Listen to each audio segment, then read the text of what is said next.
is here. It's big. And it's closer than you think.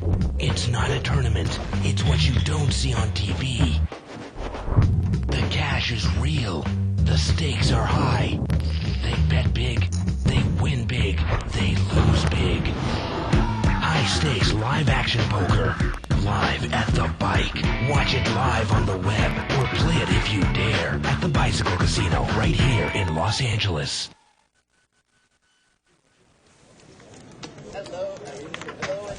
Everybody to Live at the Bike, presented to you by the Bicycle Casino, the first and only webcast of live action cash poker.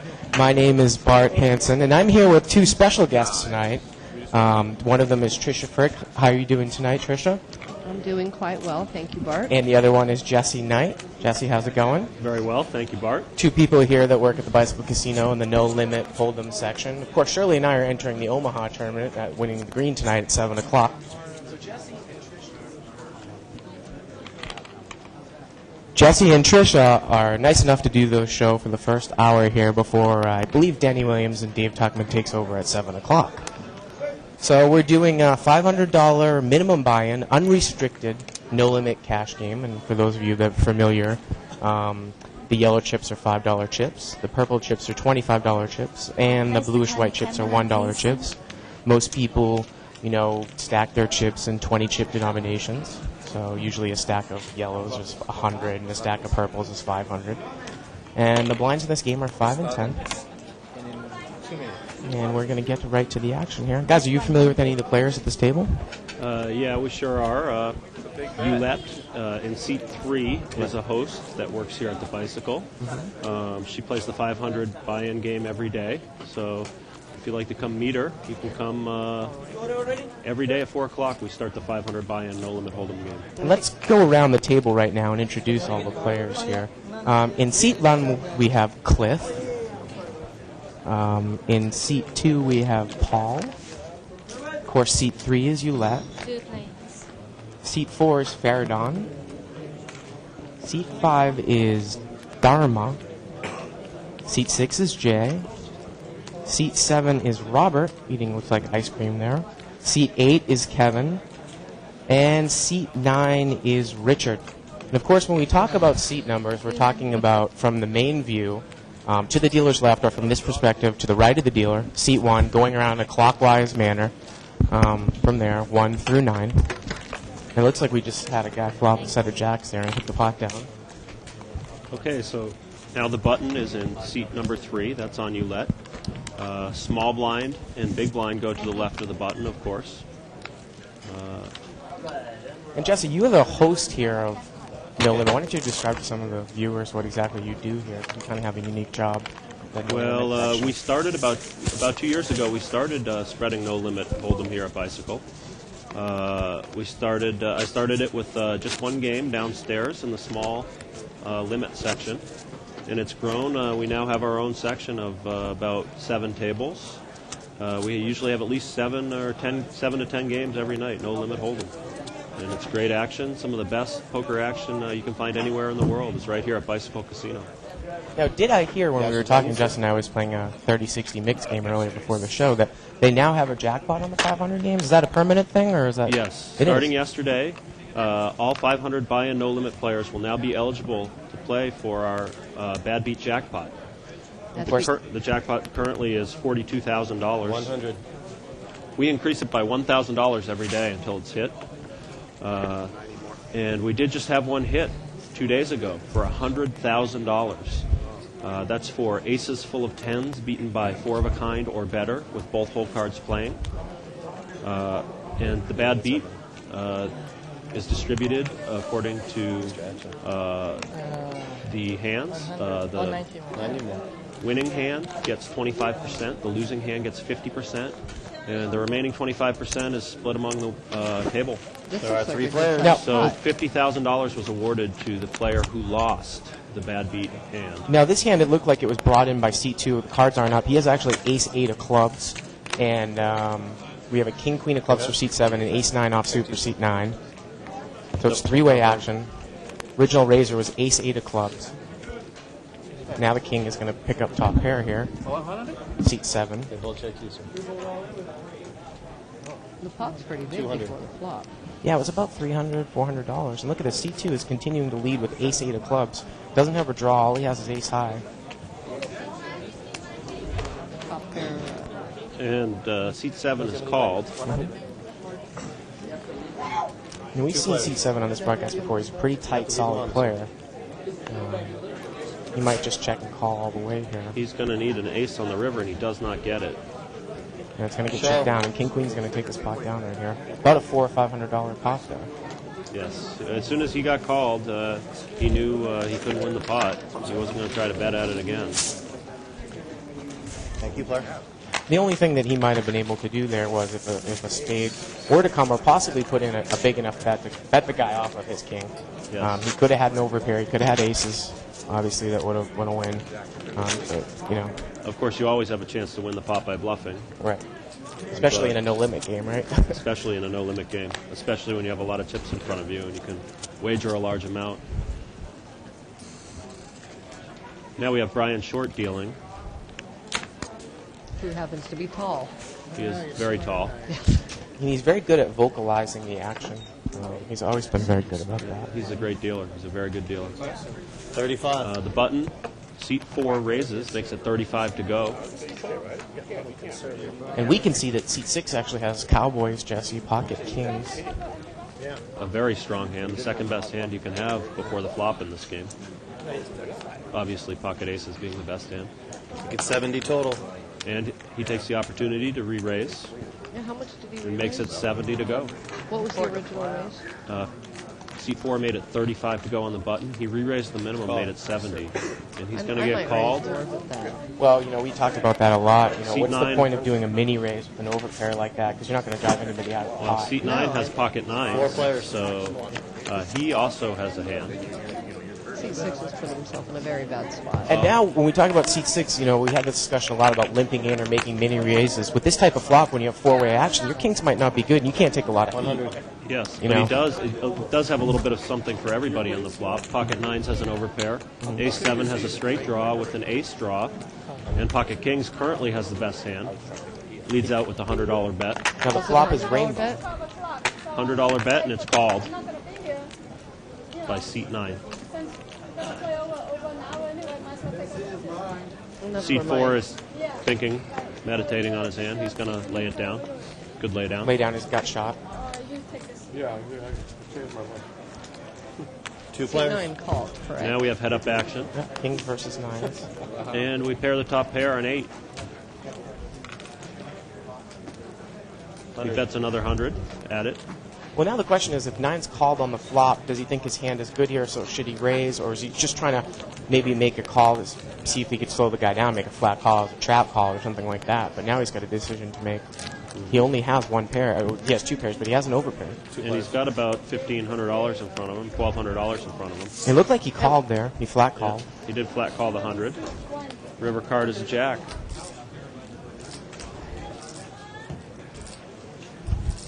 Now he's betting out 300 with the best hand, pocket kings.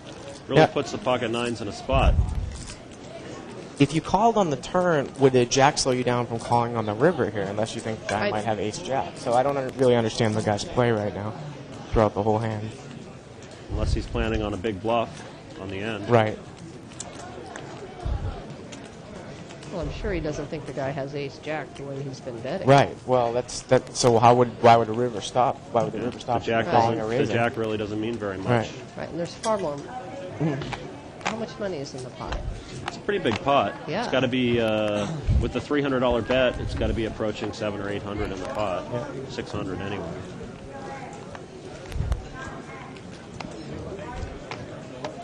I say it time and time and again that a lot of times it's really not correct to ever flat call in this game unless you're really trying to trap someone. You don't gain any information by just calling, right? Yeah, usually in that spot you want to either throw your hand away or make some kind of a raise on the turn to represent that you have a strong hand. Right. See if the player can play back at you. If he's got a hand like ace-king, you're often going to take the pot Small right blind, there big on the blind. turn. Big blind flash. Now, I didn't necessarily agree with the way that Kings played that pre-flop. No, I sure didn't. But, the thing is that we talk about sometimes how you can limp in with big poppet pairs from up front and then hope to get a re-raise in. Now, if it's limped around and you have that type of flop, you can put out a bet. But if it's raised, big time, you should get away from it. But no one really raised. He called, so don't necessarily fault the way Kings played the hand. I don't like how he played it pre-flop. Okay, we now have 7-way action. All 7 players limping in. I would have No made a raise. much bigger raise. I would try and protect my hand, but I don't say that I play raise. Flop comes King 9-4 with 2 spades. Put your cards over the window.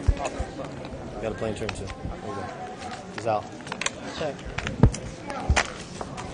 So everybody limped, even C3? We had 7 limpers, and now the button checks, so it checks around. Turn card is the 5 of clubs. An interesting limp from C3 because it's not like he's from up front, right, And Trish? she led. Yeah. I don't agree with limping with... Ace You queen let, no, suited. she played the hand wrong. She's shaking her head. I don't have a problem with that under the gun limping with the ace queen suited, but from where she was, I should have popped it a bit. Yeah. You certainly don't want to let everybody limp in with a drawing hand against a hand like ace queen. Now You wanna C4's got try a to flush. thin the field. C4's got a flush draw with a pair, which is a pretty decent hand. So it doesn't he's got second lowest pair there. So he does have the worst hand, but he is calling with the draw. 2 players. Here comes the river. 5 of Oh, what a spades. nice Well, card. it's one of your outs, right? If you Yes. have Sure a is. flush draw and a pair. C4 did get there. He made the draw. He made 3 5s. So he does have position. Let's see how the hand plays out.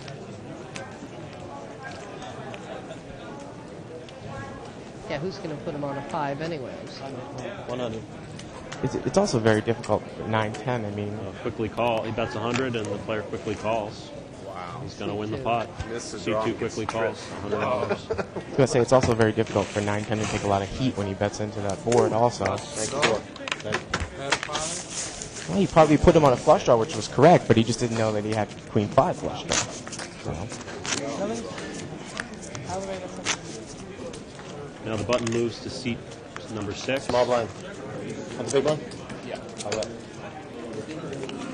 And we welcome all you viewers out there on 2+2 to write your comments on the thread that started each night. You can also email us at live@thebike.com. We'd love your suggestions and comments.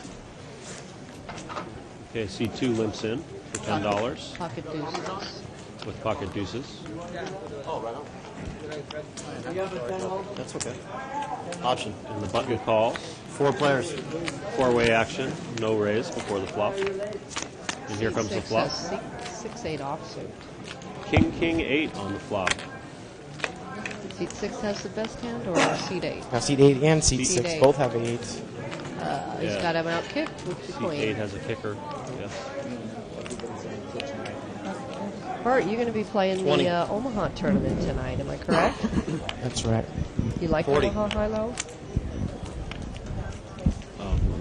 Actually, Trish, Omaha's my favorite game. So. I have to agree with I'm you. looking forward to this It's also tournament. one of my favorite games. I'm a high-low player. And, you don't see a lot of mid-level Omaha buy-ins. Button bets and gets called. Oh, the queen 8 mucked, am I correct? Yes. Okay, so We're down to 6-8 and pocket deuces. Came queen of clubs on the turn. pocket deuces is making a play at the pot, and it looks like he's going to get seat 6. No, seat 6 at the pot, Yeah, right? it was checked to seat 6, and he He bet. bet and took the pot. Thank you, Paul blind. the had best pocket deuces. Blinds, please. I always like to preach, and sometimes I take a little criticism for this, that I always like to fast play in these games. Now, the 500 game is a little bit different from the 200 game, because in the 200 game, if you flop trips or if you flop a set, I almost never slow play because you're going to get paid off by people who call you down with second pair, ridiculous gut shot draws. Here it's a little bit different, and you can play a little bit more fancy. There's a lot more bluffing that goes on. So it pays to slow play because you can often get paid off because the player will think you're bluffing. But in the 200 game, Jesse, I don't know if you agree with me, there's very, very few times where I would really slow play a hand in the 200 game. 20 total. It's closer to a limit game.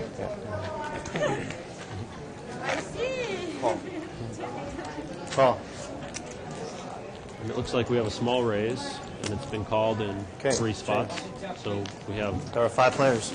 5-way action for a small raise. And the flop comes ace of diamonds, king of hearts, 7 of spades. I like seat 5's hand. I always play king 6. Oh, yeah. Now, seat 6 is flop top pair here, but seat 7 is on the button. Has a mount kick, so let's see if seat 7 puts a little bit of a raise in here. I don't understand king 6 offsuit. Really lays it down. Wow. Seat 7 plays very tight. Wow. Very Very good. tight. His name's 2 Robert, players. and we understand he's a doctor. Here comes Jack of Hearts on the turn, putting a heart draw up there, 2 hearts. Also makes queen straight draw. Gotta love seat 6's hand right now with a nut heart draw as well as top pair. Very strong hand. Of course, Top C2's pair, drawing top to a pair. non-heart queen. Yeah, his outs are, oh, And now Wow. comes the king of clubs on the river, giving C2 the best hand. in which he doesn't bet at it. He just announced that he had 3 I kings. think he might be all in. Oh. Of course, yeah, he was all in. Thank you, sir. Kind of.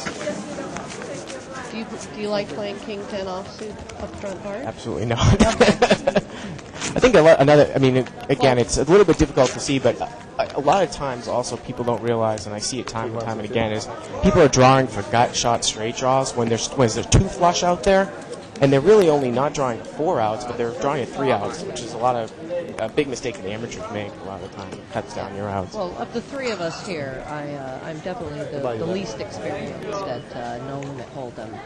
And playing a hand like that up front is just, I wouldn't even consider it. I wouldn't know what to do if I flopped a king. I wouldn't know what to do if I flopped a 10. Okay, now we 4 have players. 4 Have players a limping flush in. draw.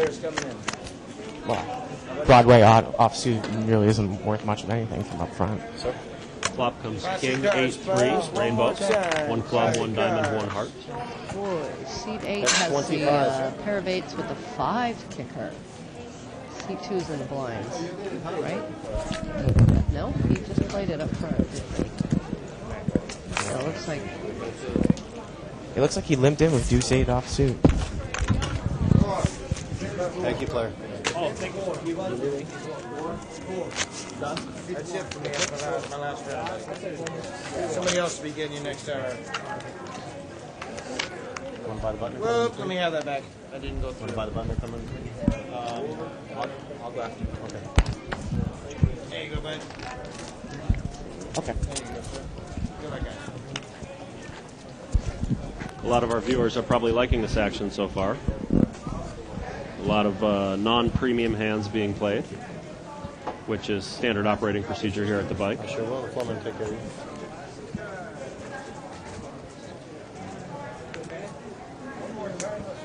And a lot of limping in, not a lot of real aggressive play before the flop. 1,000 behind you? One.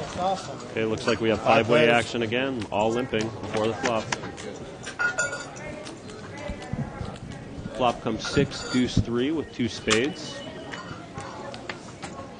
C3 is flop top pair. Top and bottom pair, 2 pair. Very strong hand, 2 50. pair on the flop.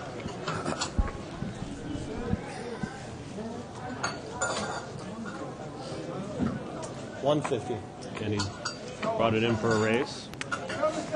Made it 150 to go. I almost guarantee you he's going to take the pot right here, and he does. One of the other things that I've noticed, Jesse and Trisha, with that type of flop and top and bottom pair or bottom 2 pair with straight and flush draws out there is, you might have the best hand now, but if you take a lot of heat and there are some scare cards that come on the turn, you can easily be counterfeited and you can end up with the worst hand. Sure. You want to try and get the chips in while you still have the best hand, obviously. You may be beat already with that flop. There is a straight out there, and it's certainly dangerous. 1 card will counterfeit your hand very easily. Sir.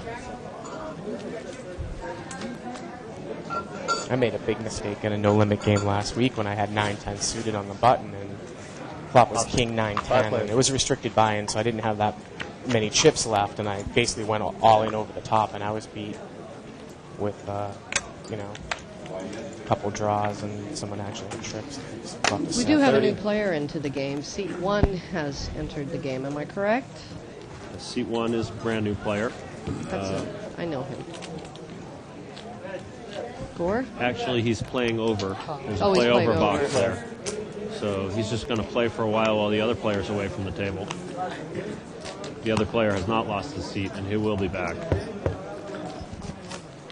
And how does that exactly work, Jesse? Do you have I to... didn't say he lost his seat. Oh, look at this. Seat 2's got the straight there on the river.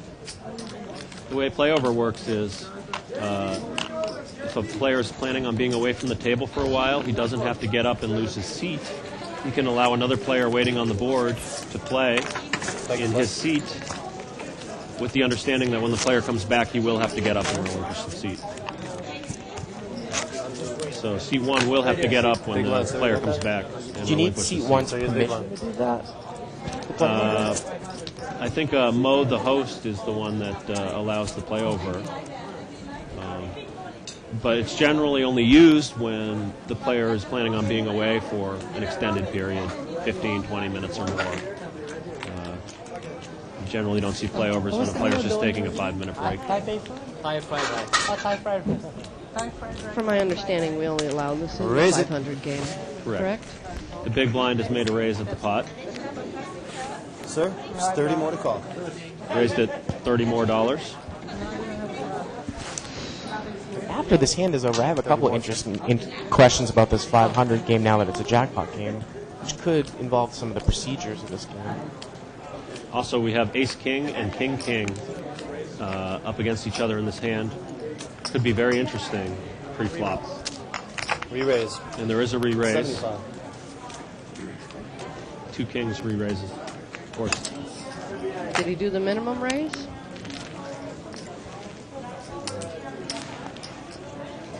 Yeah, it looked like that, Seat Trish. 6 re-raised the pot, and seat 9 called. Is that how it went? Okay, deuce 4-7. We call this a ragged flop. Not much there for anybody. And it's head up, King-King against Ace-King. Now, seat 6 is taking a shot at it right here with Ace-King. He is trying to bet. Ooh, and a just flat gets call. smooth called by 2 kings. Now, this is what type of situation we're talking about where you get called, you know, as a trap call, really with the intention. I don't like the check there on the turn, but you can flat call there with the intention of raising on the turn. But Looks like the Kings is finally going to sack up and bet this. $100. He obviously does not shop at Saks Fifth Avenue, because he should have bet on the turn. I don't know. I'm wondering where the rest of this pot is right now. Because, like I said, you know, it's almost never correct to should flat call in this game. But if you're deep in chips, a flat call can sometimes almost be, you know, considered a raise because it's very dangerous when you're out back and you flat call a better from up front. You know, so it's a strong move. But the questions I was going to ask you, Jesse, and I don't necessarily know if you know the answers to them, is we have a couple different things that go on this table. Number one, bills usually play because we didn't have a jackpot here. And on the smaller tables, they don't play because of the jackpot. And number two, we run the cards out a few times at this table. And I wonder if that's going to be allowed now also. No, bills will now have to be converted to chips. They have been. They've been doing that since we put the jackpot in for 2 days now. Also, running it twice or 3 times will no longer be 50 allowed. total. Really, even at this big game? Yes, there's no way that you can do it and still have the jackpot involved. It's just an impossibility. So that kind Running of it multiple times will be no longer allowed. So we're never going to see that again, as we've seen unless- it the first few weeks here. Not in this game. We may be spreading some higher limit, no limit. Like a during 10-20 tournament line or times. something like that, right? Yeah. We last year during Legends we had a no limit game with a $25 chip as a big blind, and you will see virtually no yellow chips in that game. It's all $25 chips and above, $100 chips and $1,000 chips. And we will still allow running it multiple times in the bigger no limit games, provided there is no jackpot offering. 2 players.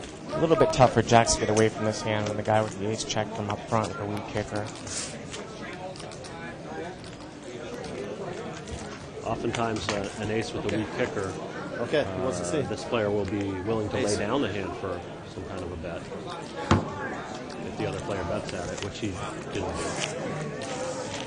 Ace 3 wins the pot.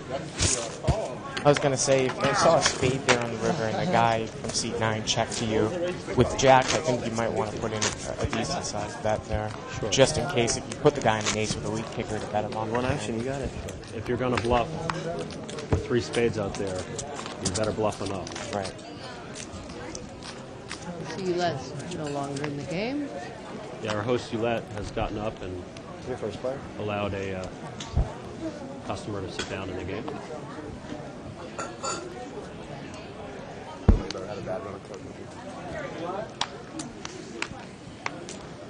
C2 is raising the pot with 8 of hearts, 8 of clubs, 2 eights, and a 25 to go.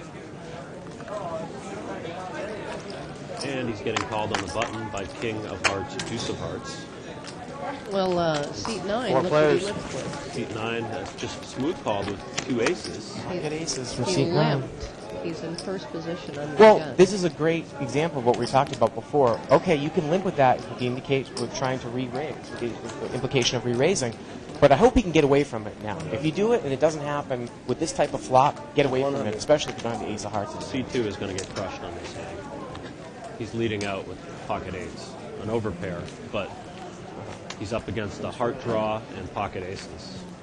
But you know what I mean there, Jess? If you limp in with aces with this type of flop, I don't like to take a lot of heat. I wouldn't really even necessarily make that call. In fact, you want to make a big raise on the Right. flop before any kind of draw gets there. Right. Check. However, he's still winning the pot in very good shape. And ace is And still better. Here comes pocket eights still betting. He's in real bad shape. Well, this might be All a in, good 245. thing for seat 9 because he can bet seat 6 off the draw. Seat 9 might call here and end up with the best hand. Sure. Leaves him 2 out. Sure. He's thinking he might lay down the 2 aces. But I don't see how he could. I don't see how he could. Nice. 245. Yes, sir. well, if you make the call on the flop, Yeah, he has the call. He calls. He does. of course, it was only probably another Well, I've 200 or so. So Yeah, 245. yeah, the pot was definitely weighing in probably a good amount. Okay, so he's got exactly 2 outs. Yeah, nobody put him on that. Right. It was raised before the flop. He didn't come back over the top. Isn't that why you limp under the gun with aces? Oh, The is that intent- what happened, Trish? It was actually raised behind him? Well, he was in first position. Right, he and limped, he and did somebody limp. raised behind him? Yeah, well, and he didn't re-raise. That's why he limped, to That's re-raise. re-raise. Yeah, I don't understand that at all. No, I'm Yeah. just sitting here with my mouth hanging Right. wide open. Right. I don't understand that I mean- at all. And then to sit there and only think about calling. I have to call it because it's Anyway, we're open 24 hours, guys. Come on down. Big one.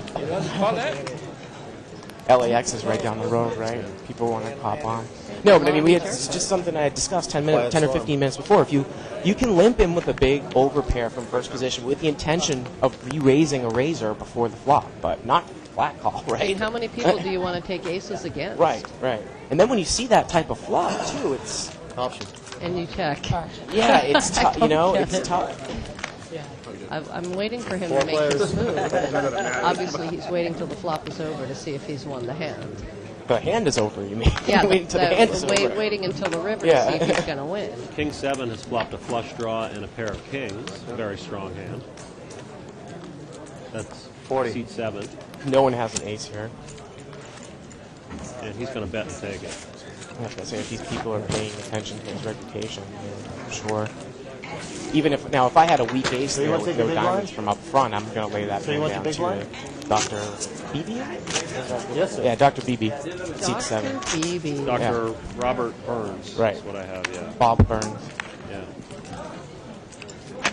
And guys, we do joke about how good the action here Small budget. is, but if you are interested, we do have a hotel across the street, which we offer weekly and daily and weekly player rates at.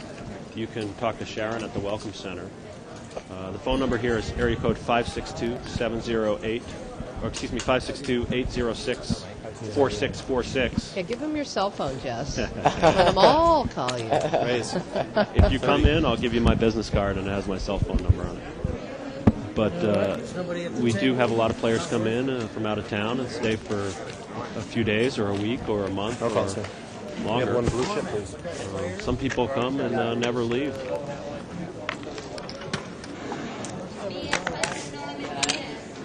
We're happy to give anybody who wants to stay and play for a few days a player rate at the hotel, the Ramada, right directly across the street, only about 50 yards away.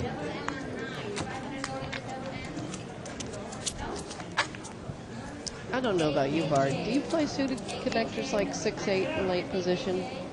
Well, this is always a big discussion between Shirley and Yes, I. I know that Shirley She will likes play to play those cards if she gets the implied odds. I think it really all has to do with the person's chip stack that you're calling. Is that it, or do you think maybe it's just the size of the game? Well, no, I think it has to do with the relationship between the size of the raise or the bet and the chip stack. Because if we're only in a 200 game where you've ran it up to about 5, odds, right? Yeah, but in the 500 game, I just don't know if I'm willing to put $1,000 on the line with a hand like that. But I'm not going to call $1,000. Right. No. Well, it depends on what you flop. Yeah. The deeper you are, the more opportunity there is to play a suited connector. Set of sixes with and then against ace king. This has the potential to be a really big pot. And ace king is leading out. He's way behind. In trouble. He's going to need running clubs. Now, the way this guy is played, I'm assuming that he's probably just going to flat call here. Although I don't necessarily. Yeah, he just did. He just flat called. I would like to raise that a bit because you might get all the chips in from ace king. Yeah, you might get re-raised. You know what I mean? You might get re-raised on the flop, sure. You don't now, want is to he miss just an going to call opportunity. again and then, it's ace 2, 3, 6. There are He two leaves clubs the out flush there. draw wide open if he doesn't. A 4, if the guy had a 5, not saying that he would make him a straight. He's going to call again, flat call again. Wait, wait to death. You know what I mean? And here comes the king. This could be bad for seat 4, unless seat 9 decides just to flat call him again. I don't think that's going to happen. 100, he said. 100. That's. Yeah, it looks like that guy's got about 900 in front of him. This guy got him well covered, so he's going to raise. And here comes the raise. He's making it 300, so he's raising it 200 more. 200 more, sir. He's calling. And he just flat calls. He calls. So seat 4 did get hurt a little bit, but not as bad as it could have been.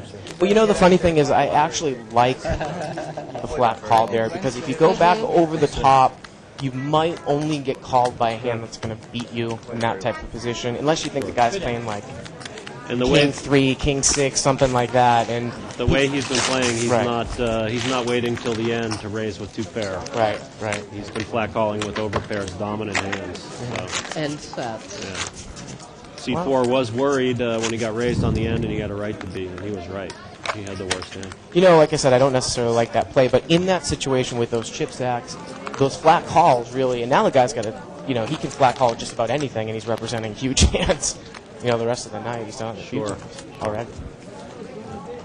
If I'm playing against him, I'm worried if he flat calls me for the rest of the night. Of course, he could have had 4 or 5 too. I think that's what probably ace king might have been thinking. Sure. 4 players. 4 play. Yes, sir.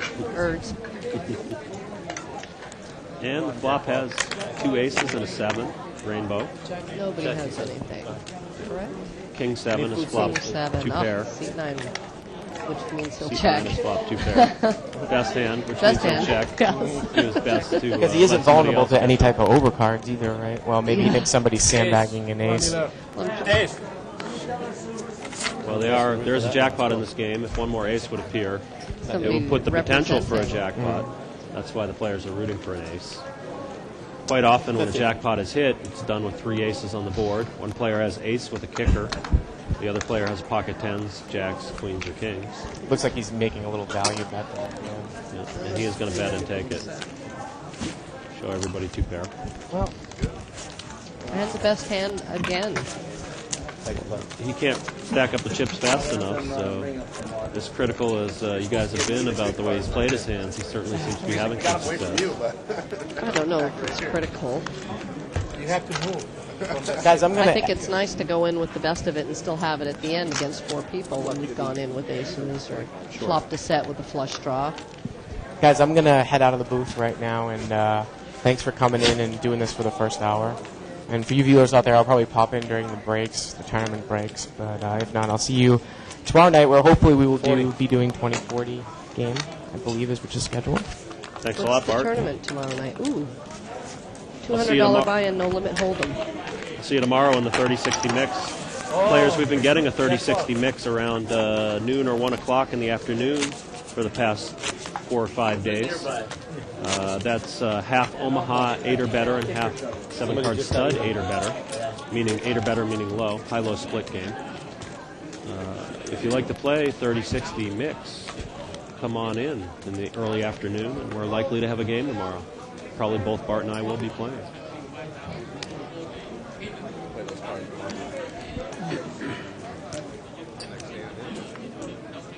Okay, now we have, looks like we have 6 players limping. And the flop comes down. 3 clubs, 3 of clubs, 5 of clubs, 6 of clubs. And seat 1 has flopped a straight. Oh, here comes another club. Now, any one club in your hand will make a flush. Seat 6 has a king-high flush. Seat 6 has a king-high flush, which is 25. Premium hand at this point. Have a dealer? 50. Seat 4 has a 7-high flush. He's been raised, correct? Yes, the button, the king-high flush has made it 50. Now seat 9 is overcalling $50 with a 9-high flush. And 7 of hearts on the river doesn't change anything.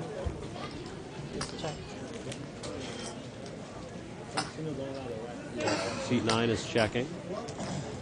Seat 6 is fairly confident he has the best hand. Only an ace-high flush or a straight flush would beat him at this point. 200. And he's betting 200. And seat 9 lays it down.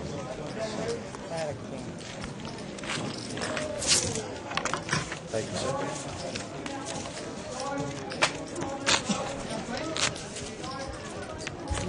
Players, we are in the middle of our winning of the green tournaments. 16th annual winning of the green. Tonight's event, Omaha high-low split, $300 buy-in, $30 entry fee. Live Starts at 7:15 p.m. Tomorrow night's event is no limit hold'em with multiple rebuys. And there is a $75,000 guarantee on the prize pool tomorrow night. Buy-in tomorrow is $200 with a $25 entry fee. And there will be multiple rebuys during the first 3 levels. Okay, you checked already. Once again, $75,000 guarantee on tomorrow night's prize pool. And we will exceed that. I want to by be seat a 9 lot. today. Look at seat 9 in the blinds has flopped 3 tens. Yeah, seat 9's running pretty good right now. Seat 1 has a flush draw and has made it. Uh-oh. Uh-oh. Well, seat 9's going to need some help now. Seat 1's in good shape with an ace-high That's 50. flush. Seat 7 is betting. Yes. King, Queen of Diamonds is betting at this pot. He's in 3rd place. Drawing completely dead.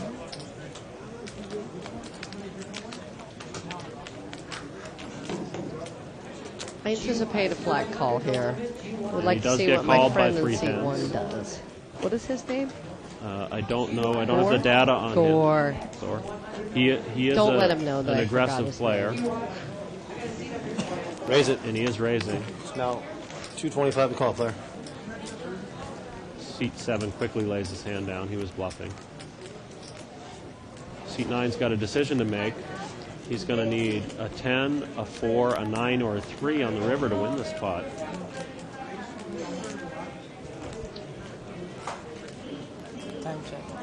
Time.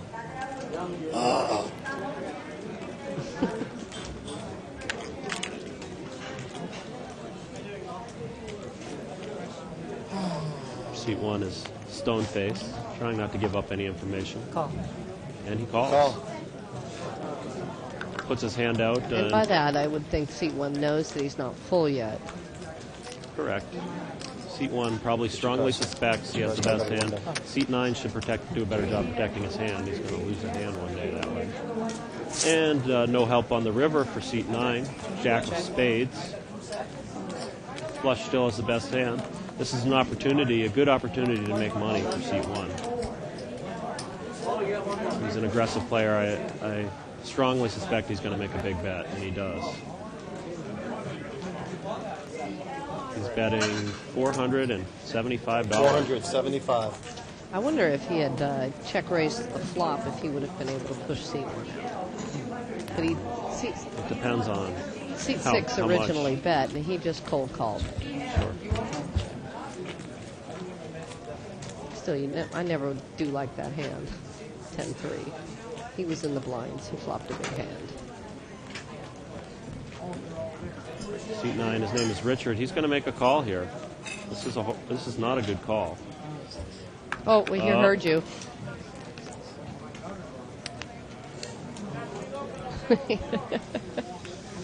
And he does call. Oh, nice payoff.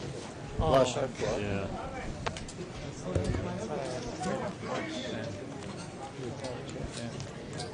Somebody at the table has asked to see seat 9's hand. There's about $1,500 in this pot.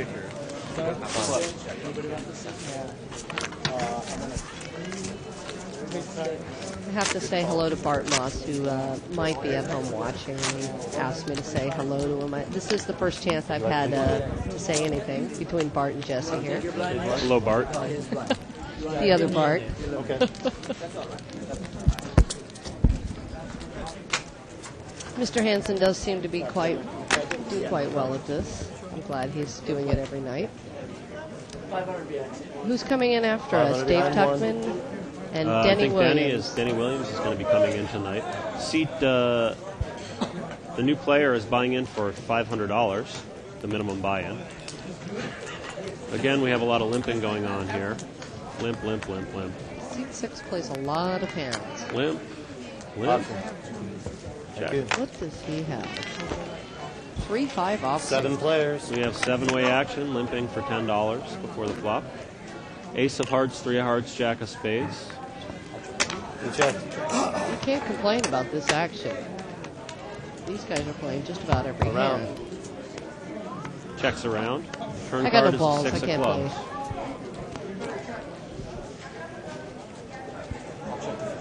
He hasn't done anything yet. Now he's checked. That's okay. Go ahead, sir. Go ahead, player. There you go. 20. Okay. Seat 6 is betting at the pot. He's got 3-5 offsuit. He's got bottom He's pair. got a bottom pair with a 5 kicker. Well, seat 6 has consistently shown he's willing to sack up and bet at a pot. Seat That's for 1 sure. has Two a players. gut shot straight draw. He's calling. Well, he has chips now. With a queen of spades on the river. Bet Pair of at it, threes is Gore. good.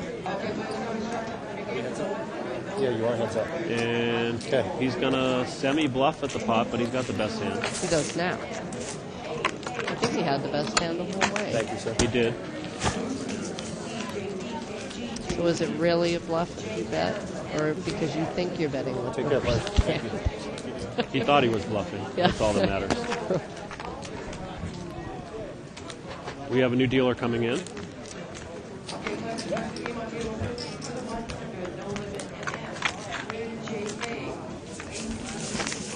You think you'll be playing tomorrow night's tournament, Jesse? I'll probably be working. We're going to be very busy. We'll have lots of no-limit games, just like this one tomorrow night. So if you think you can beat this game, why don't you come on out and prove it tomorrow night? Once again, it's no-limit hold'em, the tournament tomorrow night. And we'll probably have between 12 and 15 no-limit games tomorrow night. At all buy-ins, 100, 200, and 500 buy-in. If you think the action's good in these games, you should see the 100 buy-in game.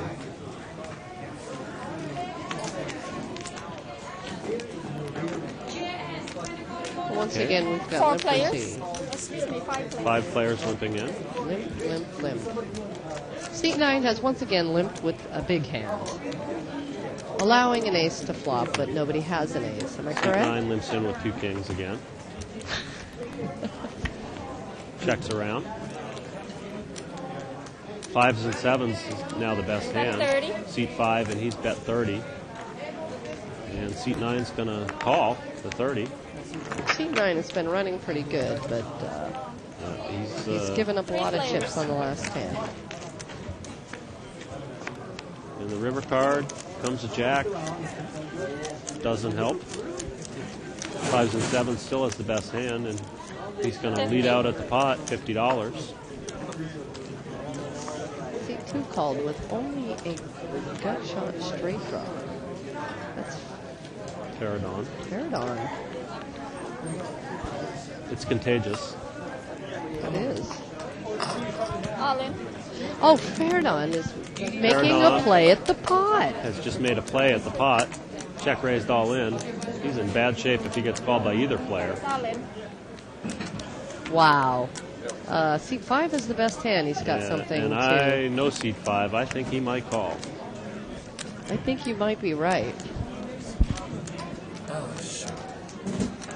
No, he's going to put... The river I with can the tell jack. you this much. Yeah, there's a straight out there. For as often as I've played with Faradon, I would definitely lay my hand down. I would put him on King 10. Wow. Look. Paradon, you rule, dude. Show everybody. No, on. No, he no, doesn't you got show. Sackus Maximus. Look at that. I'm impressed. I thought Faradon's other friend Faradon was on the king. You know who I'm talking about? Yes. Yes, I know you know who I'm talking about. Very good action. Wow. Guys, if you're interested in a little bit higher buy-in tournaments, on Sunday, March 27th, our Winning of the Green culminates with No Limit Hold'em Championship event. This is a $2,500 buy-in event with a $100 entry fee. Starts at 4:15 p.m. on Sunday, March 27th. A lot of the top players in the world will be here to play this event. It is a $2,500 buy-in. Open to the public.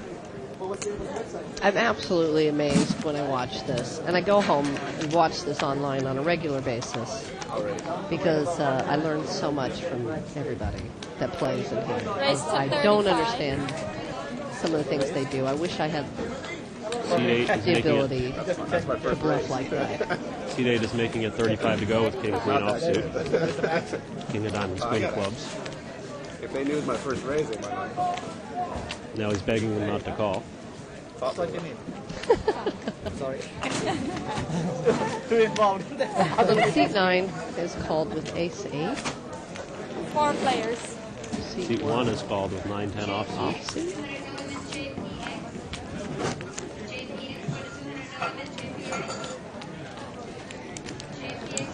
Flop comes 3 clubs. 8 of clubs, Jack of clubs, 5 of clubs. King Queen has flopped the only flush draw.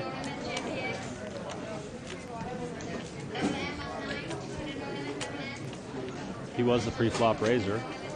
See what he does. 100. He bets 100. And seat 1 has an open-ended straight draw, but has no club in his hand.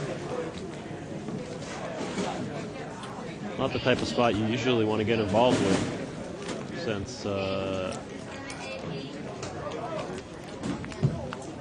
he has no club to redraw, and he lets it go.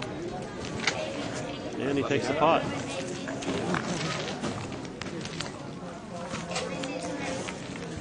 Thank you. Well, these guys must have good jobs, is all I can say. Not afraid to put the chips in the pot.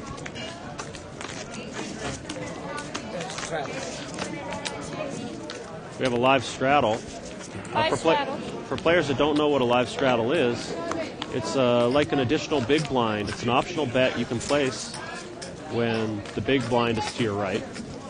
You post double the amount of the big blind, in this case $20, And he will have an option to raise after the big blind X before the flop. And it is 20 to go now since he has straddled the pot. Yeah, I don't think we've seen even a chop. Let's see if he makes a move at this. Seat 6 has ace-4 of clubs. He's going to raise. He has raised it up another 20. That's the minimum bet now for the remainder of the hand is $20. And he gets called by C3. Now we have 5-7 offsuit against ace-4 suited. And the flop comes ace-8-10. I had no doubt. Seat 6 is going to bet. And he has flopped the best hand, an ace. Yes. And he does bet and take the pot. Thank you. Button moves to seat 4. And we'll continue.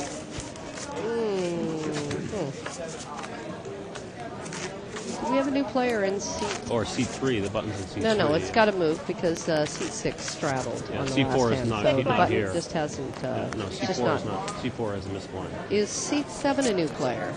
This is my question. Is that who this is? Nope. He just has no chips in front. Oh, there they are. I couldn't see his chips. They're on the left of his hand. Oh, I see. They were all kind of stepping it up. Who else is playing? Regulars? Okay, seat 9 is going to limp in. He has ace-deuce of diamonds. And if seat 2 limps, the button in seat 3 limps, and the small blind is going to raise this pot. So it wasn't really a He's 5. got 60 jacks. more. He's making it 60 more to go with 2 jacks, which is dominating the field right now.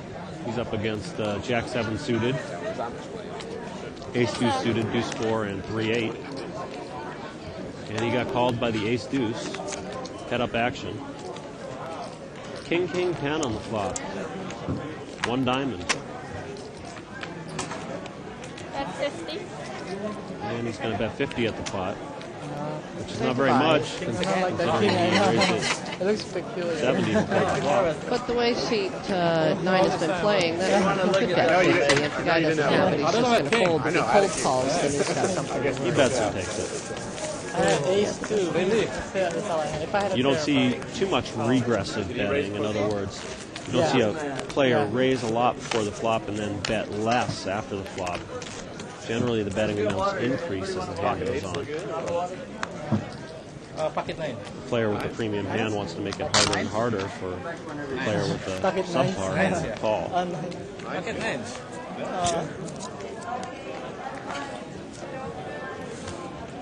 Or at least charge them the wrong price if they do call. Seat 9 limps in with Jack of spades, King of clubs. Seat 7. Seat 3 limps in. 35. And the small blind is making it 35 to go with, looks like 2 10s.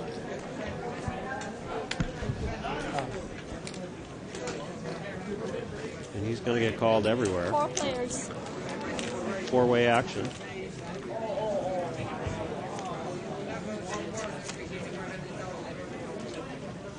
Flop comes 9-8-4 rainbow. This is a great flop for 2 10s. He still has an overpair. Bet 30. And so much for the regressive betting theory. He bets 30 at this pot.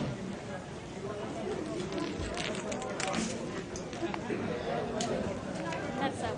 Turn card comes. 5 of diamonds. Now he's checking. That was a bad thing to do. Well, we'll see if it was bad or not. The doctor is betting 75, trying to bet and take this You know pot. what? Seat 7 have the best hand. Oh, seat 7 is the 2 10s. I'm sorry, I had the seat numbers wrong. He does bet and take it on the turn. Best hand wins, pocket 10.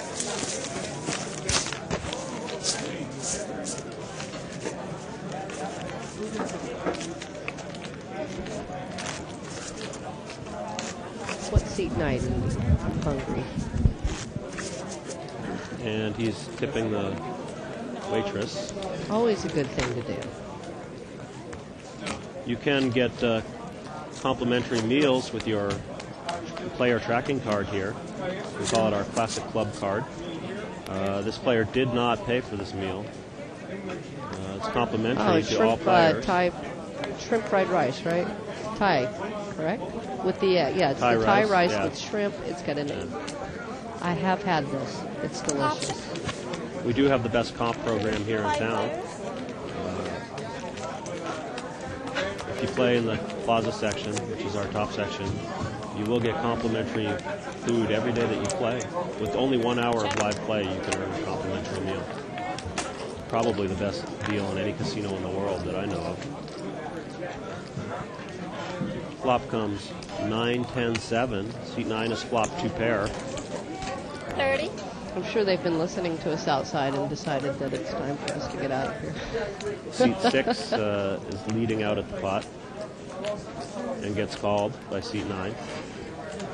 Larry, are you going to be... And also gets That's called by awesome. seat 3 with Jack 10. Top pair. And Jack 10 has just made his hand. Made a Jack high straight. Oh, sorry.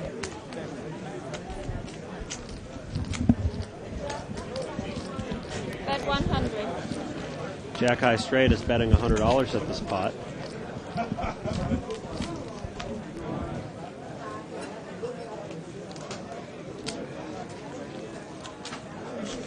And he gets called 100 by the other Jack high straight. Now, if a queen comes, That's up. seat 6 is going to make a king high straight. And it does come queen. Perfect. It does. Wow. This could get ugly.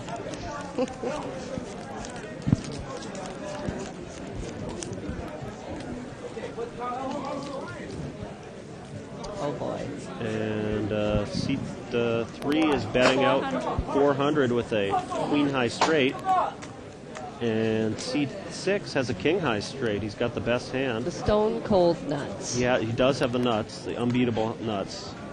So logic would have it that he would raise here. We'll see what he does. Well, now he's got to figure out what he can raise and what he can get called. You want to get paid off. For sure you want to get paid off. He's got to make it at least another 400 if he wants to raise. He's all in. He's all in anyways. He didn't have any chips left. Could be a chopper. It's call, showdown. Call. Yeah. Show. No, not a it's not going chopper. to be a chopper. It was a chopper. Wow. Oh. Okay.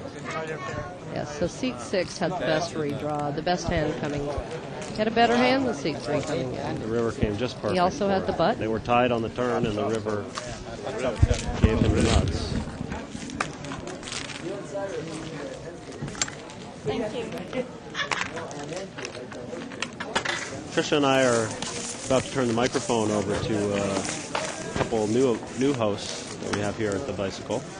David Tuckman, he's been working with us for quite some time. In about 5 minutes. And Larry, what's your last name? 15 on 3. What? and Larry is going to come aboard and commentate with David. Larry Gilbert.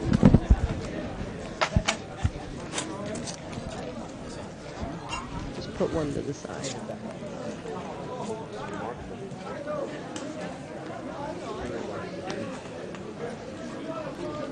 Well, guys, this game has had plenty of action. There's a lot of blimping. I think the hotel is going to be booked starting tomorrow. Yes. Once again, if you're interested in coming down and playing for an extended period of time, you can call the Welcome Center, talk to Sharon, or anybody else that works at the Welcome Center. Phone number is 562-806-4646. Thank you. And we'll be happy to get you a player rate at the Ramada across the street.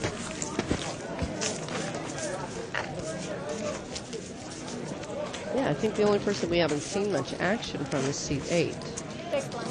I don't recall ever. Yeah, he raised it with King-Queen and made a flush and won the hand. That's the last time he got involved.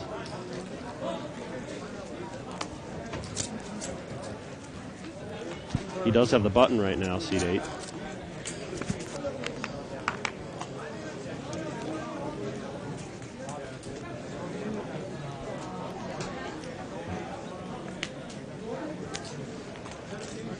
Raise it to 25.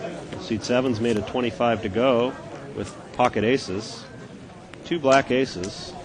much did he Best starting hand. 25. He made a 25 to go. He gets called in 1, 2, 3. Looks like he's going to get called everywhere. Well, 4 yeah. spots. 5 He players. only raised 15 more than the big blind. Yeah, he didn't raise very much. It's a fine line between not raising enough and not getting any action.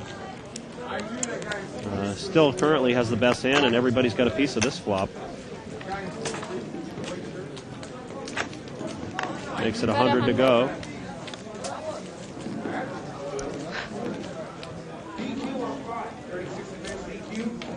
Seat 6 has top pair, debating a call.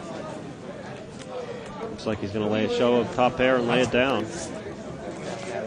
Oh, and he shows the The doctor shows two black aces, best hand. No, I had a 9 at the jack. Oh, yeah, I thought Jack 6. I don't understand that. I would probably raise more before the flop because I don't want to take That's why I my just aces up against. Sure, but if you raise too much, you're not going to get called. You can't make any money. Two aces is a premium starting hand, the best hand you can start with. So how much would you raise? Well, it just depends on how much I think I can get called. Is that answer evasive enough? Yes, it is. Thank you. Blind sis. You want to design your play around how the other players in the game are playing, not necessarily just on the content of your hand. Trisha is signing off. Thank you very much, Trisha. You would have hit Jack 6 on that. And we're going to send Jack 6 with a ring. David and Larry. They're going to take over from this point. Oh.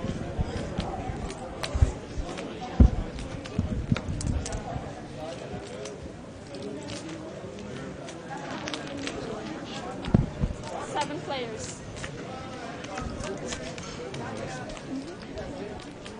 Yeah, guys, I'm going to take this opportunity to sign off with Live at the Bike. I want to thank all of you for watching tonight. And remind you that the best poker action in Los Angeles is right here at Bicycle Casino.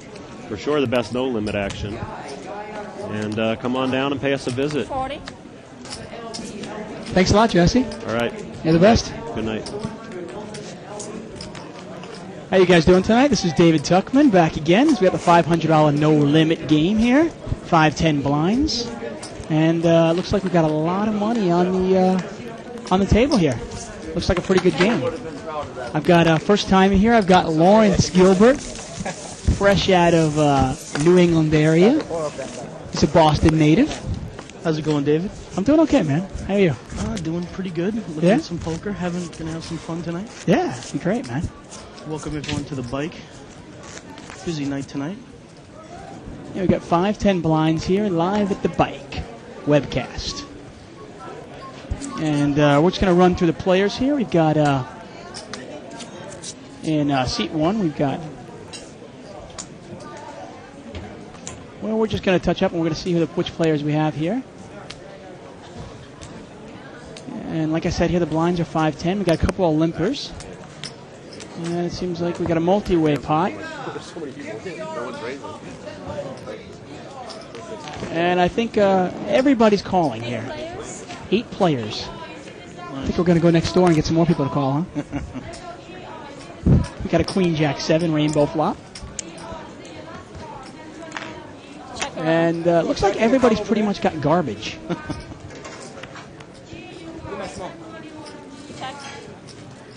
See a pair of 7s somewhere. Oh, just check. Yeah, seat 1 is going to check his monster there. Open-ended. C3. Yes, Could make a play for it. without a doubt. This is one of those, I like to think, in no limit. Whoever bets this pot's going to win it, probably. You know? Seat 8's betting with, not much of anything there. But hey, he's taking a shot at the pot, right? Yeah, exactly. And the 8 comes. King high is the best hand. And whoever bets it, probably going to get it.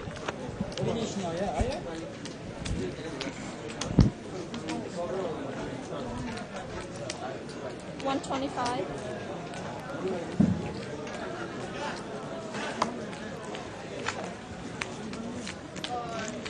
$125 bet. Nice bluff by seat 8 play. there. Yeah? Thank you. He knew he couldn't win the pot with 6 high, but hey, he took it down, right? You recognize any of these players? You play with them at all? I'm trying to get a close-up on each one. I know a couple of them. But we got some newcomers here. Yeah, I actually don't recognize many. Seat 2 I know. Live straddle. Very good tournament player. Yeah? Yeah, very good. Hey, what do you think's the biggest difference between tournament no-limit hold'em and live no-limit hold'em? Well, I think it's more. I think in a tournament, it's all about survival for sure. Yeah. You can always go back. You know, in your like a live game, you can always just go back in your pockets and get rid of it. We got a live straddle here now, and just for those of you who don't know, a live straddle is literally a double the size of the blind bet, and it's the player under the gun. And what they're doing is they're putting in double the blind, and they have last right to either raise, check, whatever. They get last action. And it builds a nice sized pot here. We've already got 6 people in it, so we got a $120 pot. And wow, seat 7 slow played their queens. Yeah. Time. That many people in, I don't understand that, but maybe he's looking for a pot. Yeah, I think he's looking to hit something big and maybe surprise somebody. But he's psyched to see that king. Yeah, no, I'm sure he can't be. But seat 8 hit top pair, and he's going to bet it. I like the bet. It's a big pot right there. Yeah. And he bet 75 into it. So you're saying it's in terms of survival. You can't in the tournament, obviously, you can't rebuy in. Now, what about aggressiveness in the sense of, do you need to play more aggressive in a tournament or in a cash game, you say? Well, I think my opinion would be that you play more aggressive in a live game. As I said, it's all about survival when it comes to tournaments. You have to pick and choose your areas in a tournament. One thing I'm curious about is because just my own thought here on tournaments is the blinds and the antes are going up so high. Sometimes you can't pick and choose which hands you're going to play. While in a cash game, the blinds are only 5-10. You can really wait for a monster, can't you? Exactly. So, okay, cool. Sounds good. You hear about Schilling today? Larry here is a huge Red Sox fan, but now I hear Schilling is not going to be ready for opening day. Uh-oh. Is that actually confirmed, though? That's what he said today. I don't know. They had to be careful now. Red Sox going down. He said he wasn't going to pitch Game 6 either in the World Series. So, and let's see. And we got a bunch of calls here. Option. Raise it to 30. We got a raise of $30.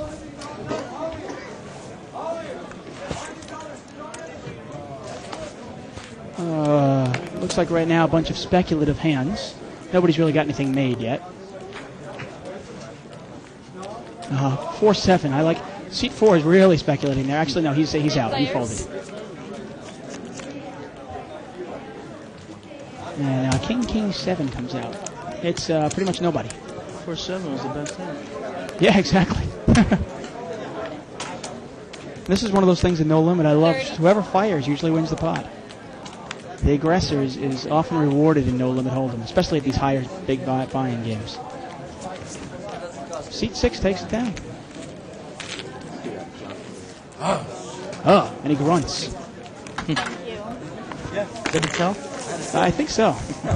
Grunting is usually some sort of a tell.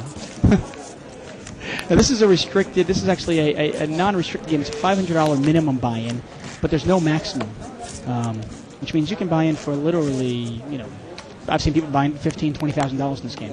Absolutely. And it's not surprising to have over 60 or 70 grand on the table at one time. Have any opinion on that? Whether or not to be able to cover everybody at the table? You like that? If you've got the bankroll for it, it's a great thing. If you're not scared to lose the money.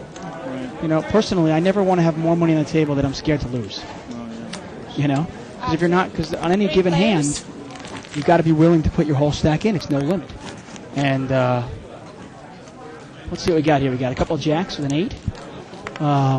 Seat 6 picked up a pair. He's got 2 pair there, and he's got the best hand. And he's going to fire at it. Bet 30. Fires $30 into a pot. Usually safe to assume that no one has them. When there's a pair on board, no one has Yeah. Well, it's funny. A lot of people think that they see a pair on the board, they get scared. They go, uh-oh, somebody might have trips. But oftentimes, everybody else is taking the same thing, and you don't realize that's a really good time to bluff at it sometimes. Exactly. Because the odds of somebody having that jack is pretty slim, Exactly. And if he does have it, he's going to let you know. Right, exactly. And, sometimes my favorite play actually is to smooth. If somebody bets into me like that and I've got position on them, I like to smooth call them. and then see what he does on the turn, because if he checks it there, Then I can you fire represent out. the jack Absolutely. by firing, you know? Right out. But like I was saying, I don't want to. I've had a couple of friends ask me, what should I buy into this game with? And in the end of it all is, you never know. I mean, if you get pocket aces, and somebody moves in on you before the flop, you have to be able to call that. And if you've got too much money in the pot on the table and you're not comfortable calling, well then, play less or play a lower stakes. I like to buy into this game about $1,000 though. That seems to be pretty. You think that's the average? Probably yeah, the average? I'd say somewhere between 800 and 1,500 is the average. Seat 8, we got Kevin there. Has flopped the flush draw. And Richard slow played his queens. Everybody likes to slow play the queens in this game here. And the king once again flops. Of course, but this time the queen, nobody's got the king. There you go. He doesn't know that, though. And he smooth calls. I don't like the call there. Because you want to see where you're at. You're either way behind or you're way ahead. And right now he's way ahead. He doesn't even realize it, though. 3 players. It's like 14 years old. And we got a 6 of hearts there. Now seat 8's picked up a couple more outs now. He's got the pair and he's got a flush draw. And he's got a gut shot. Amazing. He needs a 5, a 6, a 7, or a club, and he's going to take this pot down. The 8-10, I'm not sure exactly what he's in there with. Oh, he's the bluffer. He's the original bluffer, and he's going to continue bluffing at the pot. And the queens are still going to just call. He's calling. I'm not sure I like the bluff. I like to fire it at once, but when you get 2 callers, you got to put one of them on a hand. Here we go. And the 2 comes, and queens are the best hand later. Let's see how it plays out, though. Check. Check. Show, please. So done. Wow. We got a pair of 6. 6 no good? Oh, man. And he shows his queens. He takes it down.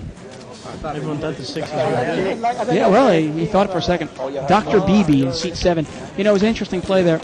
He bluffed at it once. He bluffed at it twice.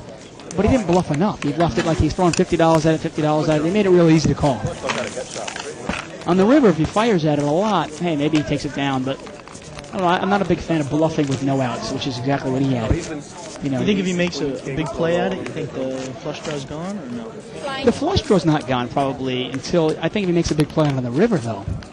I mean, the flush draw only ended up with a pair of 6s. The guy with the queens has still got to be scared of the king out there. Yeah.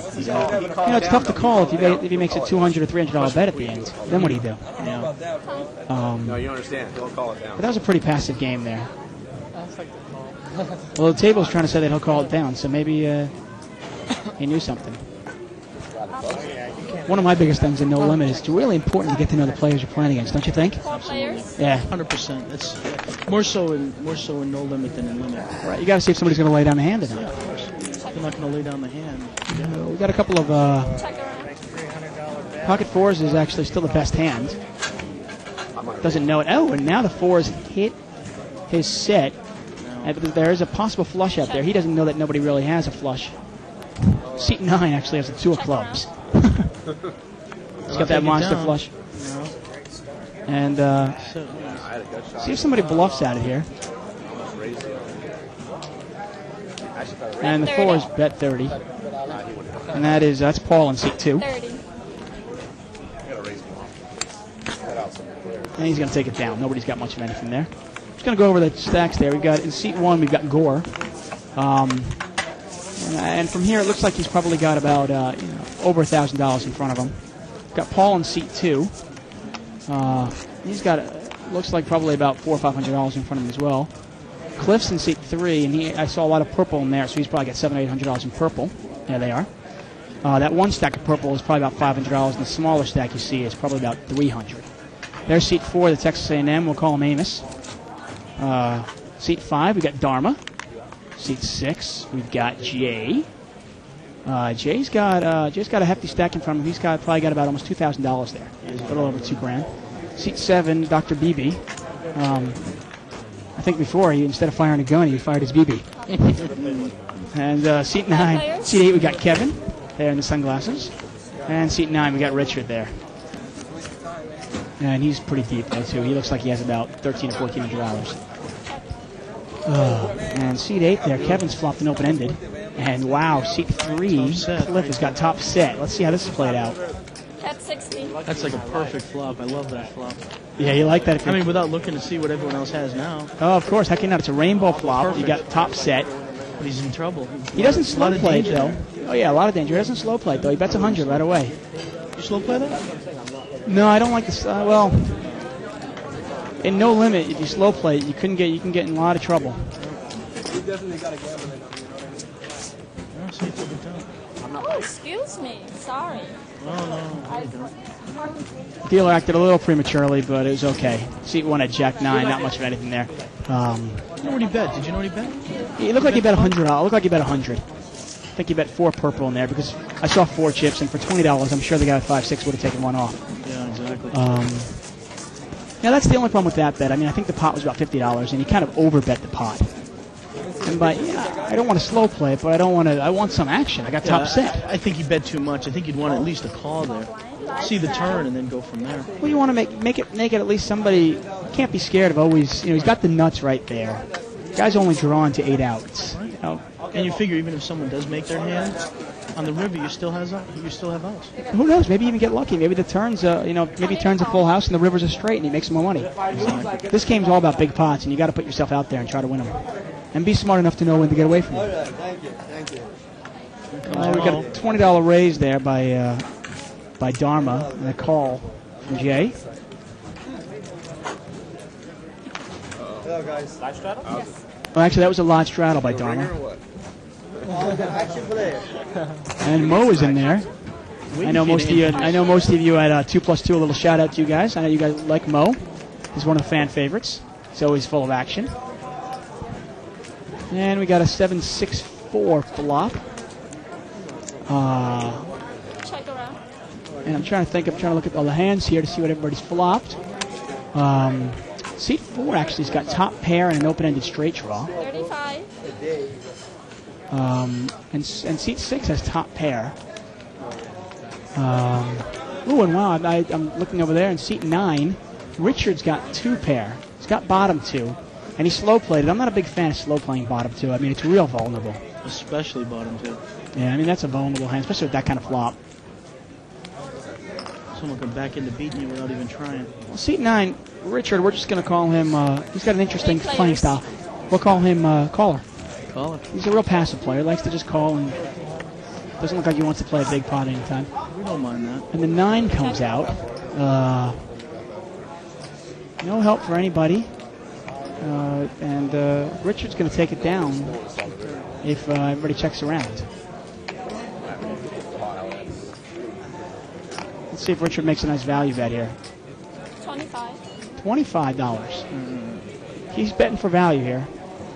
Hoping he can get called maybe by just a loose jack, just a plain jack. Call there. that. The jack 5 is going to actually muck him. And the jack 10, he's going to pay him off. Yeah, he has to almost have to. And Richard shows them. Small two. I'm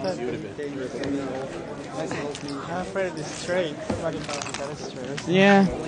Tell you one thing with Richard, he seems like a scared player, I haven't seen him enough to know if he's good enough to lay down a hand. But if he is, he's definitely a prime, he's a player. If I sat down at the table, I'd be like, okay, there's a guy I can bluff. Yep, exactly. Because he looks like he's scared, He looks like, he even said, I'm scared of the straight. Kind of guy who walks to the bathroom, he's scared of his own shadow. Mo is adjusting himself there. Good looking Mo. Yeah. So he's nice. Wish we could get a close up on him. That would be good. No, please. No close up. Please. Not Mo. If we can get you left back in the game, I'm okay with it, but not Mo, please. Got a couple of limpers here. And Dharma's got pocket 9s in seat 5. I like that limp, actually. So we're looking to make a big hand out of there. Got a couple of connectors. Got Jack 10 in seat 1.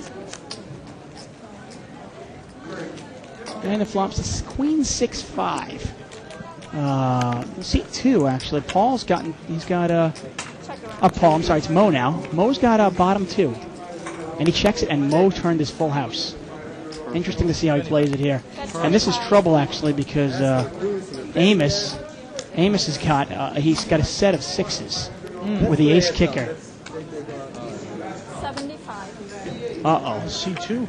That's Mo. Mo's got a full house here. No heads up. Maybe you'll play heads up then. Not with him. And this is probably going to get between, I'd assume, Amos in seat 4 and Mo in seat 2. Pocket nines have to realize they're no good there. That's really hard for seat 4. I mean, I don't know how we could ever let that go. Yeah, well, Mo thought he was going to get heads up with Dharma, and he doesn't realize that Amos has got the 6 also. And this is big trouble for Amos if Mo realizes what he's got. How big's the pot, you think? Well, Mo raised it. Dharma made it 25. Mo raised it to 75, and then Amos raised it another 50 after that. He's trying to get them. He wants a call. He thinks the action. Pot looks like it's about $200 now. $250 if you count the $50 on the side.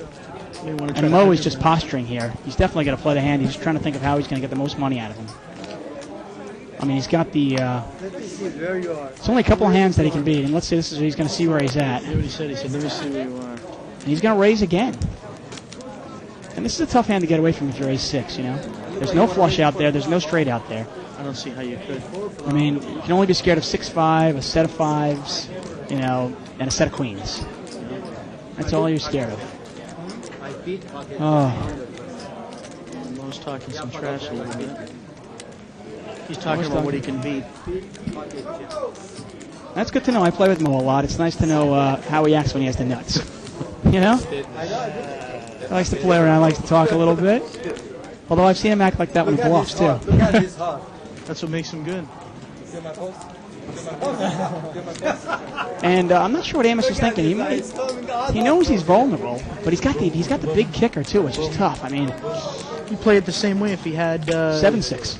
7-6 or King 6 or anything. Wow, and he's going to lay it down. What a laydown. Excellent. What a laydown. I love seeing that. That really pumps me up. Mo is pissed to all hell. I can't believe it. He should have had his whole stack. And the rabbit cam shows a 2 of clubs, which is no help. Yeah, see, he showed. Wow. Think you lay that down? Honestly, you think you lay that down? Wow. Actually, I don't know if I do. Well, I've seen you play No Limit. You're not a very good player, so. No, but that's a tough hand to lay down, man. You got ace-6, you got top Very pair. difficult. You got a set, and you got top kicker. I think that's the definition of a big laydown right there. That's a huge laydown. Huge laydown. I've got to watch this kid play a little more to see if it was, if he's just a scared player or if that was just a heck of a laydown.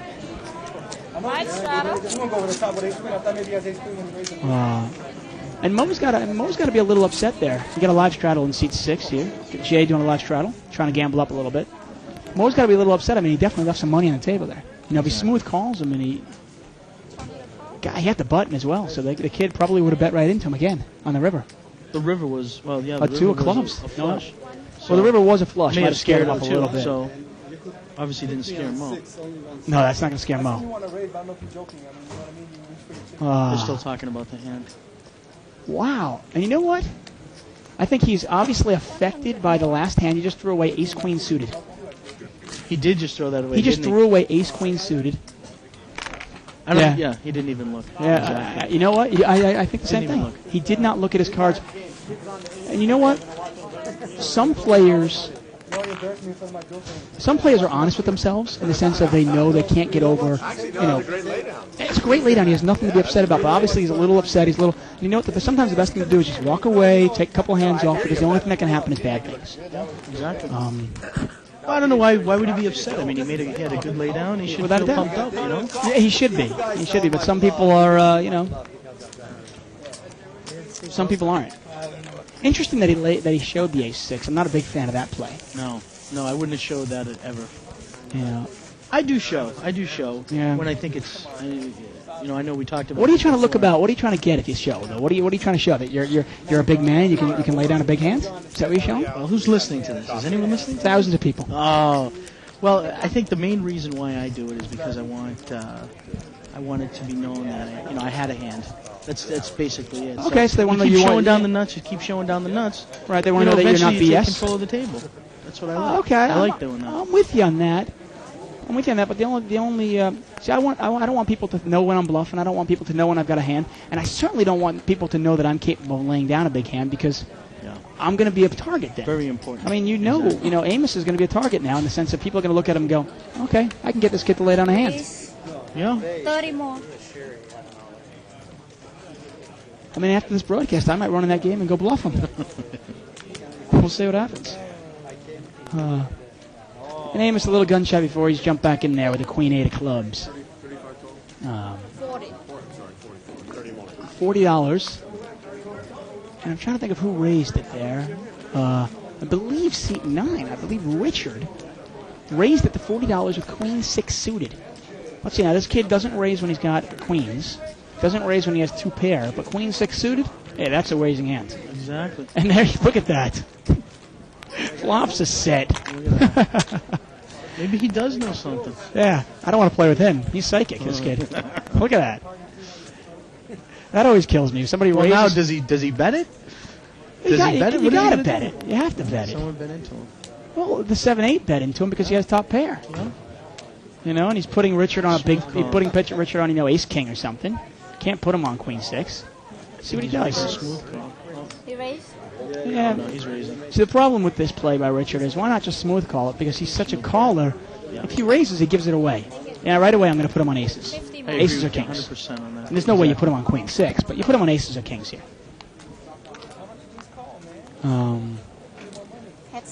And Jay doesn't realize what bad shape he's in, obviously. He thinks maybe he's got, 2 pair draw.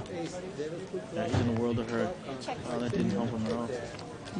And they both check. And King of Clubs comes out there. See if Jay bluffs at it or not.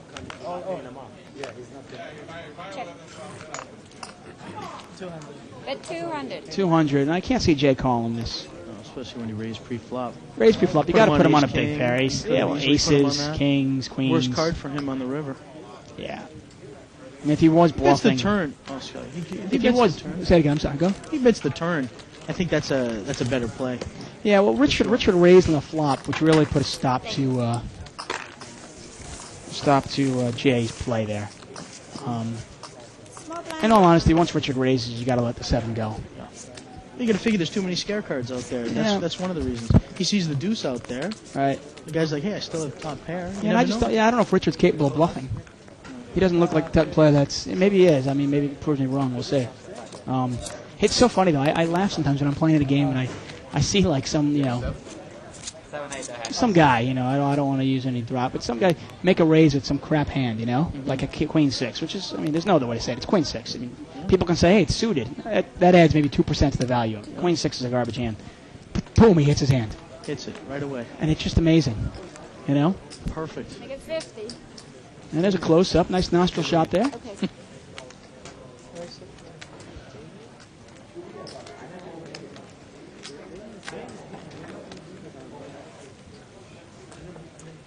And Richard's looking at his chips. He's going to All call. pocket pairs. All pocket I think it's a $30 bet. I think we got 3 people in for $30 a pop. We got $90 pot. Flop comes out Jack 6. We got pocket pairs. That's not a bad flop, honestly, for any one of the hands. The 9s, you has to love it. Yeah, the 5s Has to can't bet even that hate his hard. hand. Yeah, the 5s gotta like that too. Sure. There's the 6 is danger, but you figure they don't have 6s. You never know. 9s, you got to come out and bet, though. I like the bet.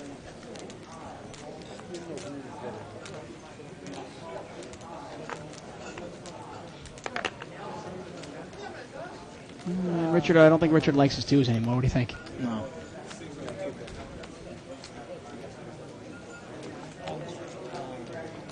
Not at all. So it's been a good year for you, huh? Patriots win, the Red Sox win. Yep. Golden year. Yep. If we could just get the Any Celtics predictions going. for big tournament wins for you this year? Hoping to win a couple of these at the bike here. Oh, winning the green ones. Well, tonight Exactly. we've got a great one. Tonight we've got the $300 buy-in Omaha High-Low. Tomorrow night is a monster. We've got a $75,000 guarantee, and I personally guarantee it's going to be double that. We've got a $200 multi-rebuy tournament. The prize pool will probably come close to $200,000 when it's all said and done. Great value for your money. Starts at 4:15 tomorrow. And, Everyone's here too. Oh, it'll be a great tournament. Everyone's here. There's Mo, close up. I never noticed. Mo's got a pretty big nose, doesn't he? Good-looking guy. I wouldn't go that far, but he's got a big nose. But tomorrow's going to be monster. I mean, we're going to have 400 people tomorrow. With rebuys, it'll be a huge tournament. So if you're within an hour of this place, an hour and a half, it's worth the drive. Come on down. Yeah, easy. Food's good. The action's great. And, hey, if you do get knocked out of the tournament, you can play one of these games. You too can be on the internet. Yeah, exactly. Got a 10-5-5 there. Seed 8. Kevin's flop top pair. I'll check. And they all check it. And now he's got 2 pair. Check. Well, he had 2 pair before. Now he's got 3 pair. But he's got top 2. 35. He's going to bet it. I can't see anybody calling this. No. Nobody's got much of anything yet. David, you play at this table at all? I do. I like the $500 no limit game. It's a real good game. The $200 no limit restricted buying game and the $100 no limit restricted buying, they're good as well. But I'm a big fan of if it's no limit, well, it should be no limit. Right. Don't limit me at 100. Don't limit me at 200. It's a great game if you're starting to learn out how to play the game and everything. But 500 is, you know. In terms of limit, what do you think it plays like, just to give some people ideas? It depends. You know, sometimes it can play like, if you play limit hold'em, I'd say it can play like a 20-40 sometimes in the swings, but sometimes it can play much larger. Not to bore you with my own hands, but I mean, I played a pot the other night. One hand was, $4,200 in the pot. Make it 25. You know? Good. Yeah, it would have been good if I'd won the pot. That was good for someone. Yeah, exactly. It was good for famous Leland, Danson Leland. If any of you guys remember Danson Leland, I played with him. He took a nice pot home. And we got a raise. Looks like about a $30 bet there. Nice pot already. Yeah, well, $30, and we got 6-handed, so we're looking at about a $180 pot. He's got an ace. Oh, and seat 2 is Spike Mo. Let's call him Lucky Mo. He flops his set. Beautiful. And the thing is funny is he thinks it's a dream flop because the ace is flopped as well, but nobody's got an ace. You know, in a raised pot and 6-handed, you figure one of those guys got an ace, right? Yeah, actually, no one has any. Nobody's got a hand. He's just and this is one of those days for Mo. He might chalk it up. This is not. Some people can look at it and go, "Oh, Mo's having a great day." No. I don't consider that a great day. He said he's made 2 monsters. 2 monsters. And made really no money out No of it. money at all. You know, a good day is when somebody's got ace king and he's got the fucking 2s. Yeah, exactly. You know, and he gets $400 or $500 out of it. My favorite hand is when someone makes top 2 and you have a set, bottom set or something like that. Beautiful. Oh, what a day. You don't usually want to fill up that, do you? No. Definitely not. Leave it alone. Right. Reminds me, I'm playing a hand in a tournament one day, and sure enough, I got like pocket 4s. I hit my set, flop comes out, Jack 10-4. But it's got 2 hearts. It's a pretty scary board for me, so I'm betting. And the guy's calling me, and I'm hoping, I'm just, come on, give me pair the board, because I'm thinking he's got a draw somewhere. Oh, pairs the board, he's got Jack 10. Be careful what you wish for, huh? Yeah, exactly.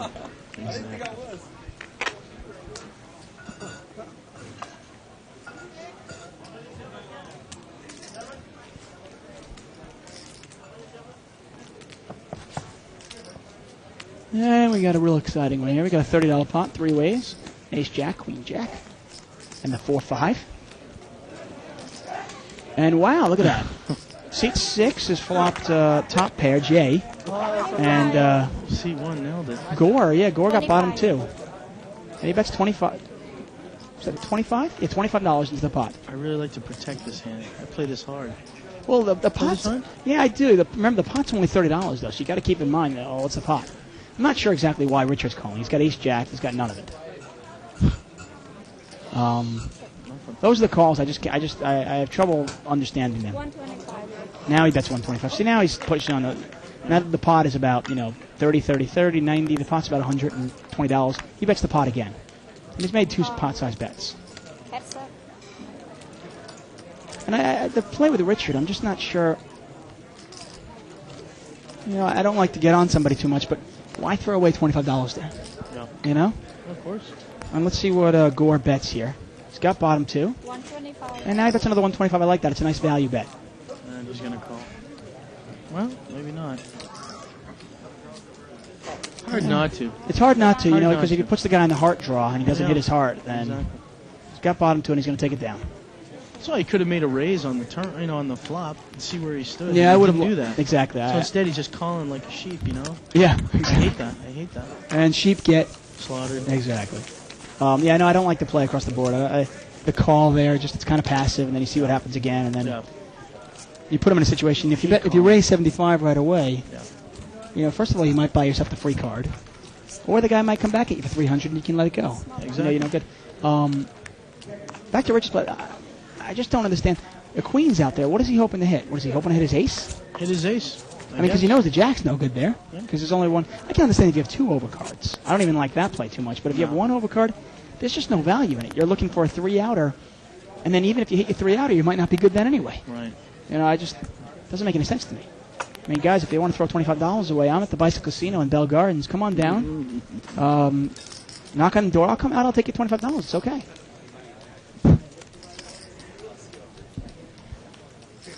And 973. We got a couple people flop top pair there, right? Oh, look at that. Richard and Dr. BB. Got both flop top pair.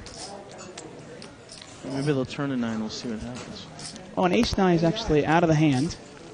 Oh, he's not out of the hand. He's there. Richard is there. Apologize. Hey, he's got the best hand. Yeah, I know he is. He is. There he is. And three-handed. Seat 2. Mo was looking for... Look at Mo. Look at Mo. He stays in there with a crappy 10-3. Has bottom pair, and boom, he spikes his set. Let's see if he gets paid off on this one. Bet 125. And he's slow playing it. Wow. He's slow playing it. Yeah, well, he's going to let the aggressor bet. He puts them both on a 9. Yep. And he lets him bet it. The aggressor in the calling station, of course.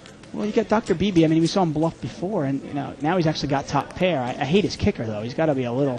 when he gets 2 calls, you got to put the brakes on a little bit. Be nice to see seat. Mo would love to see seat 9 raise. Oh, of course. This would be perfect for It's him. actually not a bad play by seat 9 to raise. Of course here. not. Absolutely. I would have liked to raise on flop, though. I would have, too. I would have gotten Mo out, and then he probably would have won the pot. Now he's in danger. And Mo's thinking about how to play this. He knows he's going to play it. He's just trying to think of what to play with. Yeah. And, Raise. He's raising. Not sure what yet.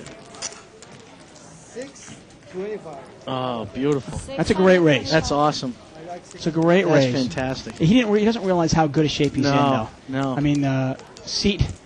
Dr. BB and Richard, they're drawing to 1 out, basically. Yep. They both got just a 9 is the out. That's it. That's it. There's only one of them there. But you see what happens there when you're the calling station. That's a dilemma, I mean... Well, this is a hand that Mo definitely would bluff on. But you know what, though? Mo showed down the nuts twice now. He's got to have some respect. And $625 with just top pair. He called it. Yeah, that's a tough call, man. I actually think that's a terrible call. Yeah, I mean, it's an interesting play. I mean, maybe I could be wrong, but it's an interesting play. Look at Mo. Look at him.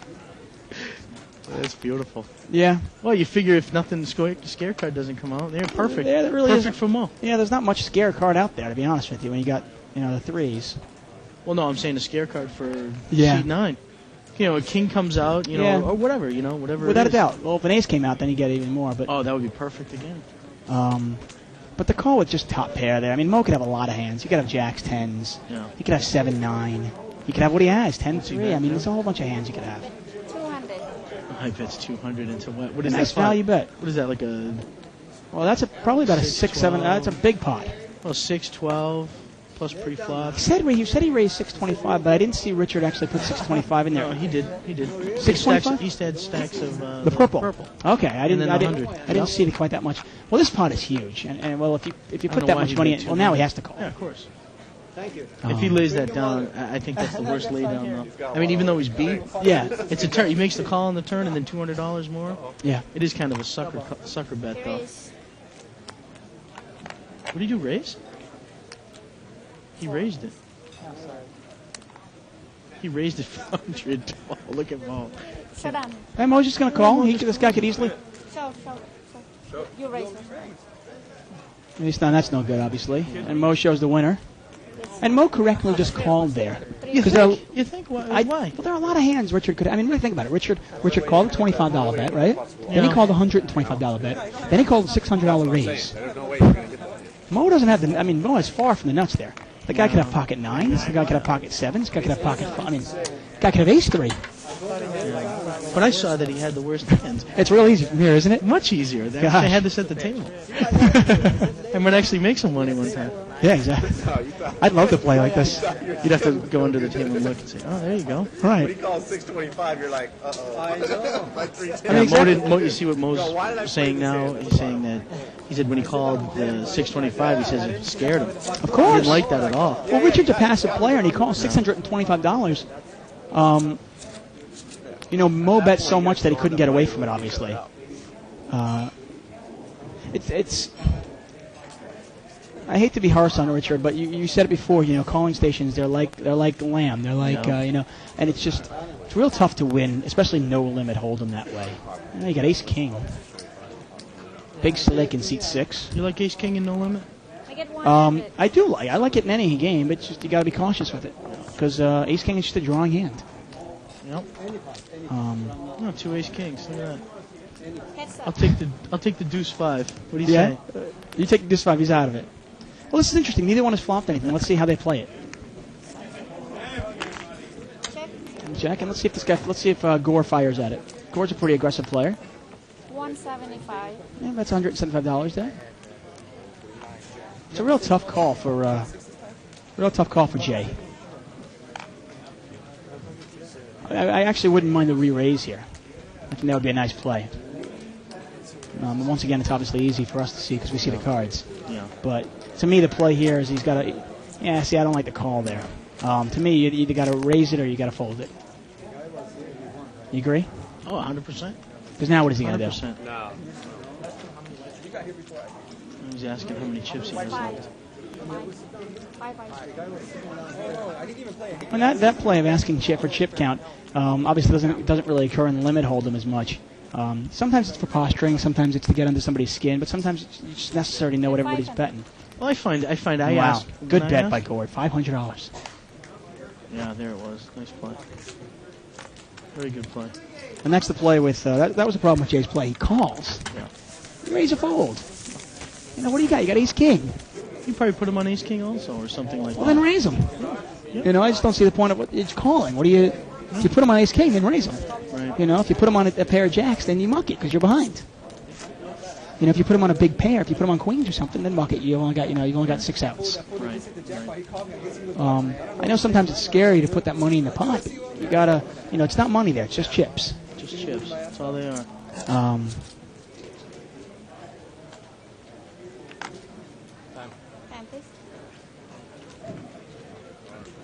Hey, what do you think of the power position in no limit hold'em?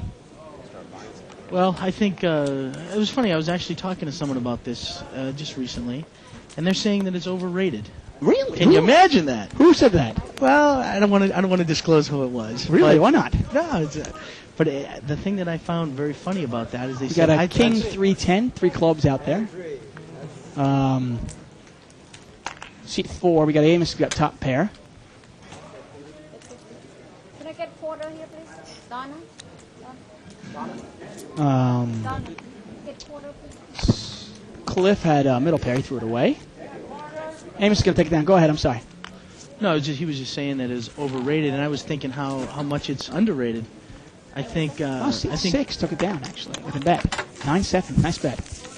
Yeah, well, no one really had anything. Well, Amos had top pair, but he had 2 kickers, so yeah, I wasn't loving that. No. And with 3 clubs out there, it's a good time to bluff sometimes. I find the only time that I'm really comfortable at the table is when I have that dealer button in front of me. That's how I look at it. Yeah. It's interesting, depending on the game you're playing. Actually, really no position is a huge thing. I've actually gotten to the point in my game where I will look for any reason not to play a hand in the first 2 positions. I literally look at the hand and I go, okay, is there any reason I shouldn't play this hand? If there's any reason, I muck it. Absolutely. Because if you've got the winning hand, you make less money in worse position, in bad position. It's just every reason in the world because you get to act last. You get to see what everybody else does. You can control the table a little more. You can maneuver it the way you want to do it, right? Absolutely. Yeah. Absolutely. Can I get a water too? Bottle of water. Seed 8. He's got that suited connectors. Kevin's got the suited connector there. He's flopped an open-ended straight draw. At 25. Seat 6J's got top pair. And so does Richard. A couple people with identical King 7s there. We'll get some action here. Yeah, well, there you go, Richard calling again. You can just record that if you'd like and just play it back. Yeah, exactly. I hate to harp on it over and over again, but I've never seen a winning poker player who's a calling station. And there, seed 8 has gotten his he hit his open-ended there. Check. You have access? Yeah. Thanks. Charging it for him. The 3 is actually kind of a scarier card than an 8 would have been, I think. The 3 kind of looks like the ace-5, you got a 5-6, a bunch of cards out there. And he's going to take it down. King 7 is a very marginal hand at best. A lot of hands that could beat that. In fact, I'm wondering why both players were actually in the hand with King 7 offsuit. Yeah, I didn't see that. I don't know.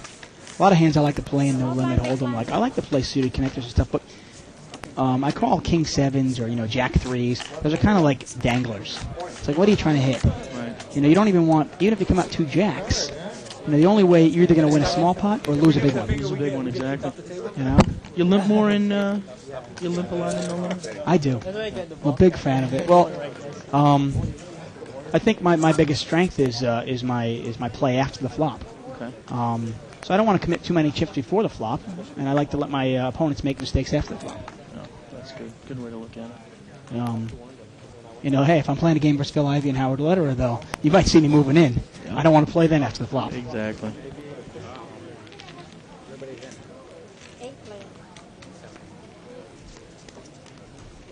Hey, starting tomorrow night, if you missed the night or you can't get enough of watching Jerry Buss or listening to Greg Raymer or me at Live at the Bike, go to www.thebike.com and click on the Archives on Demand banner.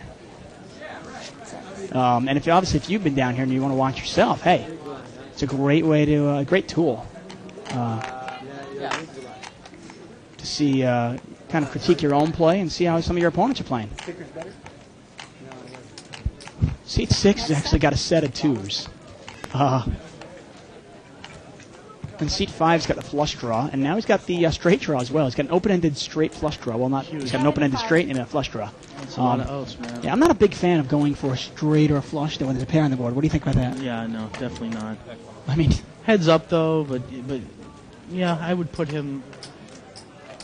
Tough. What happens if a 7 of diamonds? Well, 7 of diamonds can't go. In this case, he happens to be safe, but yeah, missed it all. He doesn't know it though. He missed it, and obviously he can't call.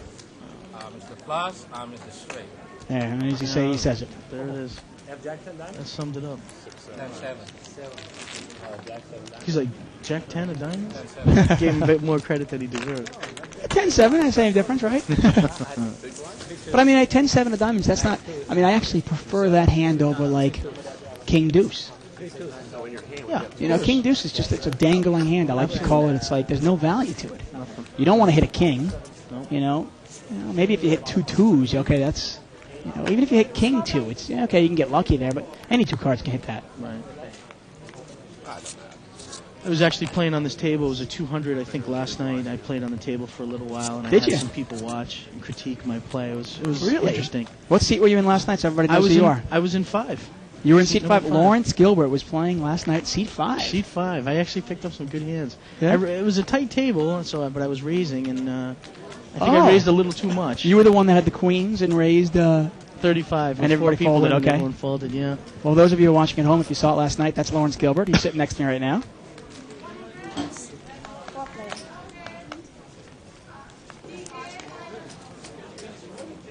And seat 4, Amos has got top pair. A flush draw out there too. Yep, thank you. Jay's got the flush draw. He's got At 45. He's got the old 49. He's got the San Francisco hand. San Francisco. Nobody else with much of anything, obviously. Call. How do you like the? You like a? He's not in bad position. He's under the gun, but do you like a check raise there or a bet into it? Well, would you get the flush draw? Now he's got a pair and a flush draw. What do you think? Yeah, I play that hard. Yeah, you play that pretty hard, huh? Well, I mean, you got a lot of He outs. bets right Plus- into it. Yeah, there you go. Especially Amos, he's shown that he can lay down a hand.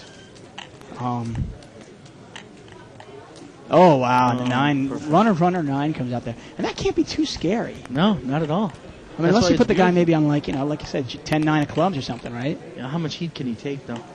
Well, Amos has shown that he can definitely lay down a hand, so. The problem with Amos's hand is he can't beat much except a complete bluff. Right, I exactly. mean, if the guy's got like, ace 6 of clubs, that's all he can beat. He can only beat a bluff. Because any queen is going to beat his kicker pretty much. And obviously he can't beat a 9, so it's like, what can he beat? I'd say if I raised seat 4, Amos? If I raised Amos and he came over the top of me, I'd pretty much be scared unless I had a royal. That's Without a about doubt. it. Very, very scared. Although I will say with Amos, he's shown that he can lay down some hands. He realizes that Queen 4 is a vulnerable hand, and I thought he played it well. But the thing with him is sometimes somebody makes a really good lay down at one point and then gets frustrated and mad at it and makes a bad play. And make a really bad call. Sure. But so far I've seen him play pretty solid. I really actually like them not looking at his next hand. Some people have that thing of if they have a bad beat or just a bad luck hand type of that, like the ace 6 hand versus 6-5. Some people have that policy of I'm not playing the next hand. Right. Not me. And hey, if it works for you, it works for you. I play every hand possible. Yeah, because I know every hand that I look at. That's why they roll out the red carpet for you for every game. Every hand that I don't look at is aces. I know it. And there's the aces as we speak. There's Jay with the aces on the button. Dahmer's got 7s behind him. And those are the hands that aces are. It's kind of scary for aces. You got a couple of calls there. You got a call by Richard's calling the 5-9 of spades. I'm not sure what that is, but you got the 6-7. You got the suited connectors. And that's a pretty good flop for pocket aces, huh? I'd love that. Rainbow 8-3 deuce. Not quite as good in no limit because somebody could always have 4-5, but that's a pretty darn good flop. And the 7s are going to come out and bet it. I like the bet, actually. Bet's a modest $20. He wants to see where he's at, and I like it. Of course, he could think that he has the best hand. Well, yeah, if he puts Jay on ace-king here, he gets to see where he's at. And sure enough, he gets the information he was looking for. Now, if he lays it down, it'll be a really good play. No, he didn't. He didn't, though. I mean, that's not a bad flop for pocket 7s, but you just got to realize that there are a lot of overpairs. Well, look at it this way. Picture this. Say he had ace-king. Makes that raise. He raises it also. Same exact thing he does. Yeah, but he didn't raise before with ace-king. He had the same ace-king before, and he didn't raise. That's what he just called. You're right. So I'm looking at it going, Jay's actually shown that he doesn't really raise much. So if he raises, he's pretty much got it. I don't like the call. No. And he's grimacing like he had a great hand. He only had 7s. A lot of hands the guy could have had. He could have had jacks, 10s, 9s. I mean, he could have had ace 8, to be honest. I mean, see, I think a play there. I think a play there would be he raised him on the flop. Fine. Well, say he calls it. That's fine. Yeah. Well, if he's going to call anyway, you bet on the turn. If the guy comes over the top of you again, then you can. No, I got to be honest. I mean, the way I've seen Jay play, though, why not? I love the bet on the flop to see where he's at. Because you don't want to check and then have him bet, and then you're calling. I like the small $20 bet to see where he's at. And when he comes over the top for another 100, you know where he's at. You got the information you were looking for, right? Yeah, that's true. To me, I mean, that's. I would have folded it though. Right. Well, I would have folded. But I'm just saying the way he was playing it. If he's going to call it, I think the play is coming out on the top. Without a doubt. Well, this game is a raise or fold game. Yeah. But I mean, you got the information you're looking for. I think he knows. Okay, well, I'm probably beat now. I'm going to call anyway. I mean, some people, I think they stubbornly look at it and they go, well, everybody's got ace-king when they raise. Yeah. Yep, it's common to do that. Do a shout-out to 2+2 viewers. Thanks a lot for your comments, suggestions, and especially your participation. You guys have been great. Wow, look at that. Seat 7, Dr. BB hits his top set. Oh, that's beautiful. And see how he plays it. And hey, Amos is going to bite. I like the bet by Amos. He's got middle pair. Sure. Wants to see where he's at. Backdoor flush draw. Oh, look at Dr. BB milking it. Look at him. Oh, I'll just call. Silly old me. I don't have anything. It's funny. He's slow playing the hand. but there's a lot of. I mean, somebody could have queen jack. Somebody could have diamonds. I mean, it turns out they don't in this case. Yeah. But now if an 8 or a 10 comes out, somebody's going to lose a lot of. Wow, that's a dangerous card for Richard. He's got 2 pair now. Yeah, that puts him in a world of hurt. Yeah, and actually, Amos has actually picked up an open-ended straight draw here. And now Amos is going to call. Once again, how about a 10 on the river? Just calling here. He's just calling now. We've seen Amos, and now Amos knows he's behind. He's not stupid. He's a smart player. We've seen that. He knows he's behind. He's just trying to count the money in the pot and see if it's worth it for the odds. No. And in No Limit, we've got the implied odds as well. Is it worth it? How about an 8 on the turn? 8 on the river. Oh, an 8 on the river, and then that's danger. But a 9 or an ace, and you know, Amos has got to be He's got to be thinking though. He's going for the straight here. He knows his 10's no good, but there are diamonds out there too. And even though we know there's no diamond draws, but he's got to be cautious of that. Yep. Yeah, sickening card right there. Sickening card for everybody involved. That's what's called an action killer. Look at that. He went all in. Is he going to muck it? No, he's not going to muck it. I don't think Dr. BB's going to muck it, but yeah, I'm trying to see if the bet is there. I don't know. Richard went all in, and it looks like about $400. I mean, that's a pretty hefty bet. That's a tough call. You know, I know he's got queen kings. He mucked it. And he mucks it. What a play. Wow. Look, and he shows, too. He shows 2 pair, and that's going to make Dr. BB sick. Oh, nice play. Wow, that's going to make Dr. BB Look at him, he's sick. fuming. Oh, he's just steaming inside. I actually have a little heartburn after that myself. He's quiet. Look at that. Oh, he just wants to eat. Oh, he looks like Hannibal Lecter. He wants to eat the guy's heart right now. Oh, that kills you. Because Richard turned over his queen 8. He honestly thought he had the best hand. Oh, of course. He was betting the best hand. He thought he had it.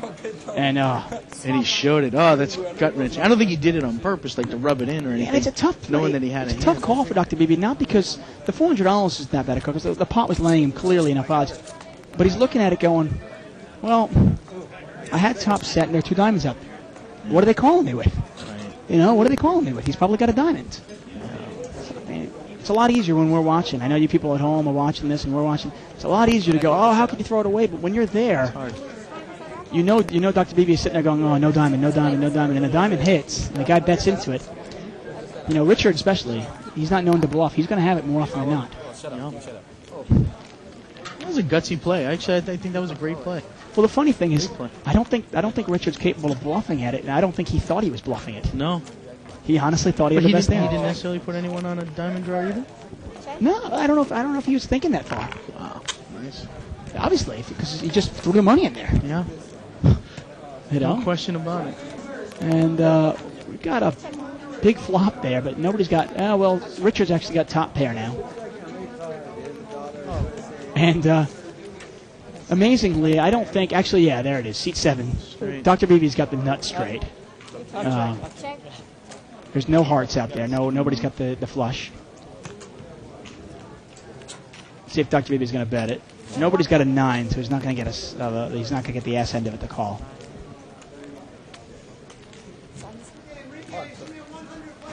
And this is an easy laydown for everybody. That'll make him feel a little better. He takes down the pot.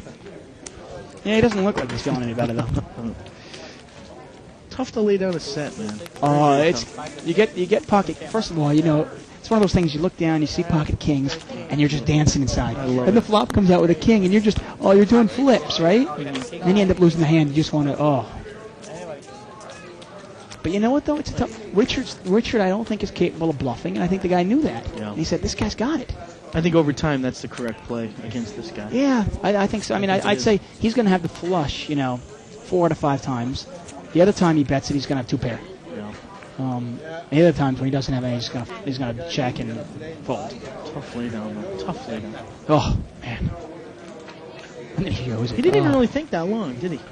He kind of thought about it. He probably said before the hand, before the river comes out. He said if a diamond comes out and someone bets it, I have to fold. Yeah. Unless it pairs the board, Well, he gets 2 callers there. He's got to think somebody's on it. Yeah, somebody has to be on a draw. Yeah. All right.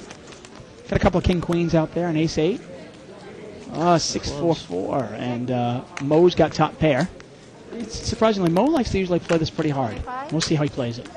Seat 7, actually, Dr. Beebe's got the flush draw. And seat 9 calls with nothing. He's got ace-8 of hearts. Look at that.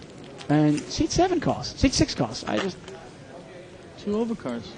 Yeah, 2 overcards with 2 clubs and a pair out there. And look at that. Richard gets his 8. And he checks it. Yeah, of course.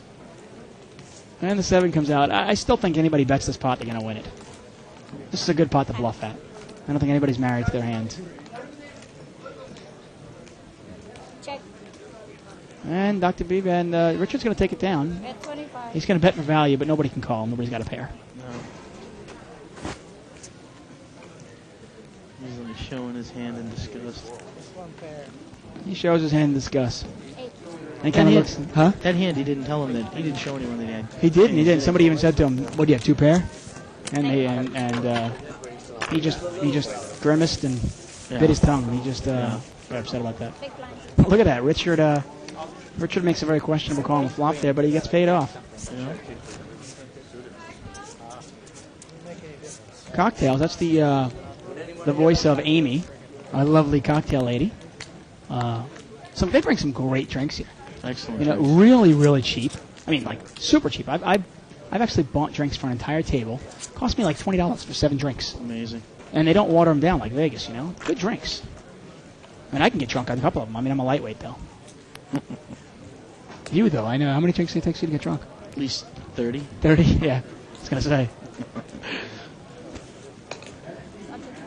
You're the kind of guy you'll be driving, you know, get pulled over for driving while I'm talking. The cop sees you and goes, "Oh man, you can't be drunk." Wait, there's a keg in the back of my car. Of course I can be. Got it hooked up IVD out. 9-4-3, a couple spades. Dr. Beebe's got top pair. Well, this is a multi-way pot. I'm trying Bet 10. No, it's hard to see. We got, Dr. Beebe's got top pair.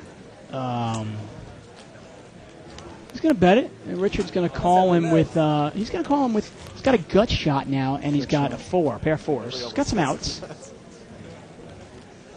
And look at that, he hits a set of 4s. Unbelievable. Richard.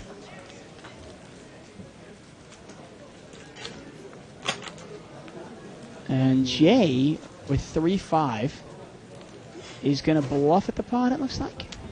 Raise. No, what Make do you it got? 40. Amos, I apologize. Amos bet with the pair of 7s. 3 raise. And Jay tried to bluff at it. It's not going to work, obviously.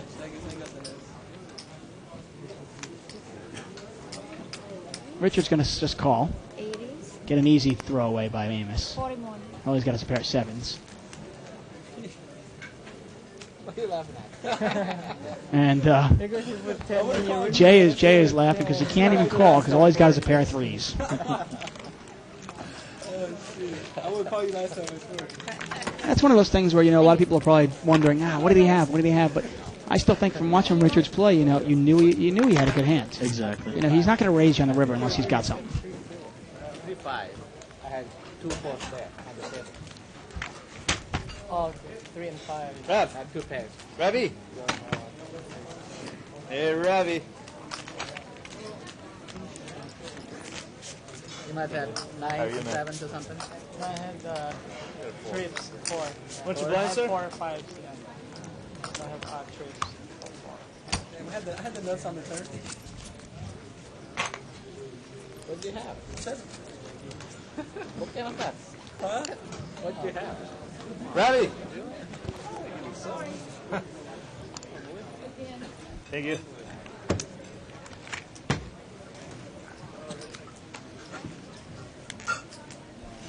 The pot's been raised to 45. Got a $45 raise in the small blind. Fold. And he's got King Jack suited spades there. And nobody's going to call. I like the bet. Nice. Yeah, now this game, I always, when I'm talking to Bart or Denny about these games, I'm not as big a fan of raising pre-flop in the small buy-in game when the blinds are only 3-5 or 2-3. Because what are you going to win, $7.50 or $4? But in this game, when the blinds are 5-10, you get 4 callers. You're looking at $40, $50. You pick up a couple of $40 pots here. You pick up a little $40 here, there. Before you know it, you're up a couple $100. That's beautiful. And in the smaller ones, you're looking at winning. Obviously it's all relative to the buy-in game, but you're looking at winning $450, and you're risking a lot of chips there. And actually a pretty questionable raise in the sense of King Jack suited under the gun. It's not a hand you want to play out of position, but not at all. But in that case, it was a nice raise. He stole the pot, sensed that nobody was strong. 4 players here. And sometimes that's one of my favorite things to do as well. Is if you get 6 callers, make it a $100 bet and take the pot down right there and then.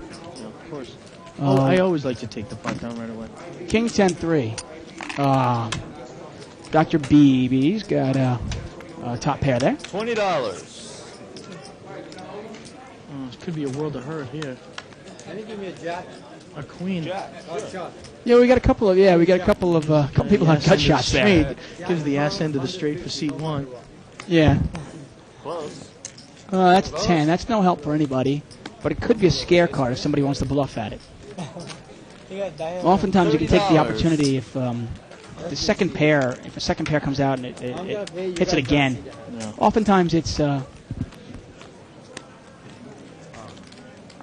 look at that. Amos with the king actually threw it away, and Mo already said he's going to pay him off those 4s, and let's see if he does. $5 each on call. Oh, and he throws it away. Nice bluff.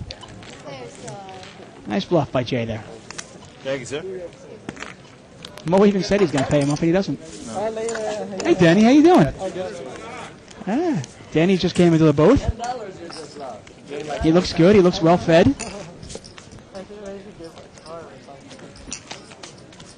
Okay, David, I'm going to say goodnight now and lead way to Denny here. Hey, thanks a lot for coming in, Lawrence. That's been a lot of fun. I enjoyed it. Thanks. Okay. Have a good night.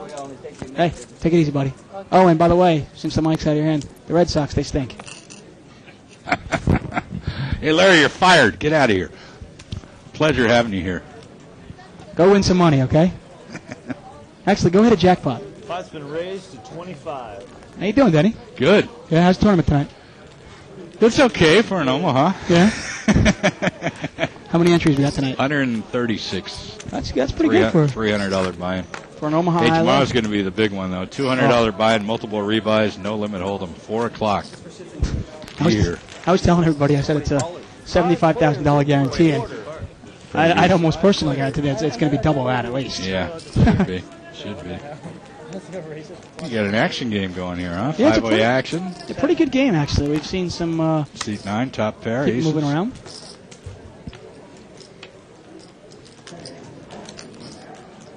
And seat 1, we've got Gore there. He's picked up a pair with his gut shot. Seat 7 hanging out for a flush draw, huh? Yeah. And seat 6 is he's gonna bet his bottom pair. Okay, we narrowed it down to 4 players. All right. 4 players. Pot's about $180 or so. There you go. Oh, and a 10 comes. Seat 1's got his set. 310 strips. 300. And we've seen seat 9 has had a lot of trouble getting away from his hands. So it'd be interesting if he can get away from top pair here.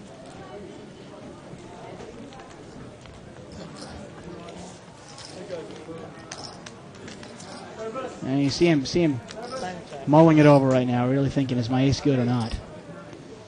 Not no mo. No. The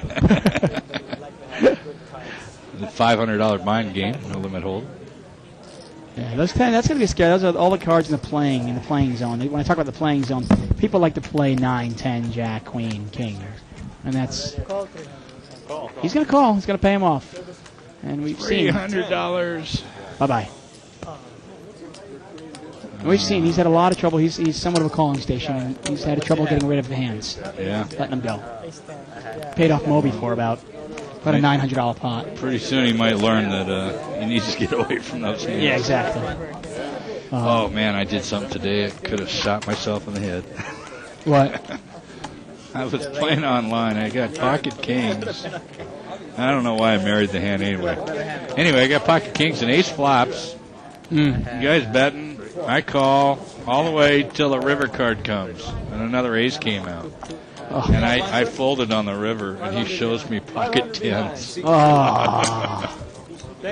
But if I had, see, I was like on the bubble, like one out of the money. If I called, it would have been all in. So if I lost a hand, I would have had no money. So yeah. This way, at least I got in the money. I didn't make a lot of money, but I got in the money.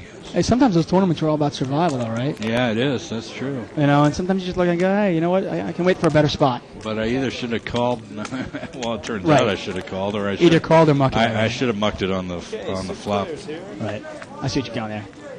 If the first ace didn't scare you, then why would the second ace scare you? Yeah, right. Yes, sir. It's just when you got pocket kings. Oh, I mean, they're so. They're tough. They're tough sometimes to get rid of there. Gore's got a pair of jacks there. Gore's a pretty good player. I don't think he'll have any problems getting rid of these. Gore. Oh, I've seen Gore before. Hey, he's a good been player. In this game, yeah. Seed 8 actually slow play. Didn't bet his king. He's under the gun and only has a 10 kicker. So I guess he figured, let's see what happens. See if anybody bets it. Now he's pretty sure that his kings are good. He's going to bet it.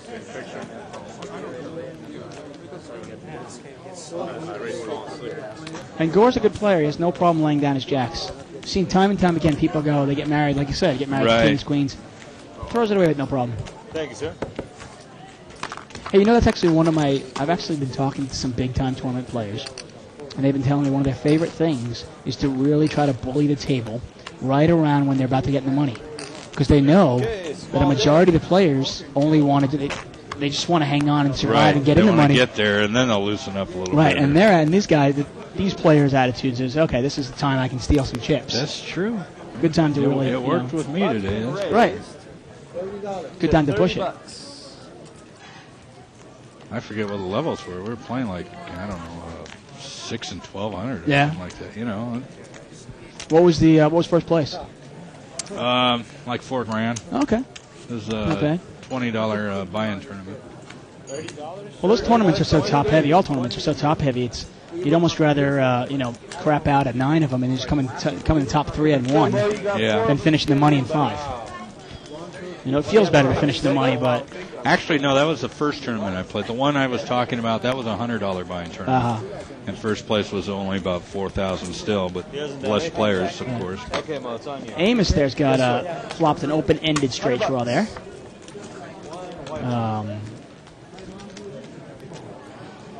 Mo's in there with his favorite deuce 3. He's got bottom pair.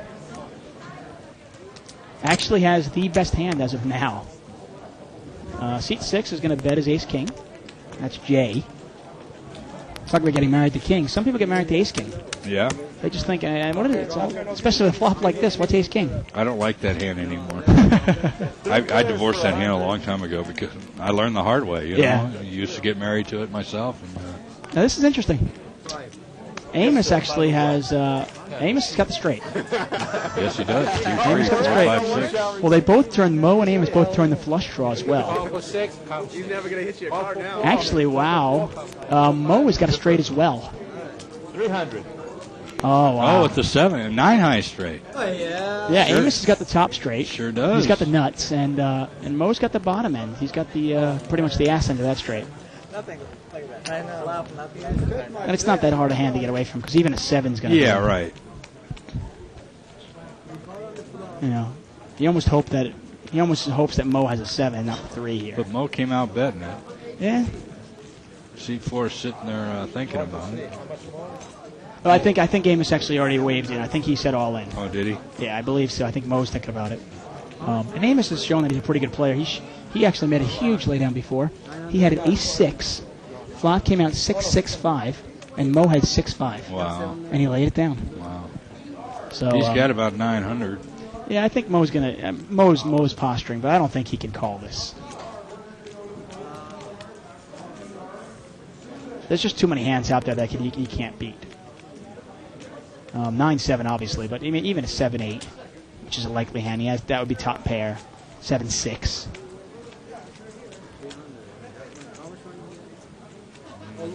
Yeah, probably another 4 or 5. Yeah.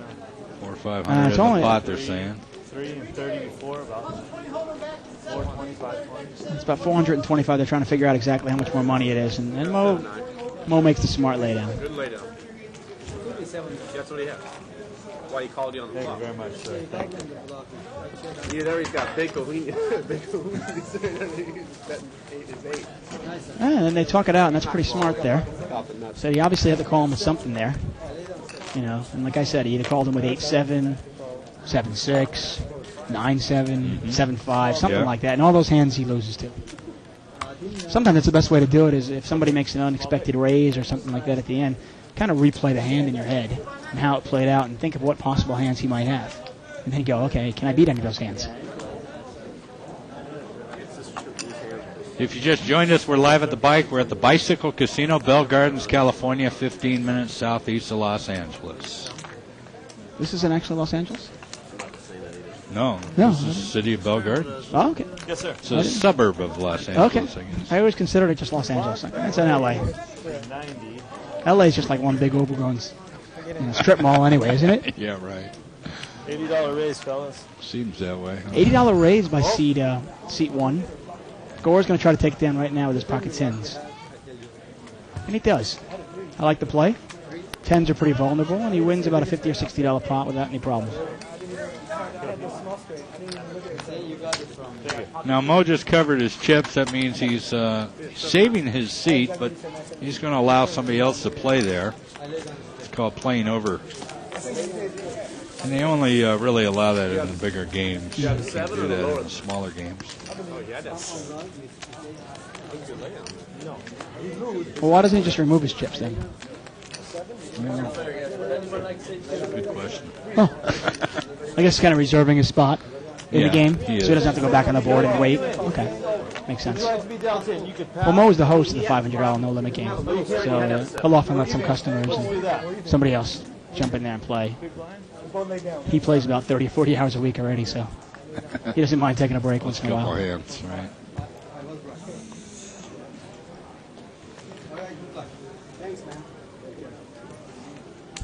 Seat 7, I see an ace queen. Ace 7, seat 9.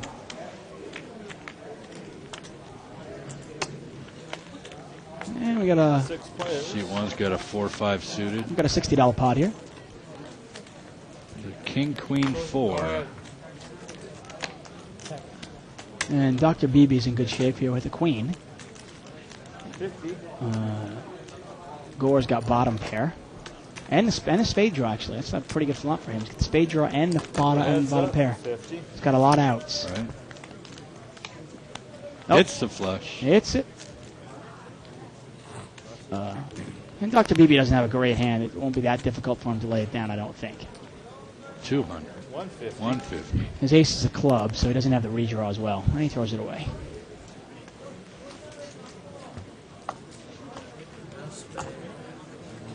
Shows his neighbor the hand, and his neighbor's going, oh, God, I would have played that. You threw away that? You threw that away? Boy, you played tight.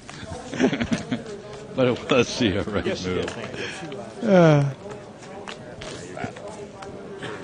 Seat 8, there's Kevin there in the sunglasses. He's a pretty tight player. I haven't seen him mix it up too much.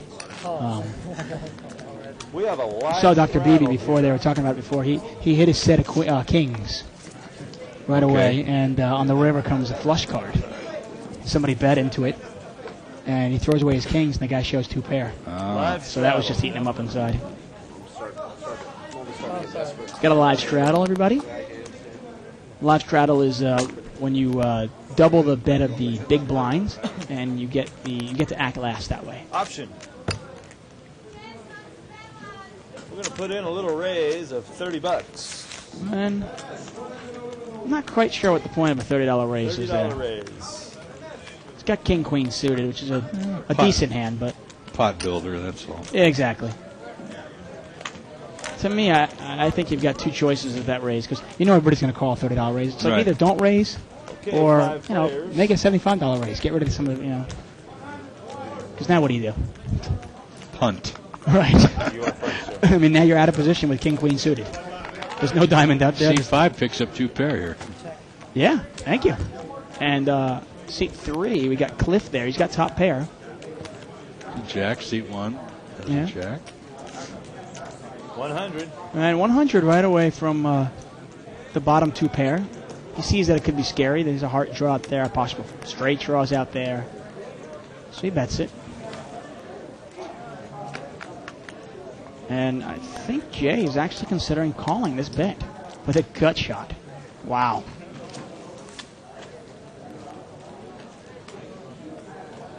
He's calling for a 10. He doesn't realize there's only 3 of them left.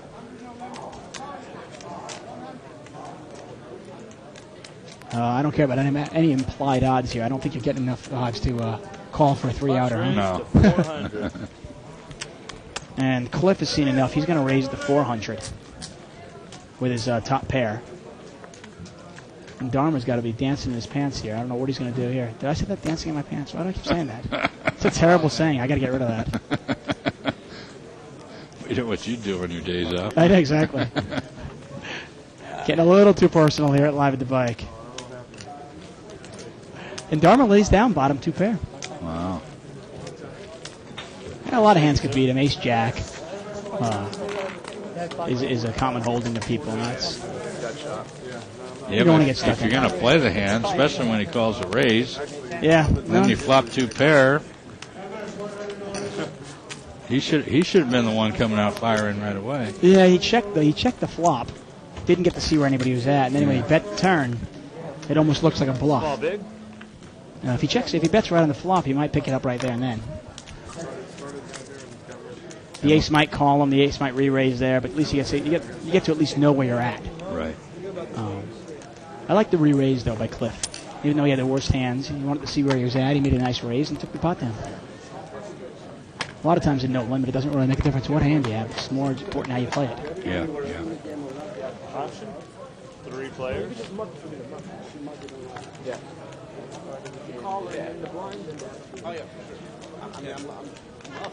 King, Queen, 9. A couple of gut shot straight draws there. And that wasn't the one they were looking for, but that gives them both a pair. Yeah. He's going to bet his pair. And Dharma folds it as well. Jay takes it down. Thank you, sir. So how many people are they expecting tomorrow night?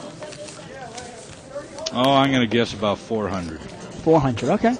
So 400 with... Somewhere between 300 and 400, yeah. And what about 500 rebuys? What do you mean? Well, it's a multiple rebuy tournament.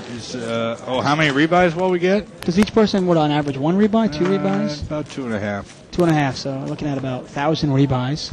Yeah. 400, 1,400 times... Oh, wow, that's a big payday. Yeah. Well over 200,000 you're looking at there.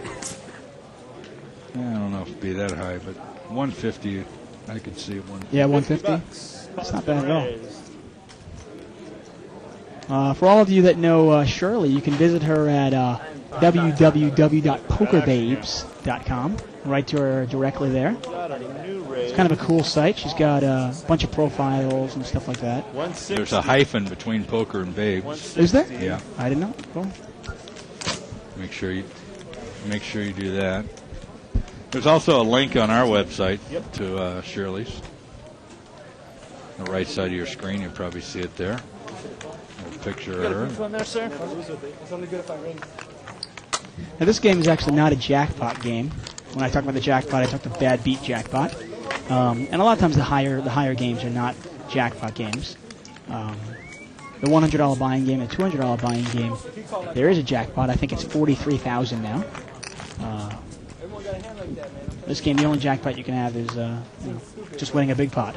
Hey, I found out it's just about here, starting tomorrow. If you missed tonight, or you can't get enough of watching Jerry Buss, listening to Greg Raymer, or want to catch your own play at Live at the Bike, you can go to thebike.com, click on the Archives on Demand banner, and all the poker will be right at your command. So we're finally getting archive shows available. Wonder if they have last Saturday where I played. I want to see that one.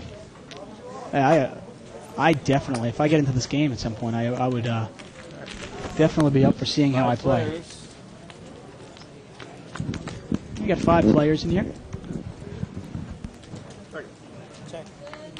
And seat 9 with an ace. Yeah, Richard there's got top pair. He's standing up.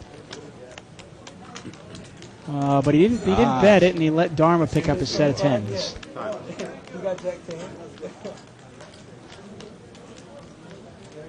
Seat 5, get the 3 tens going. And now he bets it. 60. 60. And we've seen it a couple of times where people play it a little passive on the flop, and they wait until they can get beat. I would make it about 260 here. Raised to 200. And he raised it to 200. Okay. It's about right there. 140 more. 140 more, and let's see if Richard can get away from the hand. You got to realize that no limit, especially when it's an unraised pot, and then you check on the flop. Somebody could have anything at this point. Yeah. I mean, you could have 10-9, any number of hands. You got to bet that flop. Yeah. You got to see where you're at. Your hand's just not strong enough to slow play. He just said it too. He goes, "I started it all, didn't I?" He's going to call. Now he's calling. He needs an ace. Yep, he's drawing just an ace here. And one of them got thrown away already. And no help there. So the case ace does not come out. And this is the big question. Will he get away from it on the river? Well, I definitely think he would be checking here. Oh, and he bluffs at it. Okay. And it's not going to work. Aces. 10. Have a nice night. See you guys later. See, it's like he knew. I hate when players do that. They know they're beat, and they throw their money in the pot like, I only got 150 left. You know, I'll just throw it in there. You know, I don't want to have to walk to the cashier cage and cash in $150. 500. Yeah, you know, it's kind of funny. It's almost like a self-fulfilling prophecy. He was standing up before the hand even started. Yeah. They do that in tournaments a lot. It's like he throws his money in. I mean, I guess he just figured, he goes, well, I'm going to call him when he bets, so I might as well just put my money in and throw it away. Yeah, you weren't here before when I was talking about Richard in seat 9, and I hate to lambast somebody, but his play, it's definitely a little strange. He likes to call a lot. And I said before, I go, calling stations, it's real tough to beat a no-limit game, any game when you're calling stations. You might be inexperienced and still learning. Oh, without a doubt. But I was just pointing out that calling is not usually a winning formula, especially in no-limit hold'em. And evidenced here by the fact that he's broke now, well, at least broken his game. But hopefully he'll regroup, come back, and beat the game for a couple thousand next time. Yeah. He got great cards. He got great cards early on. Well, I don't think we're going to worry about spades too much. We've got 4, 5, 6, 7 of them out already. Yeah. And of course. I get one. And seat 8. Not a lot of anything there. Nah, Kevin's got middle pair. Gut shot too. And a gut shot. And he checks it. And there's a spade. Look at it. They all pick up spade. Oh, no, it is a spade. It is. That's funny. 25. And they pick up a spade draw. Remember, there's only 13 of each suit in the deck, and 7, 8, 9 is 4 9 left. already. 4 left. And I like the bet by Kevin. He's got the 6. He figures it's the best hand. Nobody bet the flop, and 9 on the river. Sure enough, he's got it. By the way, that's in seat 2. Alan is playing over Mo. And he's got the flush draw on. Can't really call. He's only got jack high here.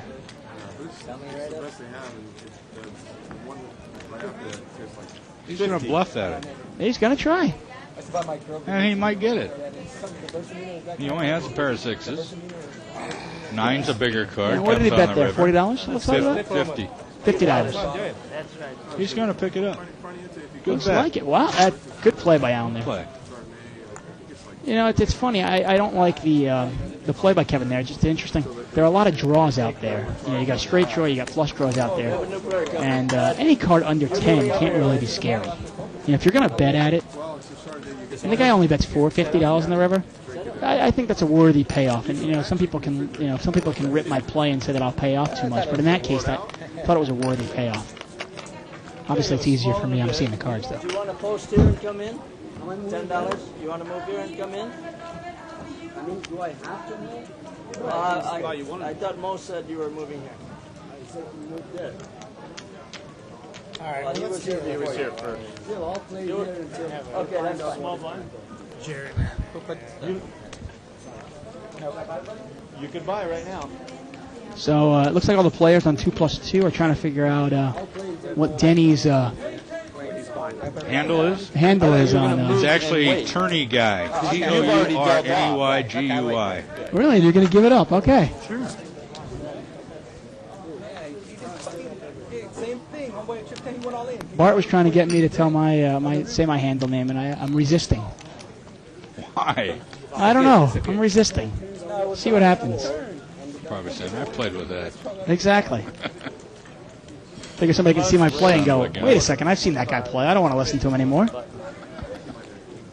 Yeah, because he was thinking about it. I was going to. Three players? At least I think that's my handle. There's my hand, Pocket Kings. My favorite hand. Yeah. King's in good shape here. Kevin's going to bet it. I like the bet. Better rainbow flop, meaning all three different suits. A couple of jacks out there, which can be scary, but I like the small bet. He gets to see where everybody's at. You know, if somebody calls him, then okay, you can slow down a little bit. Maybe somebody's got a jack. Okay. Huh? I'll wait a long time. Thank you, sir. Thank you. You know, one thing I've noticed between playing live and online, like I've gotten both a $100 and a $200 game online, and the blinds are a lot smaller. Like the 100 game, blinds are 1 and 2, I think. Oh, okay. Or yeah, and you bet $4, everybody folds. Really? You know, where here, you know, they'll in a 100 game they'll bet 15, 20, and everybody calls. Yeah. You know?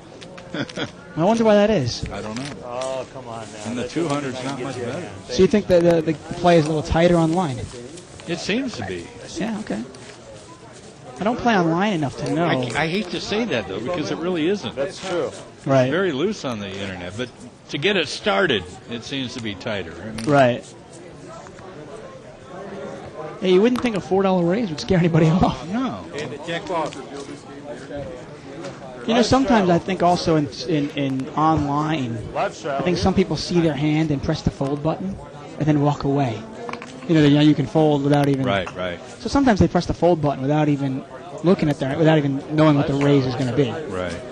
So that could be part They've of it. already made up their mind. They're going to fold no matter what. Yeah, I know once in a while when I am playing online, sometimes get king queen there. Sometimes I'll see my hand. I'll see 7-8 or something. I don't like it. I'll press the fold. I'll run to the bathroom or I'll run get a sandwich. Come back and that'll be it. Go ahead. And Gore's going to take a shot at the pot there. He actually has the best hand. I really like Gore's play. He kind of sits there and waits for big hands. Likes to mix it up a little bit with small pocket pairs to see if you can hit Looking big. at the hands, too, you can pretty much tell where the button and the blinds are. You know, Yeah. The smaller cards are in the blinds. Right, exactly. Allen called him there with a 3-4. Called him with the bottom end of the gut shot. I swear to God, too. 7. And the king queen's folded. Yeah. Good bet by Gore there. He got both of the hands that both hands that could beat him out. And he got the guy with the 3-4 to call him. Allen obviously looking for a 5 there. You guys are all drawn. Relax. You're all drawn. I respect when you bet. And they're saying, Amos saying, I respect when you bet. Fact of the matter is, Gore doesn't play very many hands, and when he does play, and when he bets them, you know, it's hard to play with him. And you got to put him on a decent hand. He's kind of established that table image, a tight, aggressive player. It's funny we both got the same card, dude. You're drawing dead. You got that.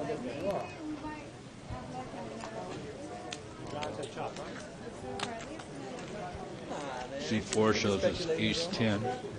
Kevin in seat 8 getting a little bored, it looks like. He's been playing pretty tight, and here he calls with 4-6 offsuit. All right. All right, let's go. And he does have position, but... We're missing a hand. Which one is it? Missing Queen 3. 7. Seat 3. Queen 7. And he's got middle pair.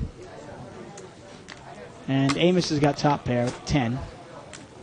And he checks it. 35. And I think Kevin made up his mind before the hand even started that he was going to bluff this one when he called with 4-6 offsuit. Gut shot. Yeah, he does have a gut shot. He's not bluffing with no chance here. Ace 10's probably going to call it. He actually raised him. Amos did the old check raise, and he took down the pot right there and then. Fuck, I got pocket aces, Thank you, sir. I had nothing.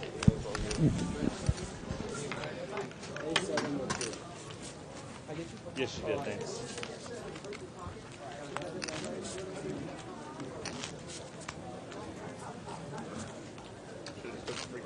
Huh? I should have just took the free card. I want him in the pot. I know he'll bet him. No one bet, blind? man. No, no. But he probably has something like some raggedy ass 2 pair, man, you know? That's what's scary about that guy. Now the cards get hot. Yeah, the only thing though, the guy had form is that I couldn't put him on hand. He was playing 10-3. Chopper, he's like, He was playing 10-2. It's just the two of you. yeah, it's totally up to you if you want to play. If you want to chop, you chop. What are you talking about? Okay. Yeah, well, good hand? No, I got 10 hand. No, 10-7. Potentially, maybe. Did he show you? You got pocket 9, I got 10-7. He showed you? Hey, thank you.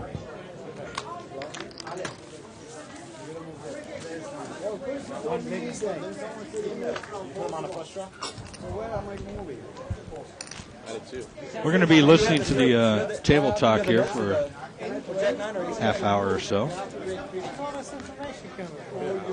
Well, no, you were talking about the hand. I mean, you look like you wanted to call. I'm going to stand by and watch the action myself. Oh, if you don't want to talk about it, that's fine. The last hand? Take the blind? No, I thought he was talking about the hand a long time ago. Yeah, he was. Yeah. I was in the Are hand. you? Yeah, he's in, right? Because he's I didn't know if I was drawing dead on the turn when he bet. must move. No, because I got a jack. That's why I called open-ended. He called. No, Big's right here. He's moving right now. You're first. What are we doing? I thought that was a must-move player. Isn't that what's been all this? He's must move behind the button. Must move player. Yeah, it was a must move behind the button, so I figured it makes the most sense. Is there another table? Yeah, they're going to keep this full. Action's right here.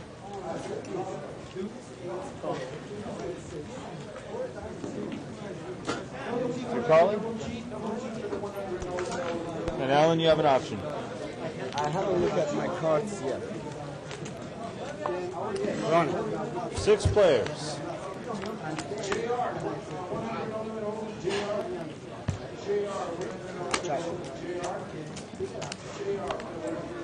Check.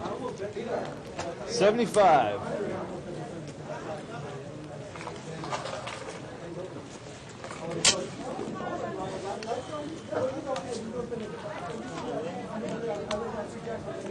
Thank you, sir.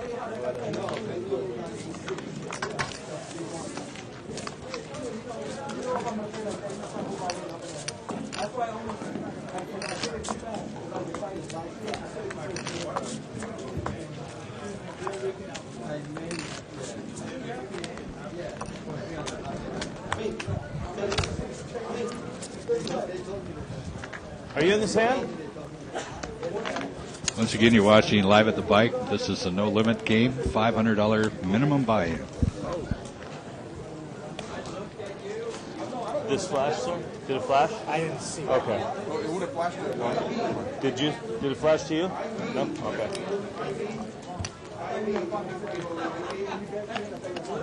Pot's been raised to 40.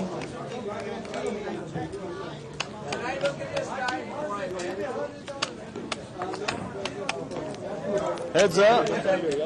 I'm sorry, 3 players.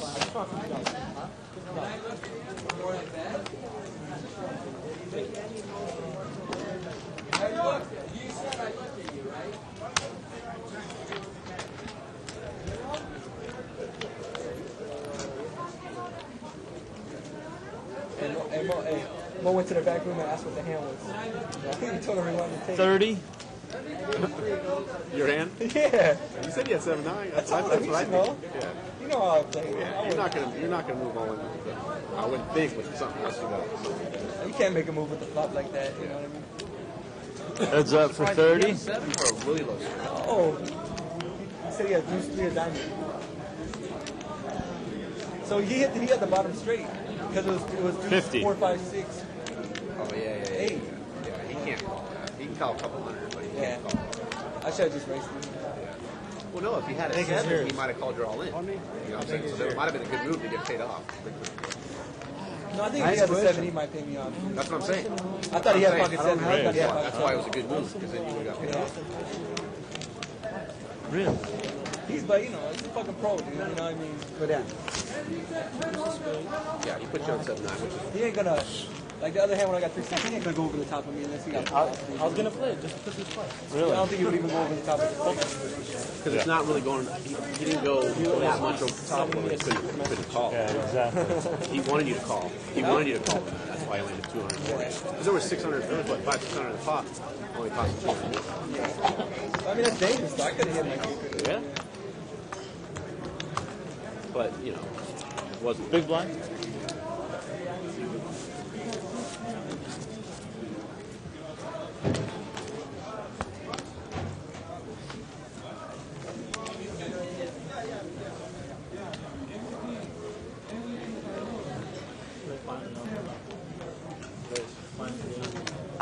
The pot's been raised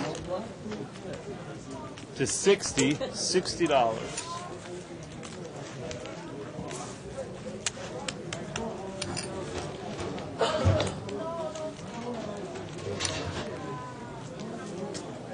Okay, I got 3 players in for 60.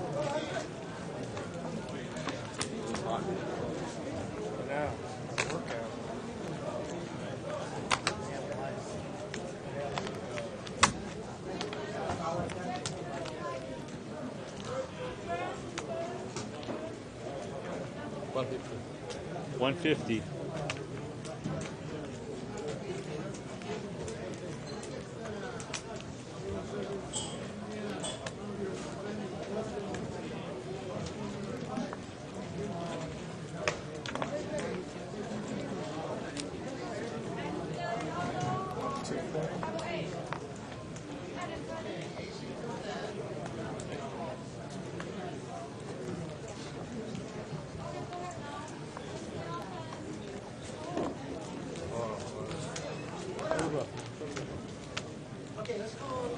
Thank you, sir.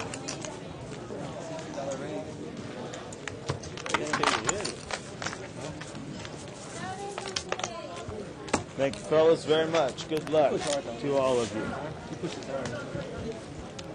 Trying to let you listen to the table chatter, but they're not chattering too much. Check, but he just needs a good scramble.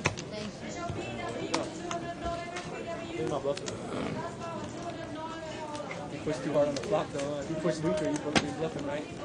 Maybe. But he has a good bet. I know what you're saying, though. He pushed hard. I'm a bluffer. Are you convincing, though? Looks like seat 4 has a mouthful of chew. Chew is back. Slice that on.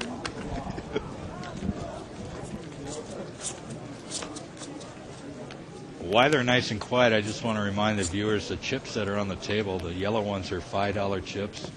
The purple ones are $25 chips. And seat 1, I noticed, has some white chips, which are $100 chips. Well, that's the best kind.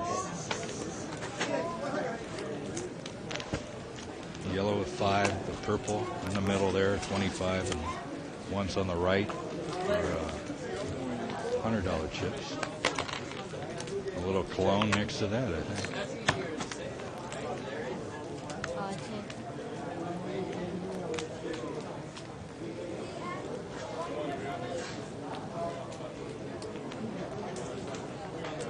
That's 60.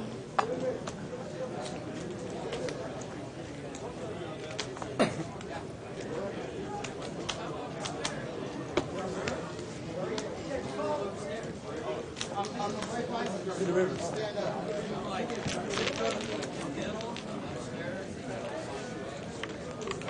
Thank you. So you guys have my hand again, man.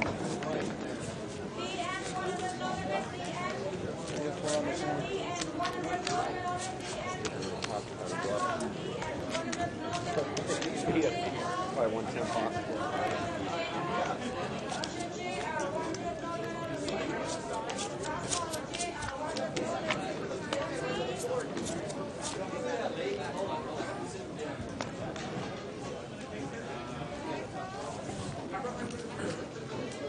a long time to drink some water in here.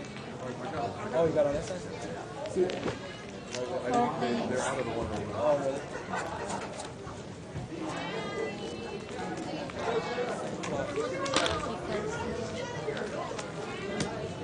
Check.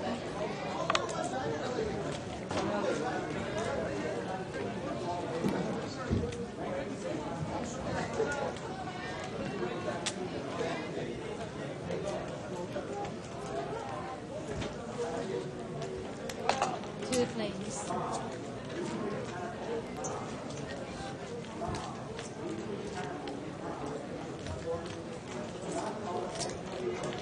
$65.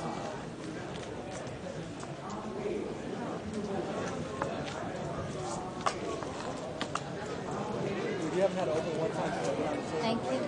What's up, man? You haven't had to open one time since I've been on the table. Yeah, with the 10. With the 10. I haven't showed down many answers. That means I'm playing good. Obviously. Or I'm not getting any points. Motherfuckers are scared of me. Because every time I lose, you know, I wait for everybody in the parking lot. Light Shadow. You wait for the poker marshal? This little bitch, dude. Hey, he trying to walk around like he's tough too, you know? Which one was it? That old guy? No, that dude. He like got a goatee, got like a Harley Davidson t-shirt on. Oh, when we were over there. 20 yeah, people. I got killed that night, man. Well, I killed him that night. I'm sorry. Live straddle or race? Shadow. Straddle. You get out and did you come to the game? I got cracked that game. You weren't in the game when I was in. I think it was just your home. Oh, you were in the game too, huh? 3 planes. We were in down there, right? Check. Down there, right? Yeah. Yeah. I did. We just moved down there. I broke him. He went and bought He was more. trash. I broke him. He's He went and trash, bought though. more. I broke him. I made him go to the ATM like 3 times.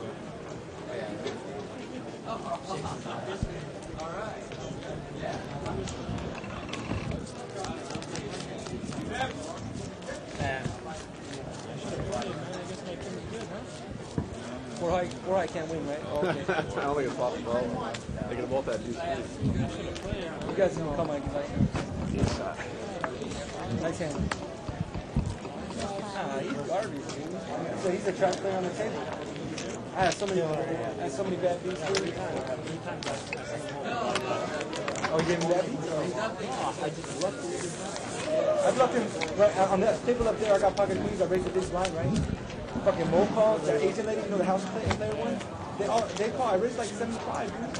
Flop is King 9 deuce. I check because I'm in first position. They both check, and he bets 100. And I pushed all in, you know? Because he was on the button, dude. He would have raised with ace king, you know? You know? And he thought about it for a long time, but he laid it down, you know what I mean? Wow. And he said he had king queen, but I don't know. King queen versus pocket queen. No, but he don't know. You know, he put me on ace king.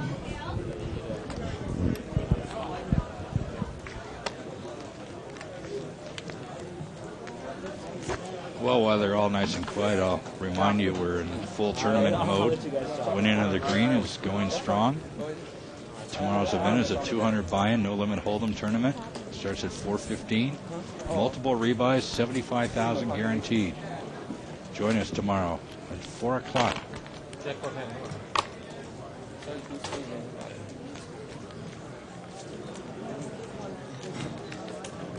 you. What would be proud? What are you talking about? Oh, they're taking it out.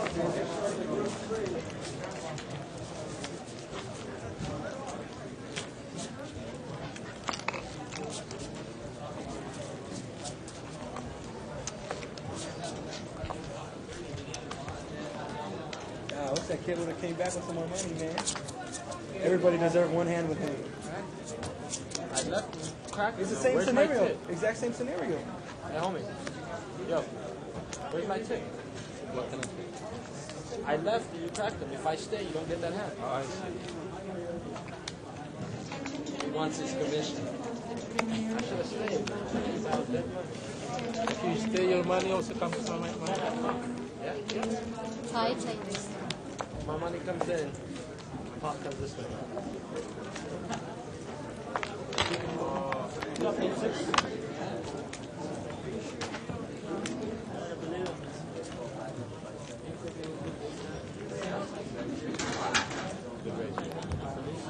Bet 35.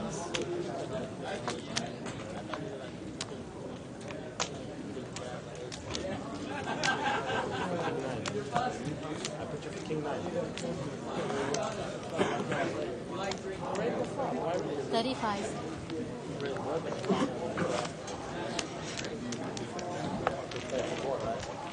3 times. How much is that? And what does the jackpot go down to? Right now it's like 40, no, 42 times. And what is 75. the Gucci? Is that like a brand or something? Yeah. And that's what it costs, like $300? You know I got as a gift. Really? Do they go for that much? The Gucci? Yeah, I mean, not that much. It's too expensive. In the hundreds. I don't know about this one. Race. The others are like 150. It's more than like everything I'm wearing, bro. 300 Jordans more. were $90 or $100. Maybe not. $10. I paid 500 for this. Really? What kind of shoes you got? Louis Vuitton. Oh, really? That's tight. 3 races. My shoes cost more 600. than my outfit too. I don't have no dress yet. I just got tennis shoes. I'm not Yeah, going out. 600. I usually come here to see me. I dress sporty. Yeah. I know, going out. It's like Friday? Back at the club or what? Yeah. So I don't want to go back home. Spine? Where's that at? You know where Avalon is? Hollywood and Highland. 3 more hundred. No. Hollywood and Vine. From the valley here? No, Glendale. Yeah. I guess that's the valley. I used to live in the valley. I used to live in Van Nuys. Oh, yeah? I used to live in Van Nuys. Yeah.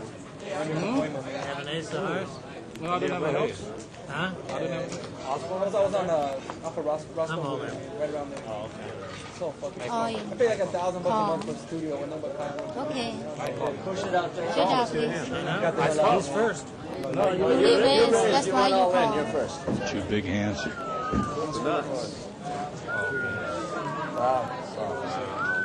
King high flush. I called my king high flush. Good idea.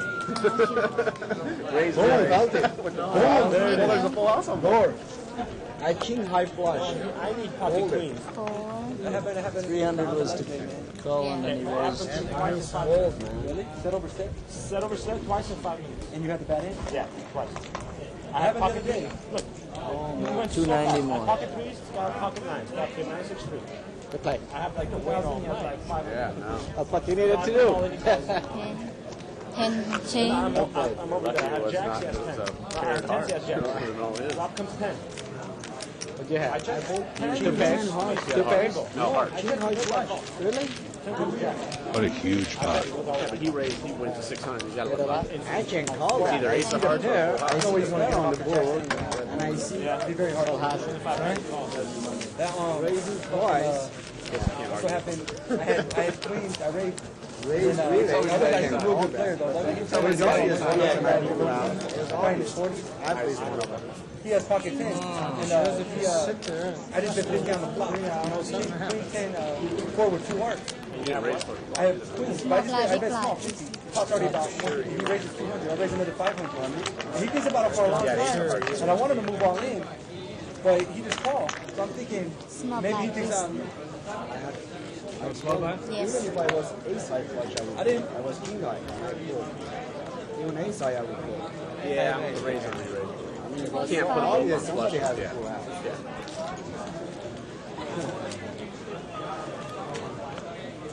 No, but he had a... But then the turns of heart. That maybe he has king jack of heart open. I didn't know. But he got position on me too, so I checked. What's the count? He checks. 45 total. 9. 45 The river's a total. 9. Yeah. I check, he checks. He had pocket 10. And he makes it straight. No. But I couldn't bet. He could have stolen it from me, dude. Oh, because okay. I mean, You won. Yeah, I won, but you know, I play like a bitch. You know? So I'm sorry. Sorry, dealer. Not the dealer. Nah, you got the phone? 4 players.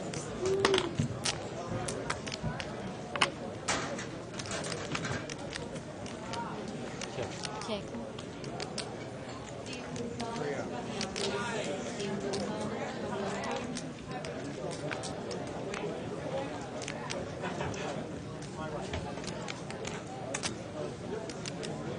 One. That's the showdown, man. I wanted to, but I can't. I can't bluff 4 people, man. No way. I missed.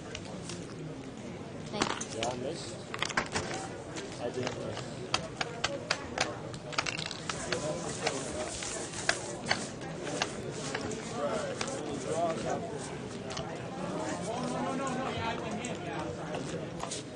Nah, but it sucks because I can't do nothing. I was scared to bet on the turn. But I mean, the pot's already 1,500. You know what I mean? Yeah. But he was smart. He said if I go out there, he's going to call. That's your flash too. Well, dude, I mean, he got second good mark. Thinking about it. You said he flopped. We both flopped set. He raised 200, I did 50, I raised 500. Because I thought he was raising on the draw. I thought he thought I thought he just had the 10. No. I got you. Yeah, no, if he, Now I got you. Check. Yeah, that makes sense. Because he put you on the heart trying to check raise. Well, he didn't know. He put me on sets too when I raised 500. But I mean, what do you do? You probably must go. I mean, 5 players. I mean, around the flop. yeah, you can. That's really hard to put on. Yeah. Because I bet weeks too. So I think he kind of realized when I went over the topic. Yeah. 25. But he's a real smart player, dude. I mean, because we both had like over 2,000 in chips. We both had a lot of. 2 players.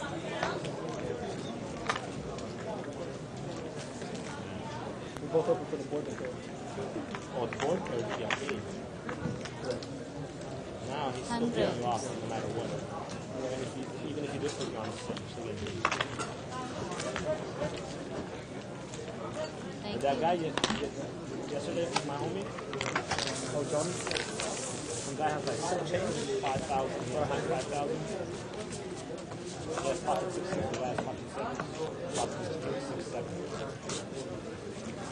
You're watching live at the bike. This is a $500 minimum buy-in, no limit hold'em game, live action game.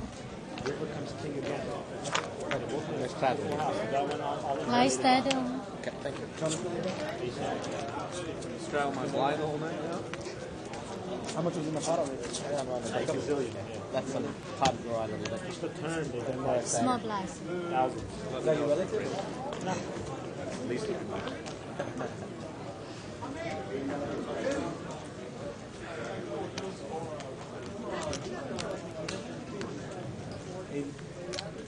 Raise 80.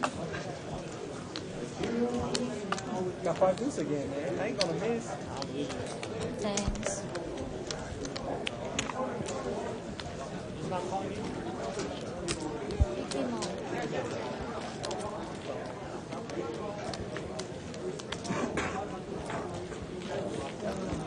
No, but this is the whole 2 players.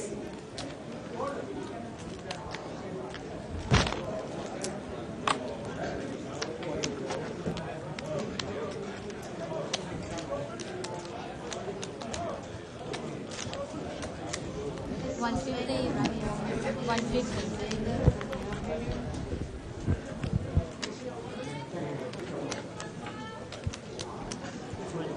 I got 900 behind you.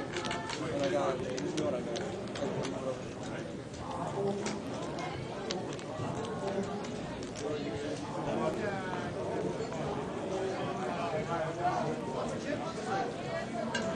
Sure, man.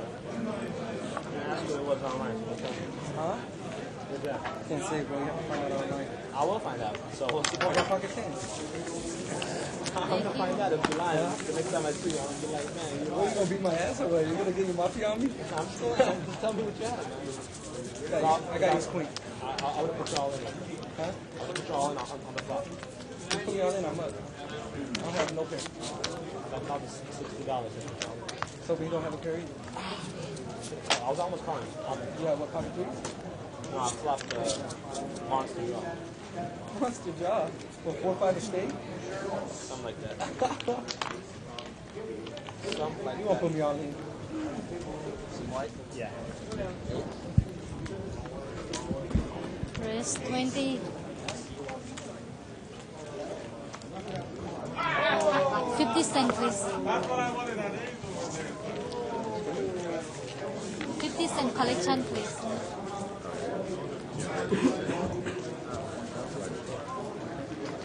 Thank you. 1,000 behind C1.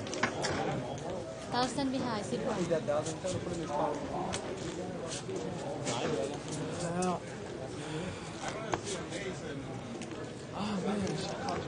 Small blind, big blind, please. Come on, man. I gotta make it sad. I prefer to have one chance. It was a monster shot. That's what you said. It wasn't the bet on the flop. Your big The flop blind. doesn't count. No, I know that. Somebody else would Yeah. You probably do the same thing. Well, I don't know. monster. I know. Both you guys looked in with some monsters. Dude. Raise 40.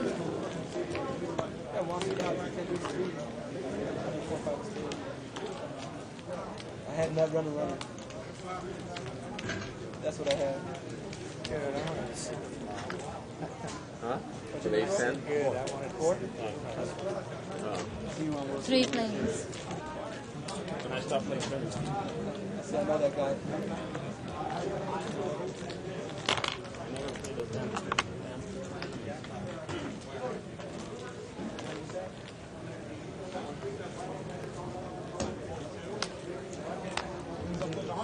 150.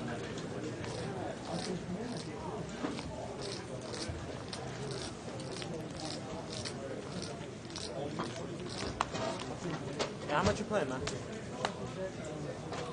All right.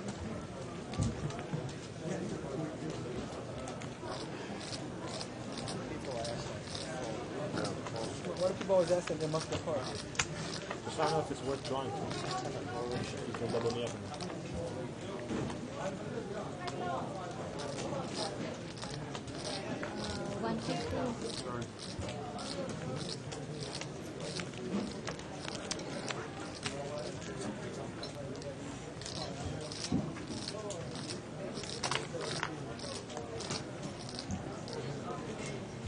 Do that, and then they don't.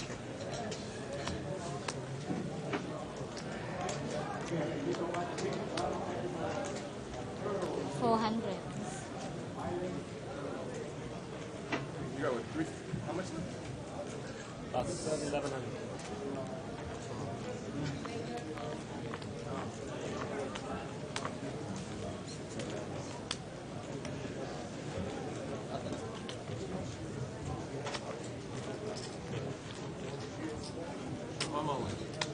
All in.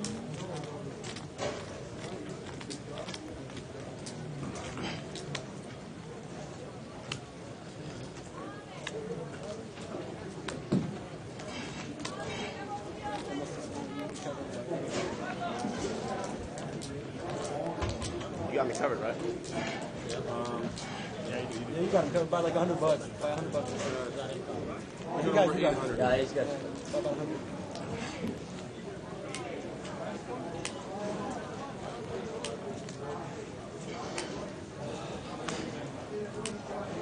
I call. You want to do anything? There you go. Huh? You want to run them twice? What's that? You don't know what it means. Do you want to? He's making an offer. If you want to run them twice, No, I just call it now. just go. All right. What is running twice? I got nothing right now. Oh, nice. Raise before the flop. I think I got kings or queens. Okay, we need to How count. much you have your chips? Nice play. You have me totally cool. How much is it? That's Well, that was a big hand there. If you didn't raise before the flop, It turned out to be a big hand. 500. After 600. seat 3 moved all in, and seat 8 called with his pocket aces. And then seat 3 immediately asked, you want to make some sort of a deal, meaning run the river twice, 650. run it 3 times. And right then, that's kind of like a tell. And a tell is something another player does to give away information. By seat 3 asking, you want to do some business, leads you to believe that his hand's not as strong as it was when he moved all in. And it wasn't.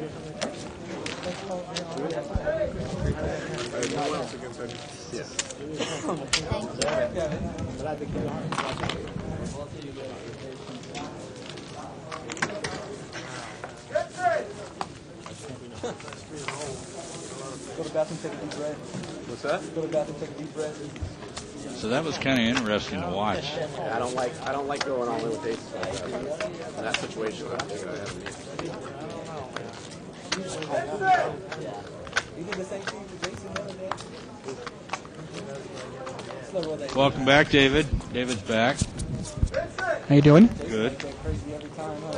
Any crazy action on Actually, this? there was a couple good hands. Earlier, there were 2 full houses, queens full of 4s and deuces full of 4s. Wow, both people hit their sets? Yeah, they both hit them. And we just had pocket aces against ace-king on this hand. The aces held up. Ace-king moved all in and aces called. Ooh. But he wanted to do some business on the end, and I said, I was saying that's kind of like giving a tell. You move all in with your ace-king, and now you ask the guy, hey, you want to do some business? You know? And the guy said no. Right. So, anyway. This is live at the bike, No Limit Hold'em. This is a $500 game. I'm not sure, the producer brought up a good point, if we allow them to do business anymore, like run the river twice or 3 times, because the $500 game is now a jackpot game. It's part of the jackpot. Oh, and you can't do that in jackpot games. You can't make deals because of the jackpot. You know, I didn't even realize it was a jackpot game. I gave some misinformation before I actually said it wasn't. They just added it like 2 days ago. Okay. So it's now part of the jackpot family. Wow. Okay. The jackpot is over 40,000. And it's lumped right in with the 100 and 200 game, huh? Right. All the No Limit jackpots are the same. Well, I'll have to check it out with Mo would know if deals are allowed, but I assume not then, right? No, I don't think so. The only thing Well, I would assume that any time a deal was made, then clearly the jackpot would be nullified in that hand at least. Or maybe only the original river would count. Right, yeah, maybe that would be it. Yeah, let's run it 100 times, see if we can hit this jackpot here. Did all the money go in pre-flop with the ace-king and the aces? No, actually it went on the That's turn. right. On the turn. And was there a king out there? No. The turn paired the board, putting in a pair of 5s, and there was like 2 off cards. No face cards whatsoever. Oh, so the ace-king was making a play, and then when he got called, he said, uh-oh. Right.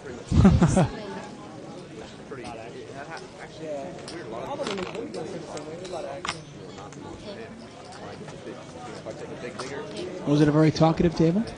No, it wasn't. It really wasn't. Yeah, sometimes these 500 games can be pretty quiet. Some big money behind everybody, and they sometimes get a little tight with it. Most of the conversation was seat 4 and 1, talking about different hands here and there.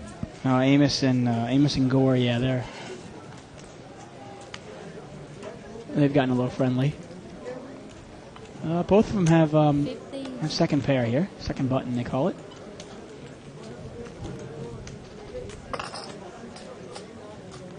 And seat 2 is Paul.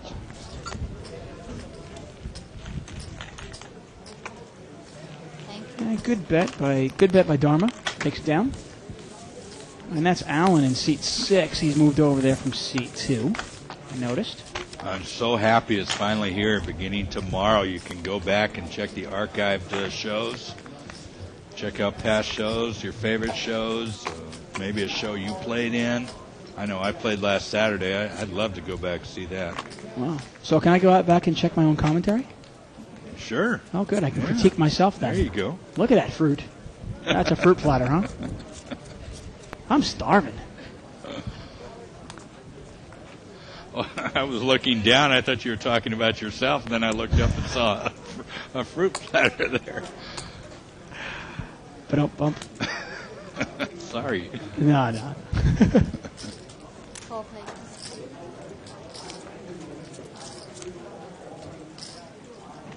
Four-handed. We got a $40 pot there.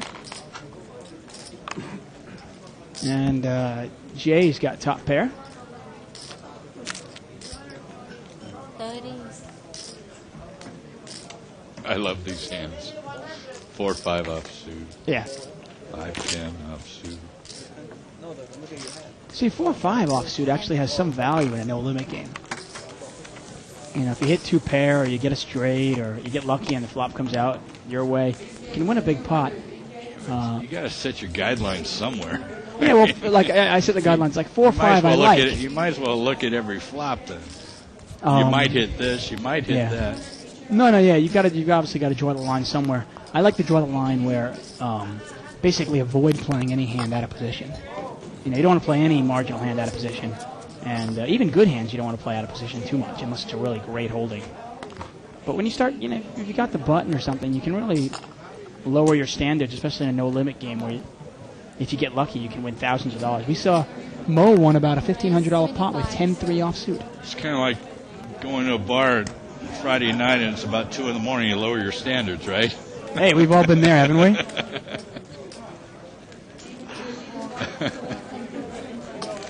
We've all been there. A little beer goggling, hey. Never hurt anybody. She didn't look that bad last night. Exactly. Wake up the next morning, oh, God. Where'd you come from? Hey, I think that's how I met my wife. I mean, I think she was beer goggling me.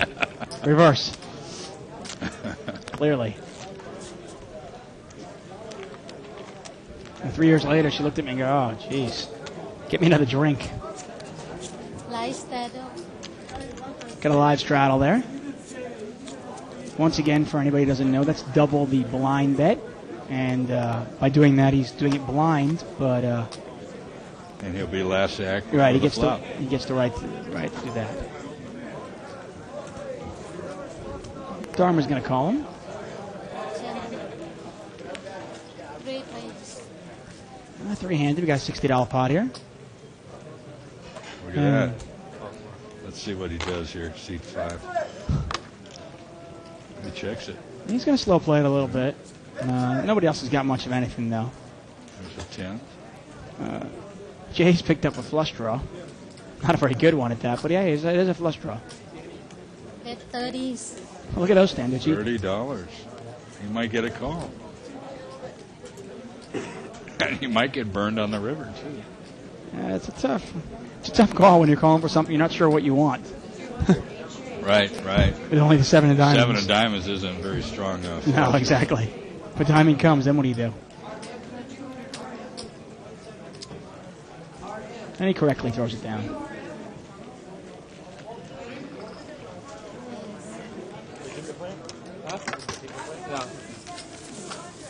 It's a lot easier when you see the cards, but... I was about to say deuce 7. What the heck was he doing in there? But he was the live straddle, so... Yeah, that's right. Thank you. Probably saying, that's the last time I'm going to do that.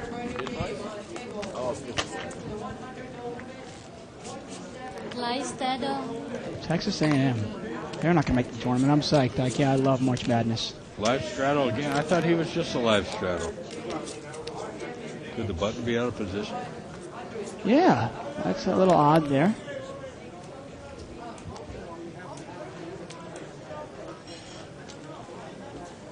You get one caller. Raise. 55. $55 raise there, pre-flop. That's Dharma's raise in there. I like the raise. With a live straddle, the pot's usually pretty... so it's already about a $50 pot, and why not just take it down now if you can?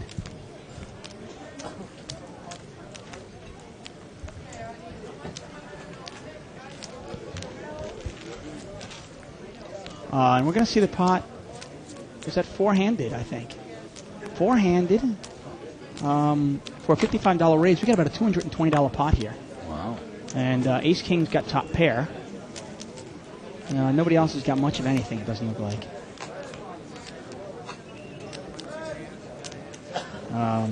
Amos has actually got a gut shot. Yeah, C4's got a good shot.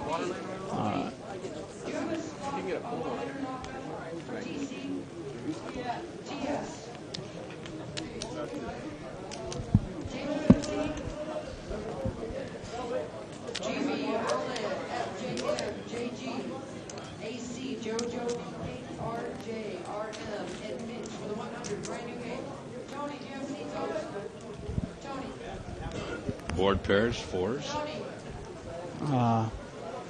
300. Not a terribly scary card, but you never know here. 300, I don't think anybody's going to call here. No, he did. He called? He called. Oh. Well, the threes. Wow. Threes actually bluffed the pot, I think, and tried and got a quick call.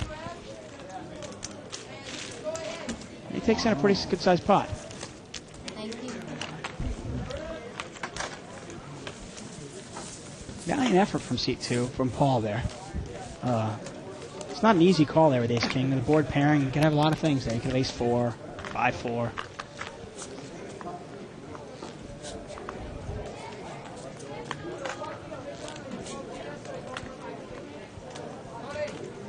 So this is a $500 buy-in game. That's the minimum. There's no maximum. And it's 5-10 blinds with sometimes a $20 straddle.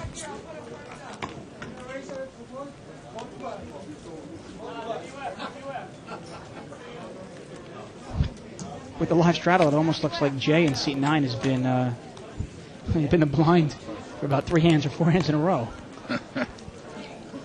Finally, he picked up a real hand in the big blind. Ace-King, see what he does with it. Option. He's going to raise it $50. Seat 7's got a hand. Can't see what it is. Jack 8. Seat 7 is Jack 8. Jack 8 on the button. Jack 8 offsuit. Seat 2 is going to call it with Queen 4 suited, $50. So, I am a big advocate for limping in with pretty much almost anything on the button, but calling $50 with some marginal hands, it's a way to lose money. 3 plays. What do you flop top pair? Yeah, of course. Every time I say something like that, the guy wins the hand. Open mouth, insert foot. Exactly. I do that very well. And the Ace-King's going to continue firing. He's going to bet $100 into it. The pot's $200 there. And the Jack 8 lays it down. That's an interesting laydown. Yeah, it is. From Dr. Beebe. I guess he put him on a big pair, jacks or queens or kings or something, and didn't think his 8 was good. But I mean, if you go call the raise before the flop and hit top pair. Yeah, I think you at least have to make some sort of play at it. Either raise him right there or call him one more time and see what he does on the turn. Right. Yeah, you got to do something there. Otherwise, what's the point of calling? That's right. Give me the 50. I've been saying that the whole day. There are a couple of guys that seem to just throw $50 away. I keep saying, knock on the door, come in here, give me $50. I have no problem with it.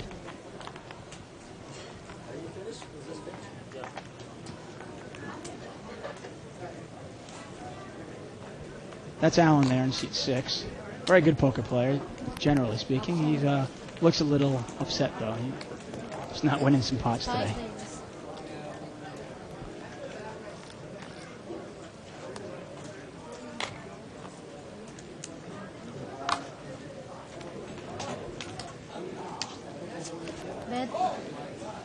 And we got a Queen 6-3 flop, rainbow.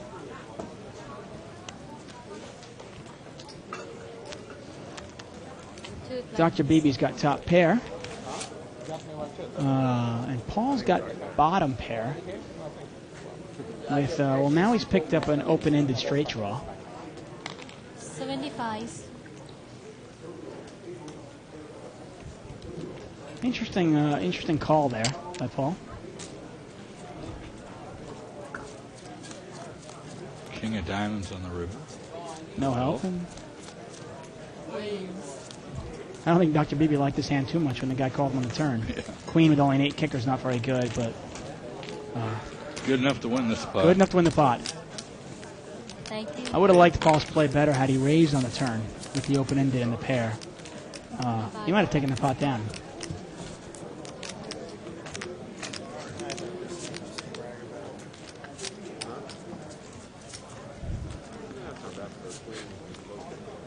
One's Gonzalez. Hey, our newest promotion here, you can play for a seat at our World Poker Tour Legends of Poker. It's actually in this event right here. We've got, this is the $500 buy-in game. And if you play, for every hour you play, they punch your little card. And when you accumulate 75 hours, I believe it was between February and May 2nd, if you accumulate 75 hours, you're in a tournament. It's a $100 buy-in tournament where the Bicycle Casino is adding a $5,000 seat to the Legends of the Poker Tournament.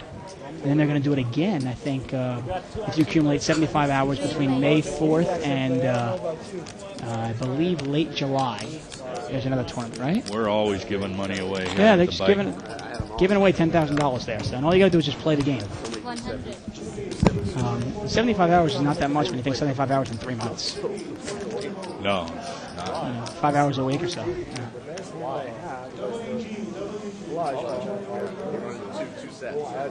Yeah. Doyle Brunson won the Legends last year, right? Well, He sure 1.2 did. million? He sure did. The Legend winning the Legend. That's the cool thing, is if you play this game,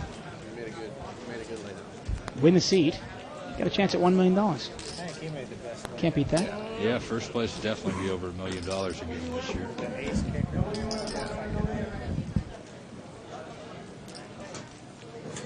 And Jackson in firm command here. The 8s also have a gut shot. And the king comes.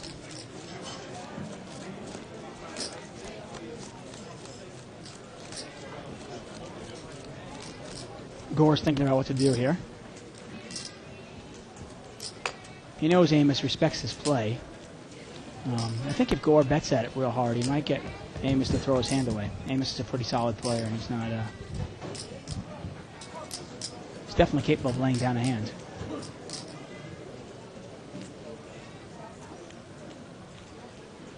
I think Gore's going to take a shot at it.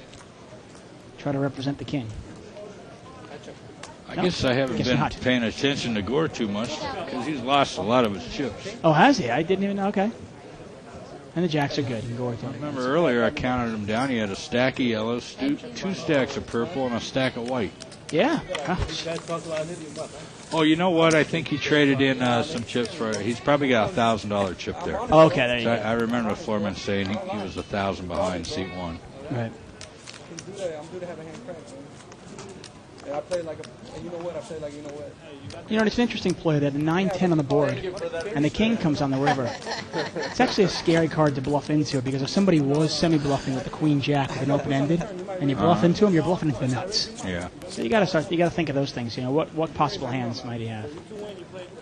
And you see there, Gores. You see that card next to his white chips. That's the Bicycle Casino card. If you come in here, that's our rewards card, and you get basically just by playing here, you get free food, you get money back. Get into free roll tournaments. And the card costs no money to get. All you got to do is sign up. That's right, We don't it's sell free. your information or anything. You can get one here at the club or get one online at thebike.com. Yeah, okay. Play for free. Got a couple of suited aces out there. And the ace comes. Let's see if Paul can get away from his ace. He has a pretty bad kicker. Yeah, he checked my time. I'm pretty sure I got that cam, but you got a lot of shit. You go over the top of me, I ain't gonna call you with one pair. Yeah, the king came. I was almost gonna bet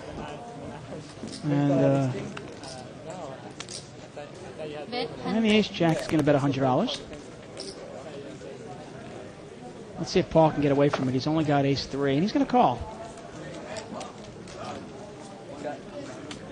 Turn it off. Oh, and there's his second pair. The ace jack's got top 2.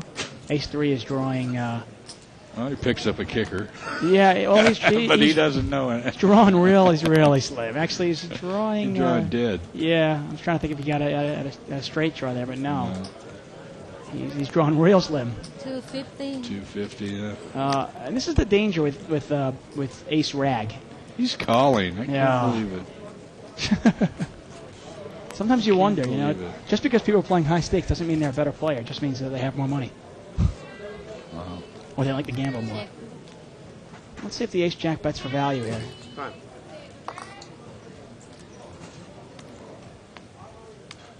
Kevin's been a pretty tight player. I haven't seen him mix it up too much here. Well, he tried to bluff a couple of times, I did see earlier, but... Ace-3, I mean, all Ace-3 can beat is a bluff here. 200, he's going to get a call. We got 2 pair. Wow.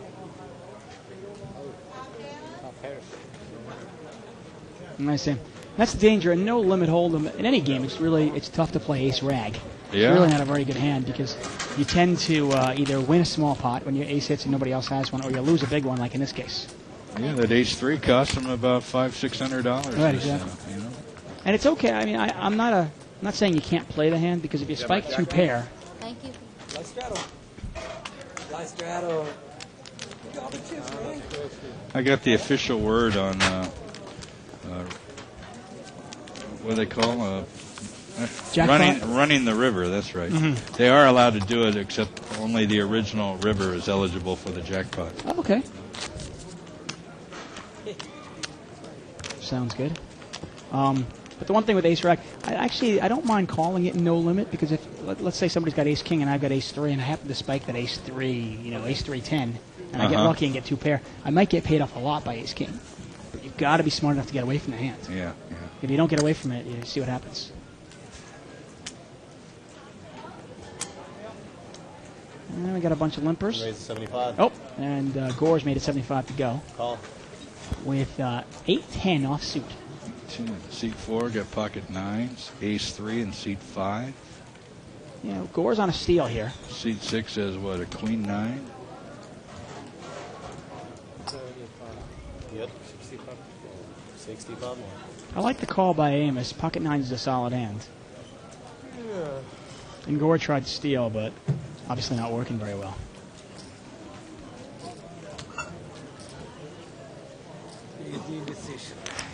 There are 2 players. We're going to go heads up here. Got about $190 in the pot.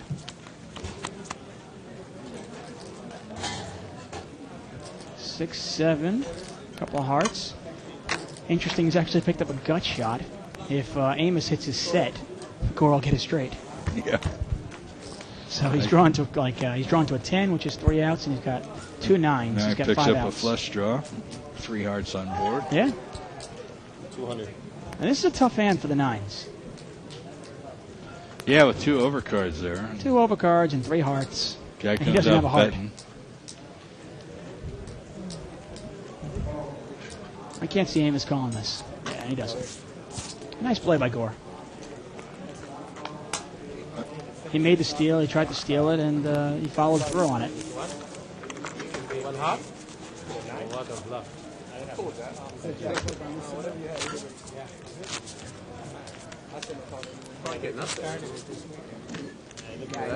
Blinds, please. Big blinds, sir. Yeah, but it's too much. Big one. We've seen Amos lay down some pretty big hands before, so that was a pretty easy lay down, actually.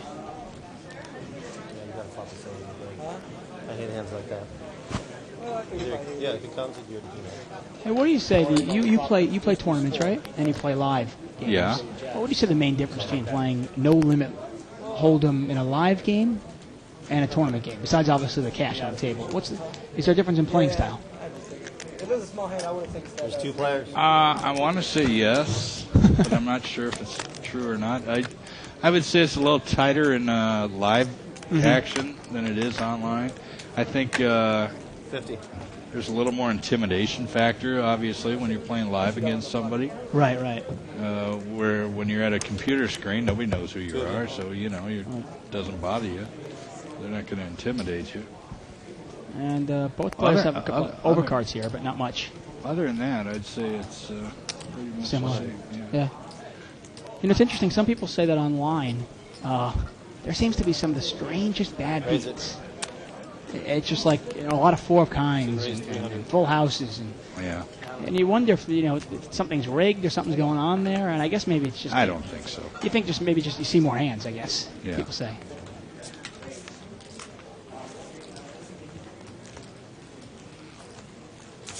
And Paul takes it down. Nice bet there. He did not have the best hand, and he took it down with king high. Lines, please.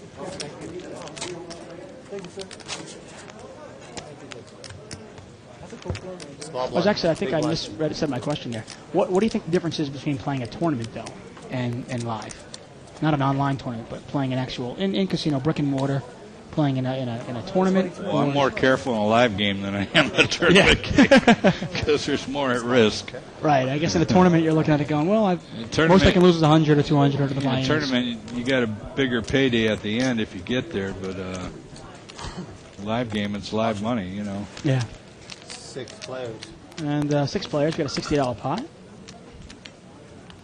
Flop comes out queen, 10, deuce, couple clubs. Gore's flop top pair. 60. Raise it. Looks like Amos has got. Amos is on the button. He's got second button there. He's got second pair, and he's got seat 4. Yeah, Amos in seat 4 has got second. He's got a pair of tens actually. I know the flop says queen 8 deuce, but it's actually queen 10 deuce, and he's got a flush draw.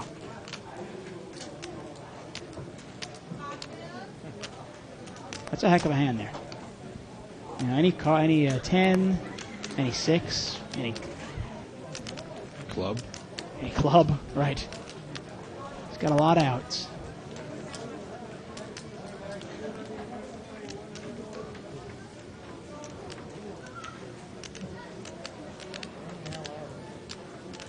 Got 100 more. Bet raised back there. And do you know who we're waiting on here? Oh, there we go. 2 players. 2 players. Ace of heart.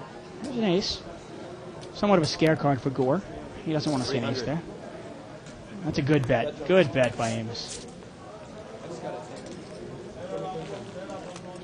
10 with a flush draw? That's a good bet by him, because even if you put him on the flush draw and you put him on like an ace 10, ace jack or something, a flush draw, and then the ace comes and the ace kills your king. Right. Or the queen, in that case. Good hand.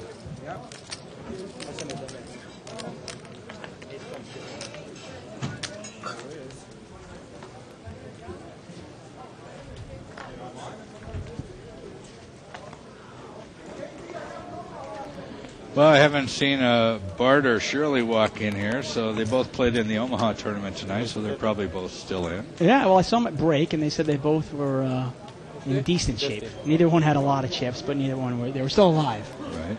In those tournaments, survival's the name of the game, right? I know I've paid Shirley off before, but I don't remember ever paying Bart. No? 2 players. I let you see a picture. I'm not joking. Got a king 8-4 there. Nobody's got much of anything, it doesn't look like. And there you go. And they both hit their jack. This one's going to be chopped up. Yeah, Shirley actually had a big score in a local tournament in L.A. She came in third. It was a chopped up one, and she came in third and had a pretty big score. I'm not superstitious, but you might be. I waited a long time for cards. There's a heart. I stayed even. See if somebody bluffs at it. They're going to chop it up.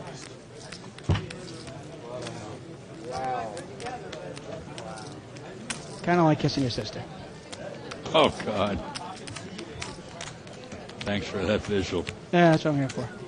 Hey, I'm playing in the tournament. I was playing in the tournament the other night here, the $100 multi-rebuy tournament. That's right. And I get pocket kings 3 times. Second pair? Not the great. The first 2 times an ace comes in the flop, so it's an easy muck. I throw it away. The third time, I'm thinking it's going to be payday. I got one guy raises, the next guy moves in, and he's a pretty good player, so I put him on probably queens or something like that, maybe jacks. I move in. I'm a little short stacked. I want to see what happens. I got kings. I move in. He's got kings. I got kings. What's going on? I mean, he groaned when I moved all in because he figured I had aces.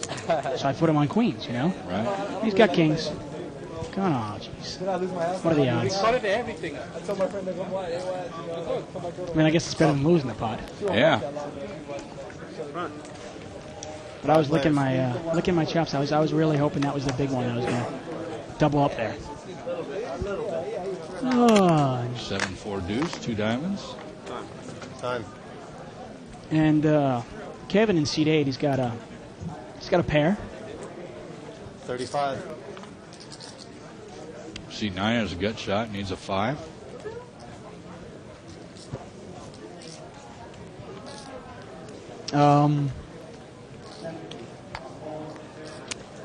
No. Well, he's out. It was up there. There's a diamond out there. And Gore can There, it's back. Ace Trey now. Ace Trey's in the lead here, but Gore's got the diamond flush draw. And it's a tough call for Jay here. He's got Ace 3. I'm not sure why he even called in the first place, to be honest with you. He does have the gut shot straight draw. 5 comes out. Oh, I thought you said seat 5 had it. Seat 9. Okay, I apologize. I'm looking at it going, what? It's got 9-6. What are you talking about? Your apologies accepted. There you go. 100?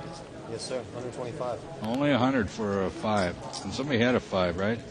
Seat 8 had a 5. Yes, exactly. He threw away one. $100. Wow, that's an interesting call. Well, he deserves a 5. Oh. But doesn't get there. Let's see Gore. Let's see if Gore continues his bluff. Gore was playing it pretty tight to the vest before recently, but we've seen him bluff a couple times now in the last 20 minutes. He's got to bluff again. 375. That's a pretty big bet. Yeah. Well, I like Gore's strategy, you know. I was trying to draw a straight. You miss your draw too? I had 2 threes.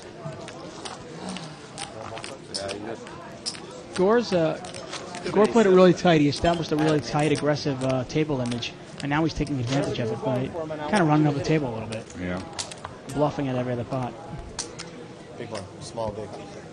Real and small. And the key to the bluff there is he bet right from the start. It's not like he was trying to represent something that wasn't there. It's tough to call him there, even with a pair of 3s.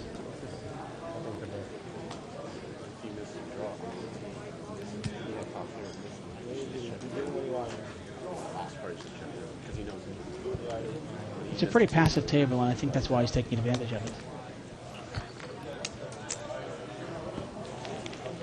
And we got a 7 players. 7-way player pot. Thank you, Brian. We got these monster flops coming out, huh? Every flop. 7-4 deuce, 5 deuce deuce. Do you change your play when you see that? No, I don't. I don't believe in superstition in the sense of like changing tables or changing seats. It's just random. You know, every time is random.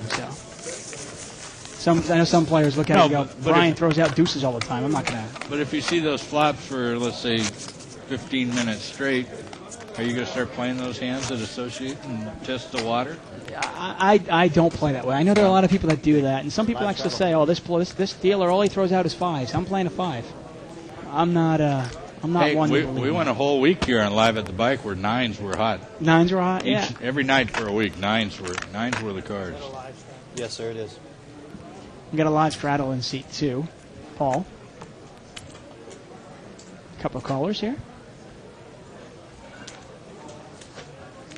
I'm not one to adjust my play like that way. I'm not a big fan of that. 5 players. 5 players. We got a $100 pot already.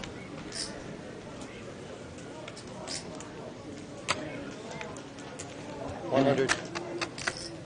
Paul and Kevin have both flopped top pair. Now King Deuce in seat 2.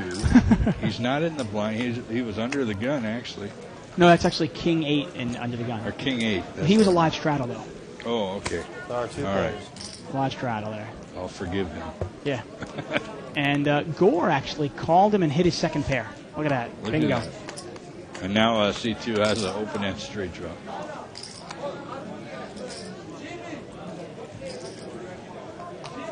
And he's going to just call. I'm not sure how big that bet was. It looked like about 75. 500. 500. Actually, I'm probably wrong. It's probably more like 300. I think it was 300, yeah. 300 it looked like. And now what does he do? Now he missed his open-ended. He's got top pair. He's just got top pair with a pretty weak kicker. And plus the club came out there, so if Gore was betting the flush, he would have hit it also. There's not much that... He's got so much against him. Yeah, there's not much Paul can beat, to be honest with you. You know, there's a straight out there, there's a flush out there. He's got a king with a lousy kicker. He can only beat a pure bluff. And it's a good laydown by him. Never has to show. He'd go broke. That's about all he has is 500 there. Yeah. Would have left him with about $25 cab fare. Yes.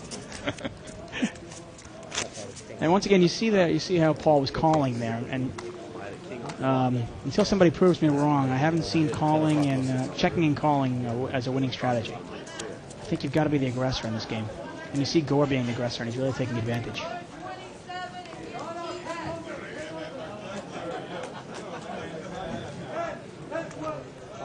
Call. Option. And you see, there's not too much raising pre-flop, but most of the action comes after the flop here. Check. What a nice flop. Yeah. Got a King Jack 10 flop there. Seat 7 has a Queen Jack. He bets it. Well, that's not a flop you want to slow play, is it? No. Somebody's got an ace, somebody's got a king, a 9. Any of those hands are dangerous. There are 2 players. And the 1 ace calls. Yeah? Looking for a king. There's a scary card. Yeah, it's a very scary card. Gore is like to, he wants to mix it up a little bit because I think he thinks he can outplay these players after the flop and after the turn. I like Dr. BB's bet on the turn. If you just joined us, we're live at the Bicycle Casino. We're in Bell Gardens, California, which is about 15 minutes southeast of Los Angeles. We're just off the 710 freeway at Florence Avenue. Open 7 days a week, 24 hours a day. Come on down and play some live action poker.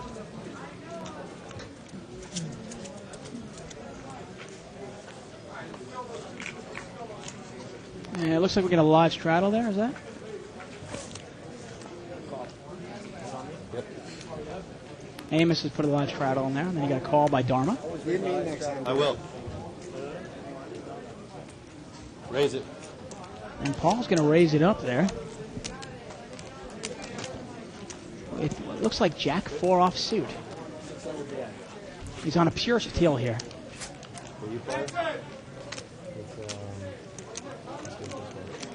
Pot's about $60 or so, and he's trying to pure steal.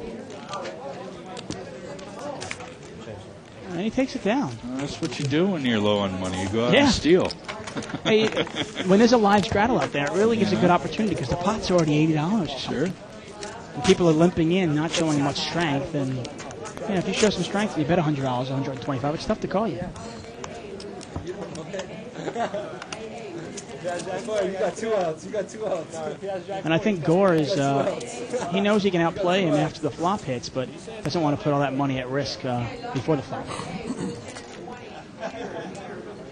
Especially with, I think he had Queen 10 there, which is a pretty marginal holding. Dharma picks up a pair of 8s.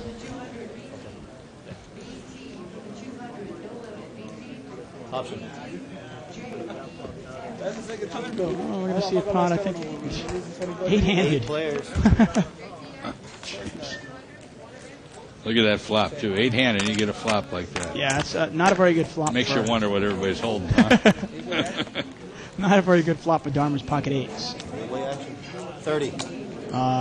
Seat 6 has Jack 10, 2 pair. He's got top pair, and he's going to bet it. Bet $30. Pretty small bet considering the pot's 80. Seat 7. Seat 7 lays down top pair pretty easily. That's a scary flop for just a King 5. The Ace 4 call. Oops. Queen 3 actually called too. He's got a open-ended. Actually, wow. Seat 9 flopped a monster there. He's got Queen 3 of clubs. He's got an open-ended straight draw and a flush draw. The 6 helps 75. Nobody. $75 bet. Seat number 6. 500 behind 2. And Jay's going to call. 2 players. Still looking for a 9, an ace, or a club. And he hits his 9. No, 10. 10, I'm sorry. I saw 9 up. there.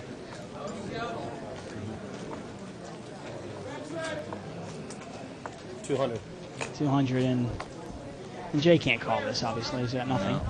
Queen high.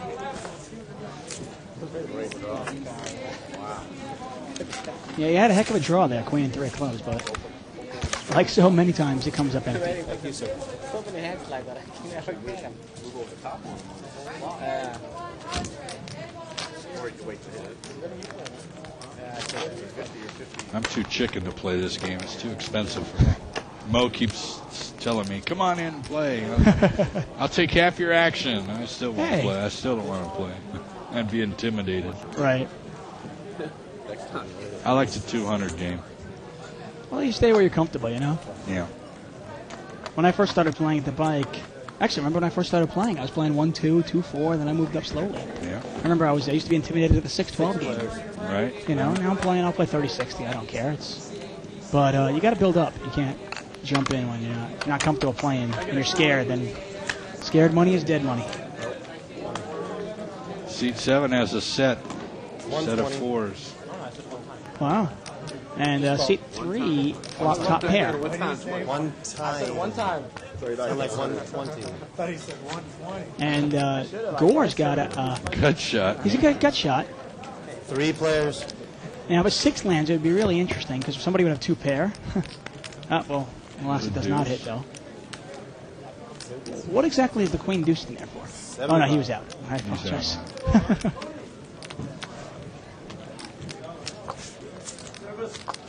And set of 4s takes it down. Nice play by Dr. Beebe.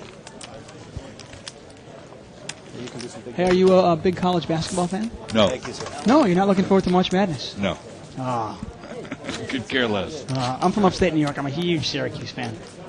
And I've been a big Syracuse fan, not just since they won. I mean, I've been a fan since Ronnie Cycli days, Derek Colton back in late 80s, mid 80s.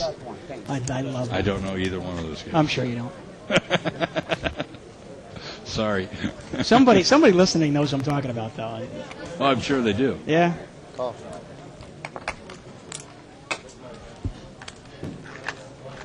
I know the Lakers. That's about it. Yeah. They had a big win last night. Knowing them, they'll probably beat Dallas in Dallas last night, and they'll lose to Charlotte tomorrow night.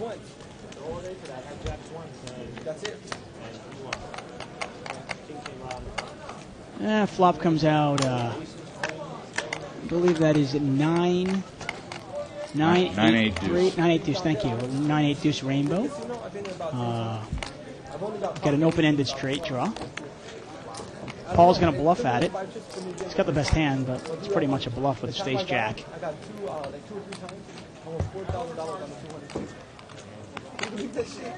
And king comes ace jack's going to take it down unless there's some sort of betting at the end. But I kept on getting I didn't really win. I won one big showdown with aces. I went on it, but like, I mean, it wasn't that. 325. Paul's going to fire at it. He doesn't need to, but he's going to fire at it anyway. And Allen can't call here. He's a little frustrated he didn't get it straight. He's mad, but he knows he can't call. Get lucky and sell, get card at the right time, you know. Got a couple sets at the right time, you know what I mean. Have you seen me make a big race? No. And there's the $25 chips. Those are purple chips, by the way. When we refer to a yellow chip game, by the way, just so you guys know, yellow chips are $5 games, and the yellow chips are like a 10-20 game, a 20-40 limit game.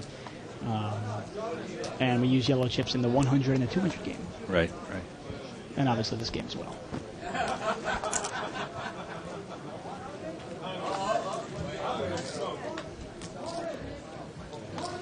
I think we have pocket jack, seat 5. 70. And Dharma makes it 70 to go. Pocket 4s and seat 4. 60 more. And he calls. Gore's looking to win a big pot. He throws in there a 10-7 hearts. And Amos is thinking about it with pocket 4s. It's one of those things where he knows he doesn't have the best hand, but if he hits a 4, maybe he can win a big pot.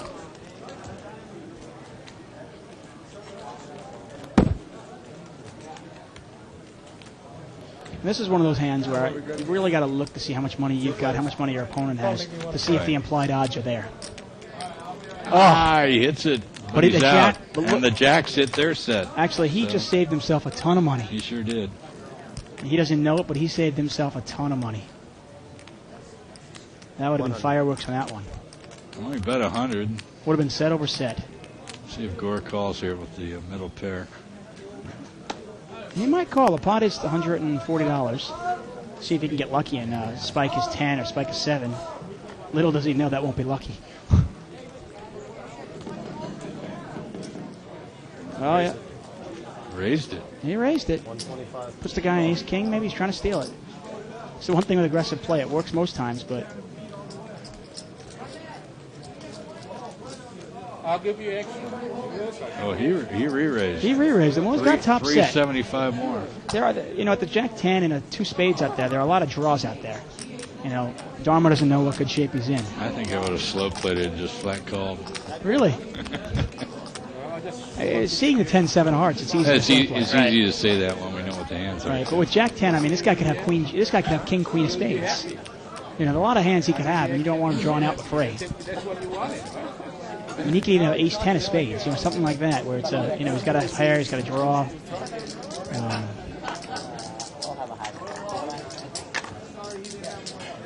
And this is one of those where I think at this point he puts him on aces or something like that, and I don't think he can.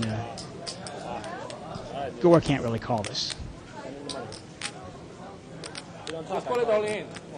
And Amos is probably right now he's killing himself because he knows he throw away his set, but he should be happy. 25. 25. I lay down pocket fours. See? And he tells. Oh. I lay down pocket fours. He doesn't have a set. Don't show I'm glad him. I did, though. And he lays down pocket fours, and Dharma's probably upset now too. He goes, shoot, I should have slow played it. I would have won a ton of money. No. I almost called when he called. Set over set. Big blind. Sometimes the best things you can do is just not play. Yeah. If I don't call, you call? No, if you don't, no. I don't know what I do, bro. That's kind of hard, man. You got a lot of chips. That's what you're trying to say. Yeah, that's your dream. That's your. Well, look at you. You have a lot of chips. I don't think you have a set of fours deep. No, he didn't. Really? Pocket 10. All right, pocket 10. Selfishly, commentating on this, I would have loved the force to call. I would have loved to see Right, a sure. little action. Pocket fours again for seat 2. Got an ace queen in seat number 6. 40. And Raised to 40. he's Allen with the ace queen is going to make it $40. He's on the button with ace queen. Not a bad raise at all. He's got position on everybody. Seat 5's got Jack Deuce of diamonds. He won last hand, so maybe he's just feeling hot about it all. Yeah, got a deuce. There you go. And yeah, We find out in 4 minutes. and the 4 is still in the lead, obviously. I got out, man. What is it? You got it. That? No way. I was going to lie about it. I'll find out right now. And Allen checks it. Check. Surprising check. Yeah, that's what I'm saying. I would have Jack of hearts. called that really. Jack of hearts. Nobody's got a heart, though. You can't put one guy. You can't put one guy on. But look at that. Seat 5's Dharma. got 2 pair. Dharma's playing as a Russian. He hits his second pair. 55. $55. This is a pretty easy lay down for both hands, I think. Ace queen's got nothing. And the 4s, they don't have much either. The ace is calling. Really? Ace queen call. Calling, that's a questionable play there by just calling. If he's going to make a play, he should probably raise at it. He doesn't realize he's actually drawing dead. And the king on the river. So the jacks and deuces are going to win the pot. Unless he's outplayed here. And he's not. It's interesting there with Allen. What exactly is he hoping for? He's hoping for an ace in the river? I guess. Even if Or a queen. And that's one of those things, if you hit the ace of the queen, he's still not even good. But he didn't know that. I guess that's the danger of just calling, though. Drawing at 6 outs with 1 card to go. You know what's funny? Like, you go to Vegas, like the ones you can smoke in, they won't let you smoke cigar, but they'll let you smoke cigarette.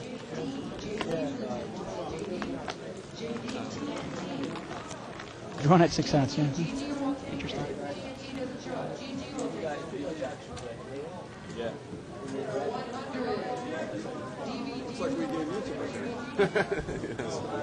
And Dharma's going to play his rush. He's going to certainly limp in.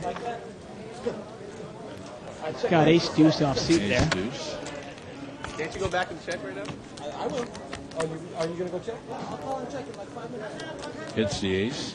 I'm gonna go check. You just call somebody. Ace queen 7. Got a couple spades out there.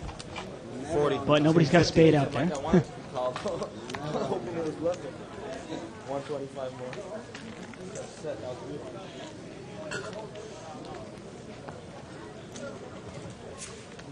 And Paul's going to call. He's got bottom pair.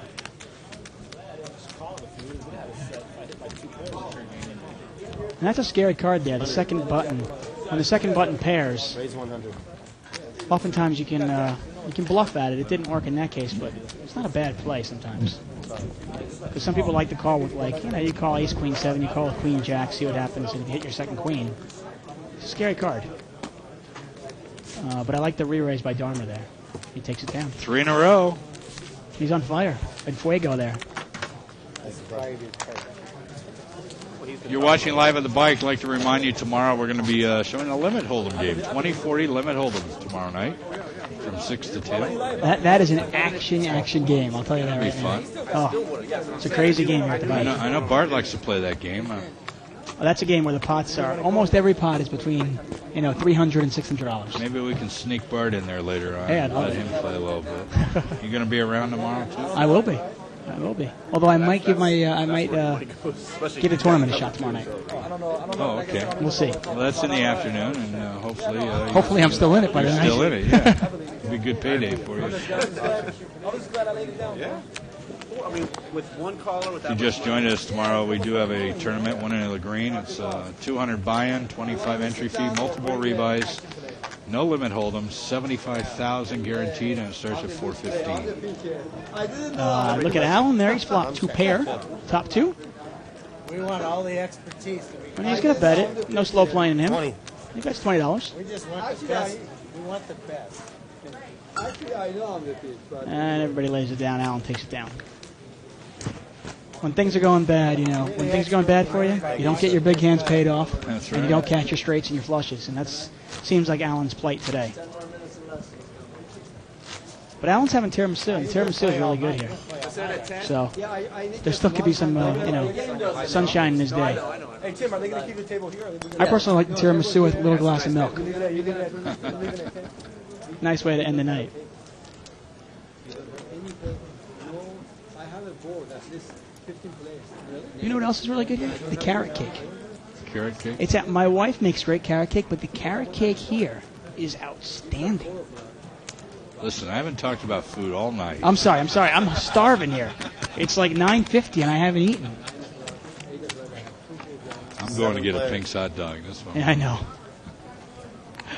I don't know how you eat those. I eat those. I get agita for weeks. Just kills me. We got an ace king on the board there. After 10, I can slip in a couple cuss words once in a while. I always say the food here is the best diet around. And I won't elaborate on that. I will say, though, as far as casino food goes, it's probably some of the best food I've had. Oh, yeah. So it's good.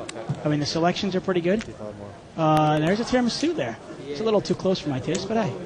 Sue who? And Seat 9's got bottom pair. 3 aces, seat 1. Yeah, I think Gore's left the game. Yeah. I didn't even notice that. Paul's moved over to seat 1. Mo's back in seat 2.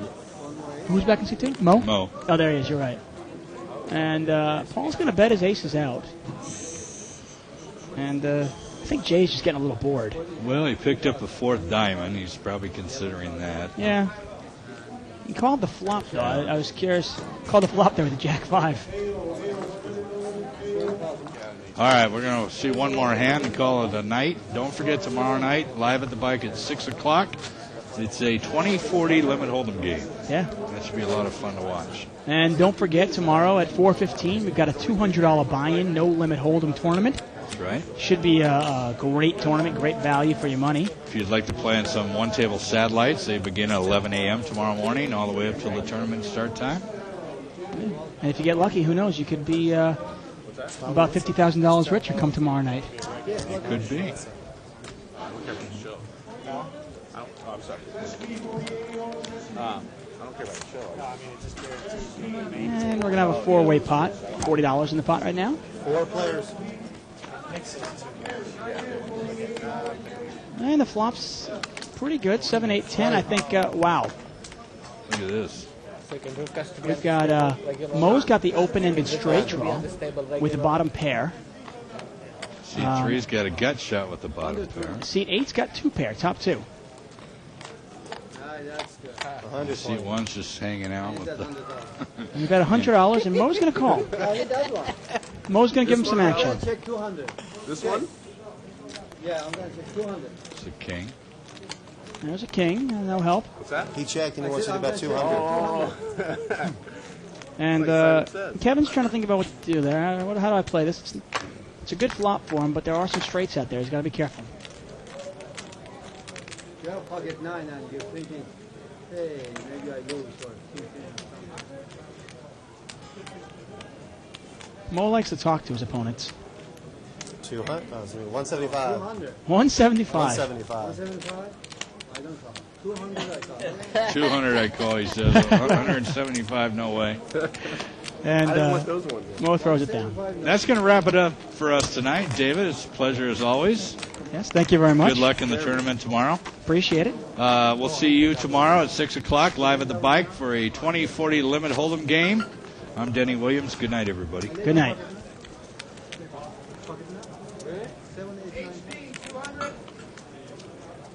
As you should.